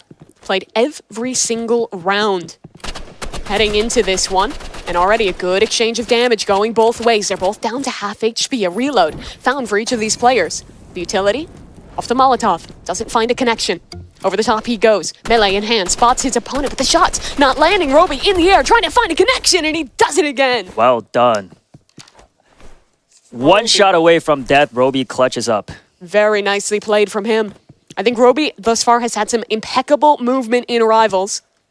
And it looks like the votes are in, and the viewers are voting for Roby as the favorite. So let's see if he could pull out these next. Whoa, there you go.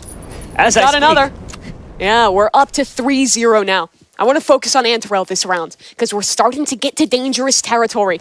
This man has got to turn this around when the pressure is high, when he's against a strong opponent. And this is what I mean. Oh. That damage, it's just incredible. He hasn't even received a lick of damage, and Roby's beamed him almost down to 0 HP. It would take an impeccable clutch to bring things back, but from mid-air, amazing movement. Wow. Roby off the top rope decimates Antarel. And we're on the verge of a sweep. Oh, man. I would be so nervous if I was Antarel. And like I was saying earlier, this is where the 1v1 FPS shooters is where your skills really show. It's all about mechanics in the 1v1. And again, Roby at range is dishing out the damage. Antarel, his last chance at $1 million, trying desperately to stay alive. Low health. An aid to try and connect. Oh, that's good damage, but Molotov. Still needs to find the shots at the end. Looks like Antarel is electing to go with the ADS, with hipfire, even at long range. They spot each other, though. Antarel trying to find this connection. The spread on the bullet's just a little bit too wide to be able to take his opponent down. That's a good nade, but doesn't quite find its mark. Antarel now moving back through. This is Roby here as well. Trying to look for an opportunity. Antarel! Wow. He's back with at least one round, Enyu. The dreams stay alive. That was an intense one. When it gets close like that, this map plays a lot differently. There's way more opportunities to hide, duck for cover. Yeah, it's a very big map for 1v1. Oh, lots of damage going both ways here. This could be the end for Antarel. He needs another round win in a row. And to even build more off of that. But he's taking damage. Spots his opponent. Interesting reload time there. Not sure why he chose to do that.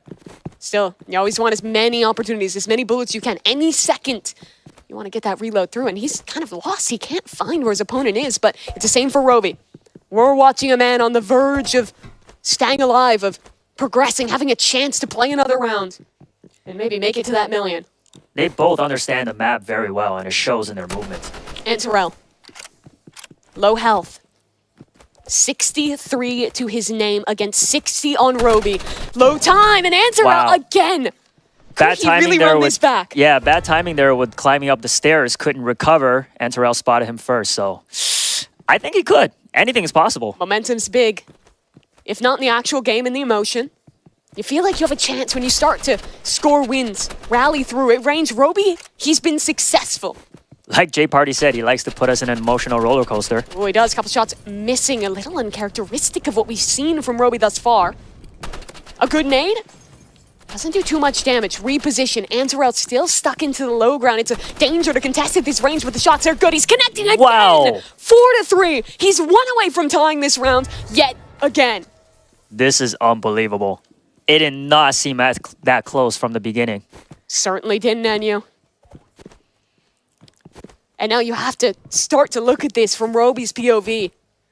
Can he close this out? He doesn't want to choke this opportunity away and find himself eliminated from a 4-0 start to Rivals. Dives into the low ground, close quarters battle. It's coming down to the wire. Did Antarel not turn around in time. Wow. The game is tied. I think Antarel's electing to stay in the low ground because he could just duck under the tunnels and move around and really lose Roby. It's happened a couple of times, so great strategy. 4-4. Everything comes down to this, but at range, Roby, he wants to close this out. Don't let the game slip. Don't let this be the one on your memories as you go to sleep tonight. Antarel, low again, but he's been clutch all game, trying to dip and dive. He'll get back to cover, the safety of the low ground where he's been successful all game. This is so intense. Antarel, can he do it? There down he is on in the HP, tunnels. down on chances, trying to rally this one back. Roby. Amazing prediction. Also sticking to his guns, he stays up top. Down below, gun's not out. Roby, he finds it and connects on through for his 5th round. Roby stays alive, eliminates Antarel from the competition, and has another chance in Rivals. That almost slipped him by, Enyu. It almost feels like he planned this because he always does this to us. Coming back, in the last second for the win, very impressive. And you could see with his reaction there, like he did the hand gesture. He knew how close that was. So Great job performing under pressure. Was anybody's game there. That is an intense one indeed. It feels like that map plays so differently because I think you saw Roby was always successful at these long-range fights. Antero was always winning at these close-range fights. But after that round, let's take a little peek at this leaderboard and talk more about it because that change-up in strategy from Antero was almost enough. Right, and looks like Roby, his chance stays alive, and going into the third Rivals match, he might just have another shot at taking over going into the final obby. It would be him against Dudadud. All of these players said they loved the obby. It was one of their most played. Years upon years of experience across these players.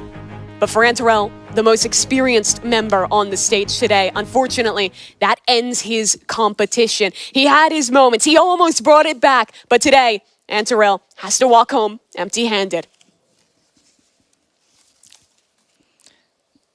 Let's hear it for him, though. He definitely had skill on display. He really showed his worth in Blade battles, qualifying through early off of that.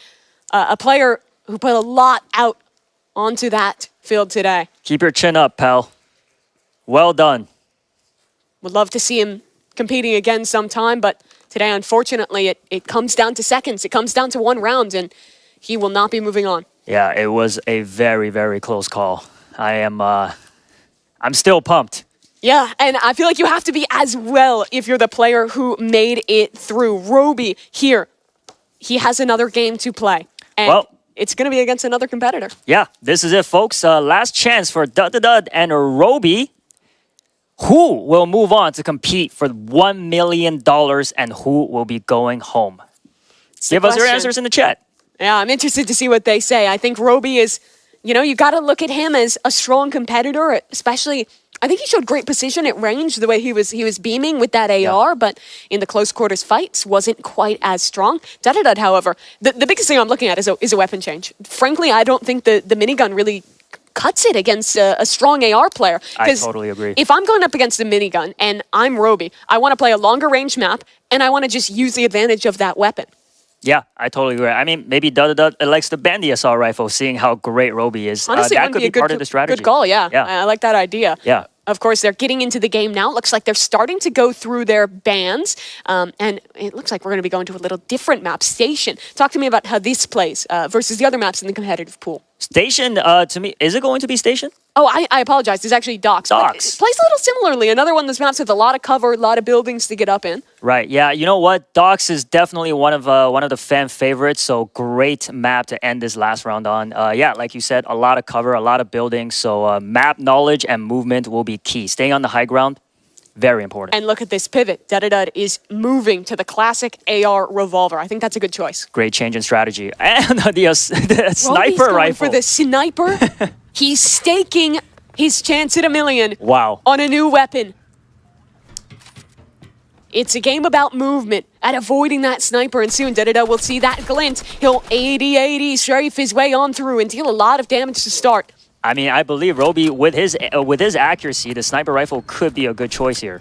Could be. Revolver always in his back pocket. It's a bit more cumbersome than the other weapons in the game. And I love this. He's playing to his advantage. Stays in the low ground. Doesn't want to give range to his opponent with the sniper. Yep. And Roby last round did chase a lot, but this time deciding to stay on the rooftop and not playing too aggressive with a sniper rifle. Definitely the right choice. You see the clock at the top of your screen. When that runs out, what's going to happen then? I have no idea. It is actually so rare that it happens in Rivals. I believe then it should be the player with the more health winning that. We'll see if we get there. It's kind of a rarity to see Rivals actually play this slowly. Yeah, I hope it doesn't get to that Close point. range revolver. How does he win it? That's the sidearm coming up on top for Roby. Wow, very impressive. I'm astounded. True precision from him. And it looks like the votes are in. Over 3,000 votes. 77% going towards Roby for winning this final match. Let's see if he can pull off. He nearly hit that midair. And it's almost devolving into a bit of a game of chicken. Yeah, Dudadud need to stay under cover and try to move closer towards Roby. But that revolver shot is also very deadly, so he still needs to be careful. The dash with the melee weapon equipped as well is a powerful tool to reposition into ways your opponent may not expect. Da-da-da. He's just vying for information here, jiggling in and out of every corner. He spots out his opponent. Dips away. Does Roby go in for the kill? Does he want the hunt here? He does. Close in, trying to switch to his weapon. He's got nothing out. Oh. And he loses this round. Game tied again. Yeah, interesting choice there. Not sure why he pulled out the fists. I think he was trying to throw a grenade. He thought he had more space, but then got kind of caught off guard and it looked like almost panicked a little bit with the util. Yeah, it is always dangerous to play so aggressive with a sniper, so... Looks like he completed some tasks there. Yeah, thus far he has not hit a shot with the sniper, but now he lands one. 70 damage onto Da-da-da. But of course, he needs more than just that. The damage is good. Beaming him down. Switch to the revolver. They're both on the secondaries, and Da-da-da takes the lead. All 3 gunfights have been close quarters. I wonder if Roby decides to change weapon at some point here. Sticking with the sniper rifle. I believe you're locked in once you choose. Oh, you can't change now. So, oh, wow. Well, he is committed to that sniper. Wow. He made his bet. He has to lie in it now. And whether that's one that'll bring him to the $1 million round or send him home empty-handed, could it be the revolver to do it? Good utility with the molly, trying to find it. Da-da-da wins out in the duel of the secondaries, and he's up 3-1. Oh, man. But if we know anything about Roby, he could pull off some miracles with comebacks. So I would not be surprised at all. He was in the pole position last game. Nearly let it slip. Great He movement. closed it out. Deciding to not stay in the high ground this time. Yeah, Da-da-da staying inside these buildings. He knows his advantage. Yeah. It's so silent in this room. I feel like I could hear a pin drop. It's so intense. And you look over at the competitors. They are so locked in. They know what's at stake. If you were one of these competitors that made it within a hair's breadth of qualifying. What was that? I think just you got a breaking hit the window marker on there. that. I believe that gives you one when you do break that. Not sure though. Could have even been a connection onto one of the barrels. Definitely wasn't onto Roby. He's still sitting at full health. Where is he though? They're both inside of buildings here. Bit of a slower game yet again. 30 seconds left. Making a lot of steps here. Roby on high, revolver in hand. Down below, quick scope in, doesn't connect the That was shot. so close. And now with a lower bit of health, he has to win it out practically with just a revolver. But Da-da-da's got the same. It's gonna be a standoff between these cowboys. Roby chasing down his opposition. Revolver in hand, the lower HP, and the time, that runs out. Oh. Unfortunately, that means with lower health, Roby loses the round and he's facing down the barrel of match point. Smart move by Da-da-da there, knowing that the time was running out to just hide away to not get hit by Roby.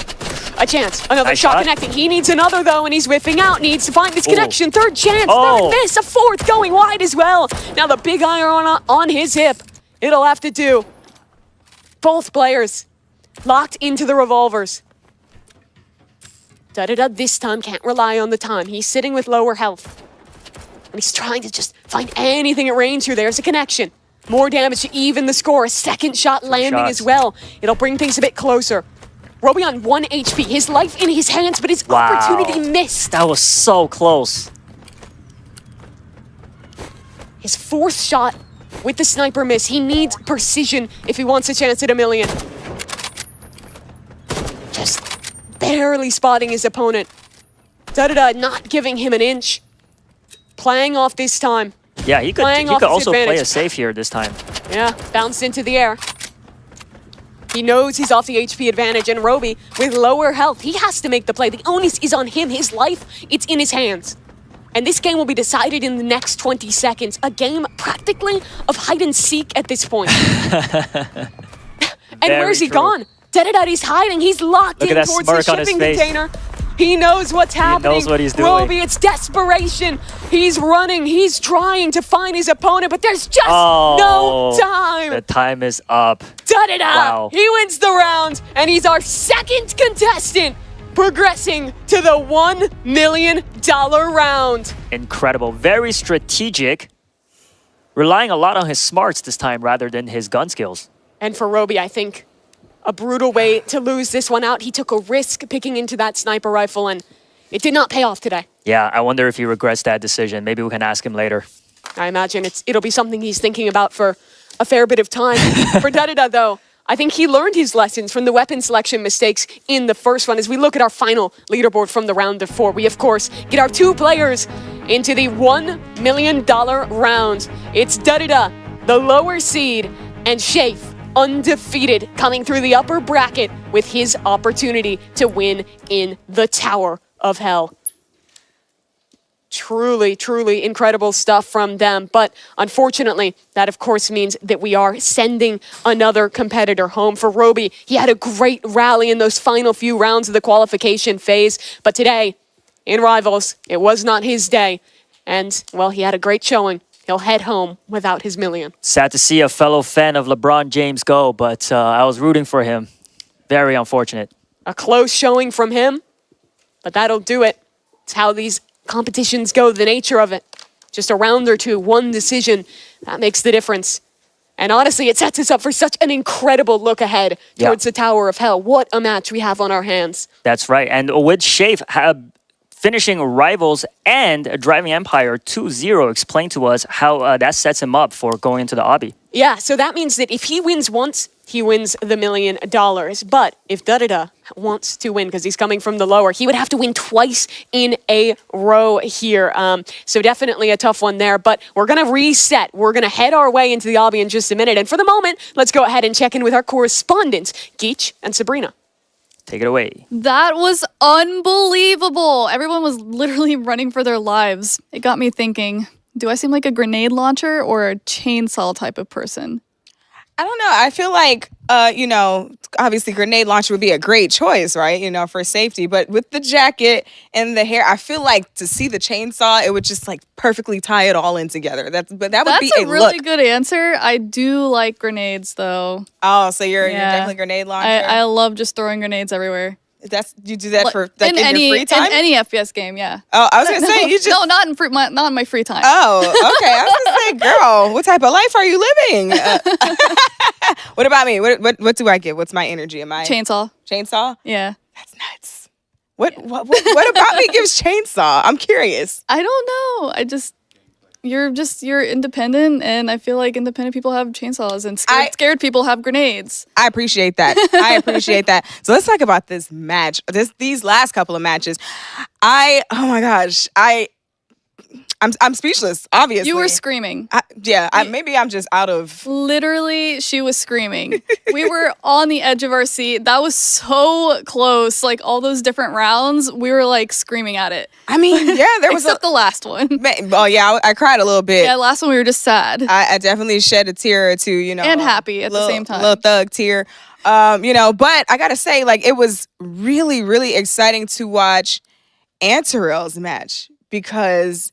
It was so close. It literally came down to like the very last second. Yeah. It was so exciting, but it's like, man. The match that was back and forth and they just kept like tying up. That's why we were screaming. Yes. Well, yeah. I didn't expect it to be that close. Right. And then I gotta say too, watching Dud get a chance to compete again against Roby. I didn't know what to expect because, obviously, Shafe was a tough contender from the beginning. Like, Shafe did not come to play at all. That was that. He knew, this is mine. Y'all can go on and just, like, it was fun for him. Like, oh, yeah, I'll play your game, just to give you guys... Very impressive. To give you guys some content, since that's what you want. But... watching Dud go up against Roby, it was almost kind of heartbreaking, like watching my 2 children fight or something. I don't because it's like those are the ones you're rooting for, the competitors. They touched my heart. They found the softest spot right here in the beginning, and it's like watching the kind of underdog story. Well, not necessarily for Dud because Dud was one of the first ones to plays, but then we sat here with him, and he was just so happy and confident, and it felt like he was like, yes, this is mine. And he did say, I'm not worried about these guys moving forward. This is easy. And he, I won't say he proved it. It's definitely tough. It's a tough position to be in. He definitely worked for that. And then it was gone. Yeah, watching Roby, oh my gosh. This is brutal. But personally, I just would not have picked a sniper for that map. Did you get to see the map first? Snipers are, like, if you're good with it, though, they're pretty OP. I think the problem though is that map was just way too big. It was really big for 2 people. Right. It's huge for 2 people. And then you also have a sniper, but it's like, Dead kind of took advantage of all of those closed in spaces, just kind of like Mimi said, it's a game of hide and seek at this point. Yep. And just to get, that close, oh gosh, I just want to go give Roby a hug. Aw. My feelings, my heart. Okay, I got a question here for you. Rivals is fast. What's your secret to staying cool in high stress rounds? Oh, well, that's my secret, Sabrina. I'm always stressed. See how that works? I have no problem. I can do this because I am this. You see? But how do you stay cool? I just, pretend that, I'm just in the kitchen or something, think about food. Okay. Well, with that said. All right, we're going to go ahead and throw it back to you, Jay Party, and we're going to finish this up. All right, my friends, I have returned. And what a journey it's been, hanging out with some of our contestants, getting a first-hand perspective on the final eliminations. What a fun thing. Anyway, congrats to Shafe and Dudadud. They are the last 2 contestants standing. But who will fall? This is what it's all about, my friends. It is time for the $1 million round. With the grand prize at stake, it all comes down to one final game. The aptly named Tower of Hell. It's going to be Game epic. 8, Tower of Hell. The rules are simple. Climb as high as possible. Whoever gets to the top first or climbs the highest wins. But if an undefeated contestant loses the first match, a second will be played. Ultimately, the winner takes all. All right. You ready here, folks? The race to the top will begin shortly. Also noting, whoever gets the highest at any point, we will count that score. That encourages forward momentum in our players in Rivals winning that second game after getting trounced in his opener. Yeah, I mean, it looks like the odds are stacked against him, but clearly he's able to make these epic comebacks. And like you said, everybody having extensive experience in Obby's Tower of Hell, it must be the game that both of these players are looking forward to. Well, it looks like we are ready to go. We started with 10 contestants to get into this one. Shafe, they're the only 2 left here. They're just getting in, making the final preparations to arrive. For these 2 young men, the pressure is truly on. When you're playing through this, it kind of felt too real. Still a field in front of you, but now only 1 player on the other side. I know. Is stopping you from $1 million. I know. This is it. Millions and millions have tried to have a shot at the final $1 million. And this competition has been won for the ages. This is a double elimination, as you remember. So, if Dudadud can win this, there'll be an extended set, but Shafe can take the money on this race right through the heart of Tower of Hell. And actually, we have a little quick exciting announcement for you all. A game that has not seen an update in quite so long, guess what? Has released a brand new Tower Portions update, greatly increasing the difficulty of this competition just as a little gift for our final 2. They've not seen it. The world has not seen it. This is a brand new update. And I will say, I've seen the practice rounds. These guys are experts, and I think they need this. This is going to be a true epic race here as we're going to see some brand new sections of the course. They're off to the races. 7 minutes between these players and $1 million. Interesting word choice there, gift, Jay Party. I'm not sure if they appreciate this gift, seeing that it is much harder than it used to be.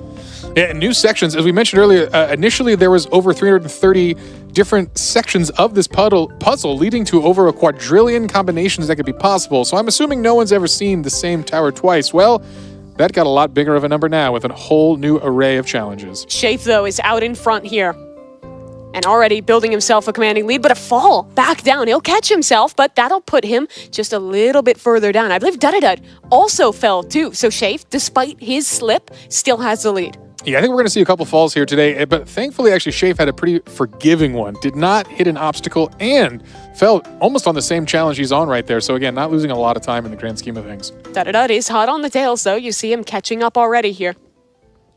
And as you can see on the sidebar there, we can see each player's positions in the race. It looks very, very close. They're just neck to neck. Yeah, this is still anyone's game here. To say someone has a lead is just really, the happen circumstance of a single jump here.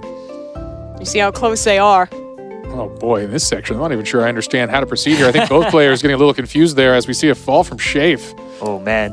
Yeah, this is going to be a rough one. Smile on his face in good sport as he heads to the bottom, knowing he might be joined by a friend shortly here. And there we go. That was a wild section. Even with observer cam, I'm not sure I understand how to progress through that one.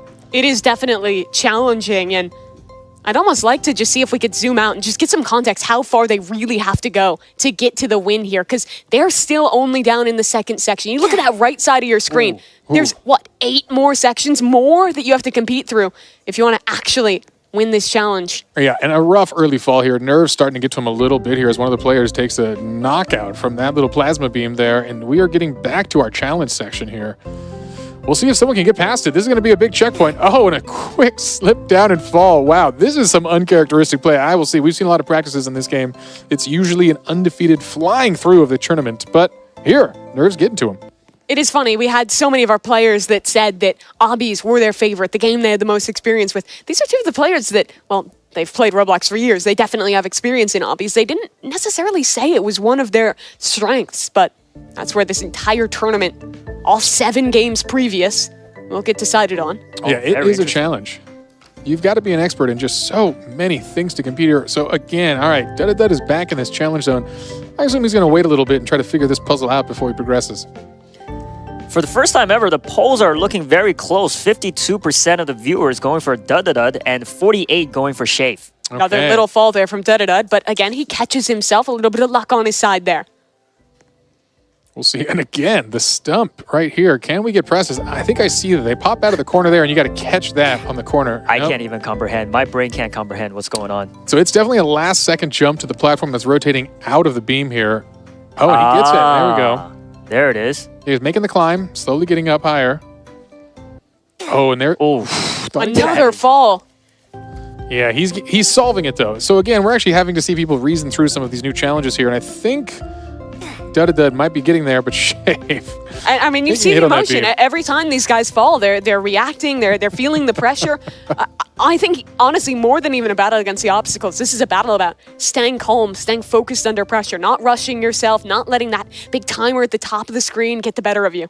Now, I can't be watching the time here. Just relax, just focus. Already we've seen this is a much slower competition here. There are puzzles to solve, and they need to spend some time. I think this zone has been a major stump. Just relax. Easier said than done. My hands are soaked in sweat watching this. Down goes Dud yet again. Yeah, that was a rough missed jump there. Again, Nerves really getting the best of him. Obviously, such a funny climax of this entire event as a single missed jump is going to result in a complete reset. And here we are, neck and neck. Back to the beginning. And you can't let seeing your opponent get the better of you. You don't want to rush anything. You don't want to make mistakes. One slip could be the difference, and there's a mistake. One of our players fell. Reset again. And looking at the sidebar there, it looks like they've reached about, 20% of the entire tower so far? If that. Yeah. Yeah. It's a massive tower ahead here, and we'll see if we see another round, but this could be it here. Dud is kind of in the lead, so he is holding on. But yeah, if Shafe manages to catch up in these next 2.5 minutes. The critical thing is only 2.5 minutes left in this round. So Shafe, this run could be his last opportunity to get ahead. He wants to be so careful with each of these jumps. I believe this is the obstacle that no one has made it through just yet. Here's his chance. Good jump. He stays up in it as Dud is back down on the reset. And Shafe, I think he just fell. I think we heard the oof. That means he's down. Oh, and there it goes again. Boy, it is a rough run for our players here. Not sure who actually got higher on that initial climb. I believe they've both lost at that same obstacle. Yeah, this actually might come down to a replay then of who made it to a block or a frame higher than the other person, because this is going to be rough. Well, it looks like on the sidebar there, they do keep record of who reached the highest point, and so far, it is Dud. Oh, okay. Looks like he is leading. Good to know. Perhaps we'll have a redemption match. Let's see if Shafe could maybe take his way up. Remember, if Dud wins this, he resets the bracket, brings us to a do-or-die final round of this very classic obby. They're getting back to this section. Everyone's favorite. And I just want to watch Shafe here, see his reaction, because this is the make or break for him. Okay, he jumps up. Clear this. He's making it deeper through this obstacle, but it's a challenge even to figure out how you want to move in this one. Oh, and just like that, Shafe has cleared it. This has been the backbreaker with a minute left. A minute and a half. Dud has to rally back and make it ahead of his opponent, because right now, Shafe, he has this in the bag. Oh, he's still going.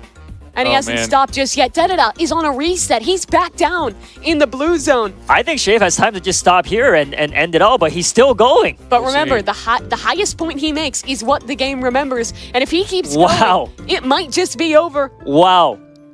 50 seconds. Is that enough time to catch up? Shafe, the player who flew all the way from New York. He had a job offer on the line. He was ready for his orientation for that opportunity. And if we can watch Da-da-da, this is his last chance, his last run to try and beat him out. Shafe made his sacrifices, but he was the undefeated player through our rounds to work into this one. Oh boy, all eyes on the man in blue here. Da-da-da, his round to lose. Where's he at here? This is the moment. He's made it up to the yellow. A chance he has cleared it. Can he do this? Is actually above it. It's possible. He needs it's to possible. run. No! That should be it. 16 Oh seconds. my gosh, 15 seconds. Da-da-da's hands off keyboard. I cannot believe the pain. He knows it's over. Oh, And the at final this point, countdown, folks. A victory lap Wow. for Shafe. He holds 4, his position 3, up high. 2, and Shafe, 1. he's the This is champion it. of the Hunt Mega Final. We've got it.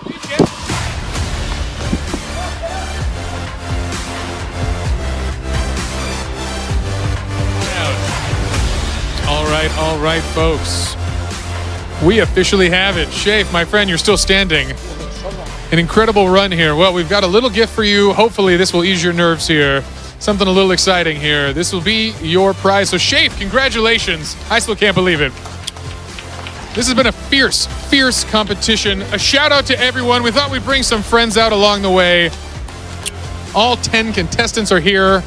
The skill, the smarts, the determination to make it here. It's been an incredible journey. Congratulations to everyone. But here, let's take a big shout out again to Da-da-da. He had an incredible journey there. That last jump, a painful fall in the last 10 seconds. But hey, it's time to celebrate everyone who competed in the Mega Championship for the Hunt. This was huge. You solved puzzles, tokens, looks, fought battles, outraced foes, conquered obbies, won shooters, earning you the right to be called the best. And of course, earning you the grand prize. Shafe, this one yours. Congratulations on $1 million richer. You've done it, my friend. All right, what are you feeling? How you feeling? Anything to say? Oh my God, ecstatic, kind of all over the place. Dud, you did amazing. Oh my God, I was so nervous when you got to the, what was it, the yellow one? Oh, but I'm so glad that everyone's here. It was awesome. This event was awesome. All right, my friend, any shout outs, any thank yous you want to give to the folks at home? Shout out to Gagarg. Shout out to my parents. Shout out to Cobb. Shout out to Vepix. Yeah. Awesome stuff. All right, my friend, what are you going to do? What are you going to buy first with $1 million?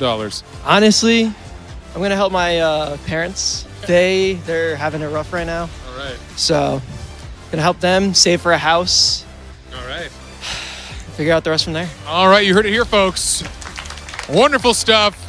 An awesome person deserving of wonderful things. Shafe, congratulations again. That was incredible. I know if I had $1 million, I'd spend that fully on floss. Why? Well, that's for me to know and you to find out. All right, my friends. This is it. We've done it. We've had an incredible show with an incredible crew. And my friends, I'd like to say a few thank yous. We've got someone $1 million richer, and for the rest of us, well, we've got $1 million worth of a rich experience. And that's all the award we need. But hey, maybe some thank yous would suffice. I want to say thank you again to the amazing co-hosts I had. Mimi, new to the Roblox universe. Where's my camera shot? There it is. Mimi, hello. Well, yes, welcome. I don't know. We're shaking hands now. Thank you again. And you, of course, Frace, you already know. And you, thanks again for all your work here, my co-hosts. You can even have a handshake. We're giving those away for free. Again, a huge thank you to Sabrina and Geach the Gamer. Fantastic commentary for saving us in the green room.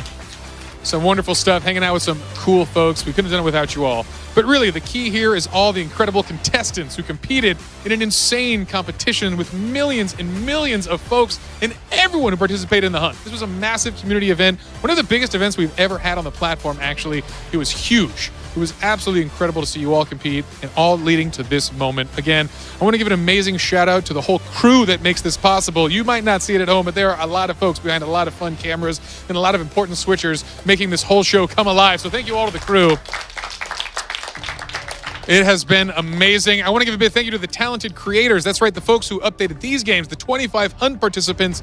Again, Roblox is nothing without its creators. Y'all developers make this stuff magic. I know almost each and every one of you who helped with these games personally, and it's been an incredible run. Thank you for all the gifts, all the additional work of updates that you have provided us, including that surprise Tower of Hell one for our folks at the end here. Again, incredible stuff. All right, well, thank you for always being insightful and entertaining, to our live streaming content creators who joined us, some special guests. But folks, the most important person of all to thank, and that's not me like you may think. It's you at home watching. All of you, again, appreciate you tuning into the end. An amazing journey. Roblox is possible because of all the folks here, all the magic, the folks at home. Again, I can't say enough. But hey, I'm tired of talking here. It's time to celebrate. This concludes the Hunt Mega Final. So folks, I'm Jay Party, here to say we'll see you all next time. This has been a show.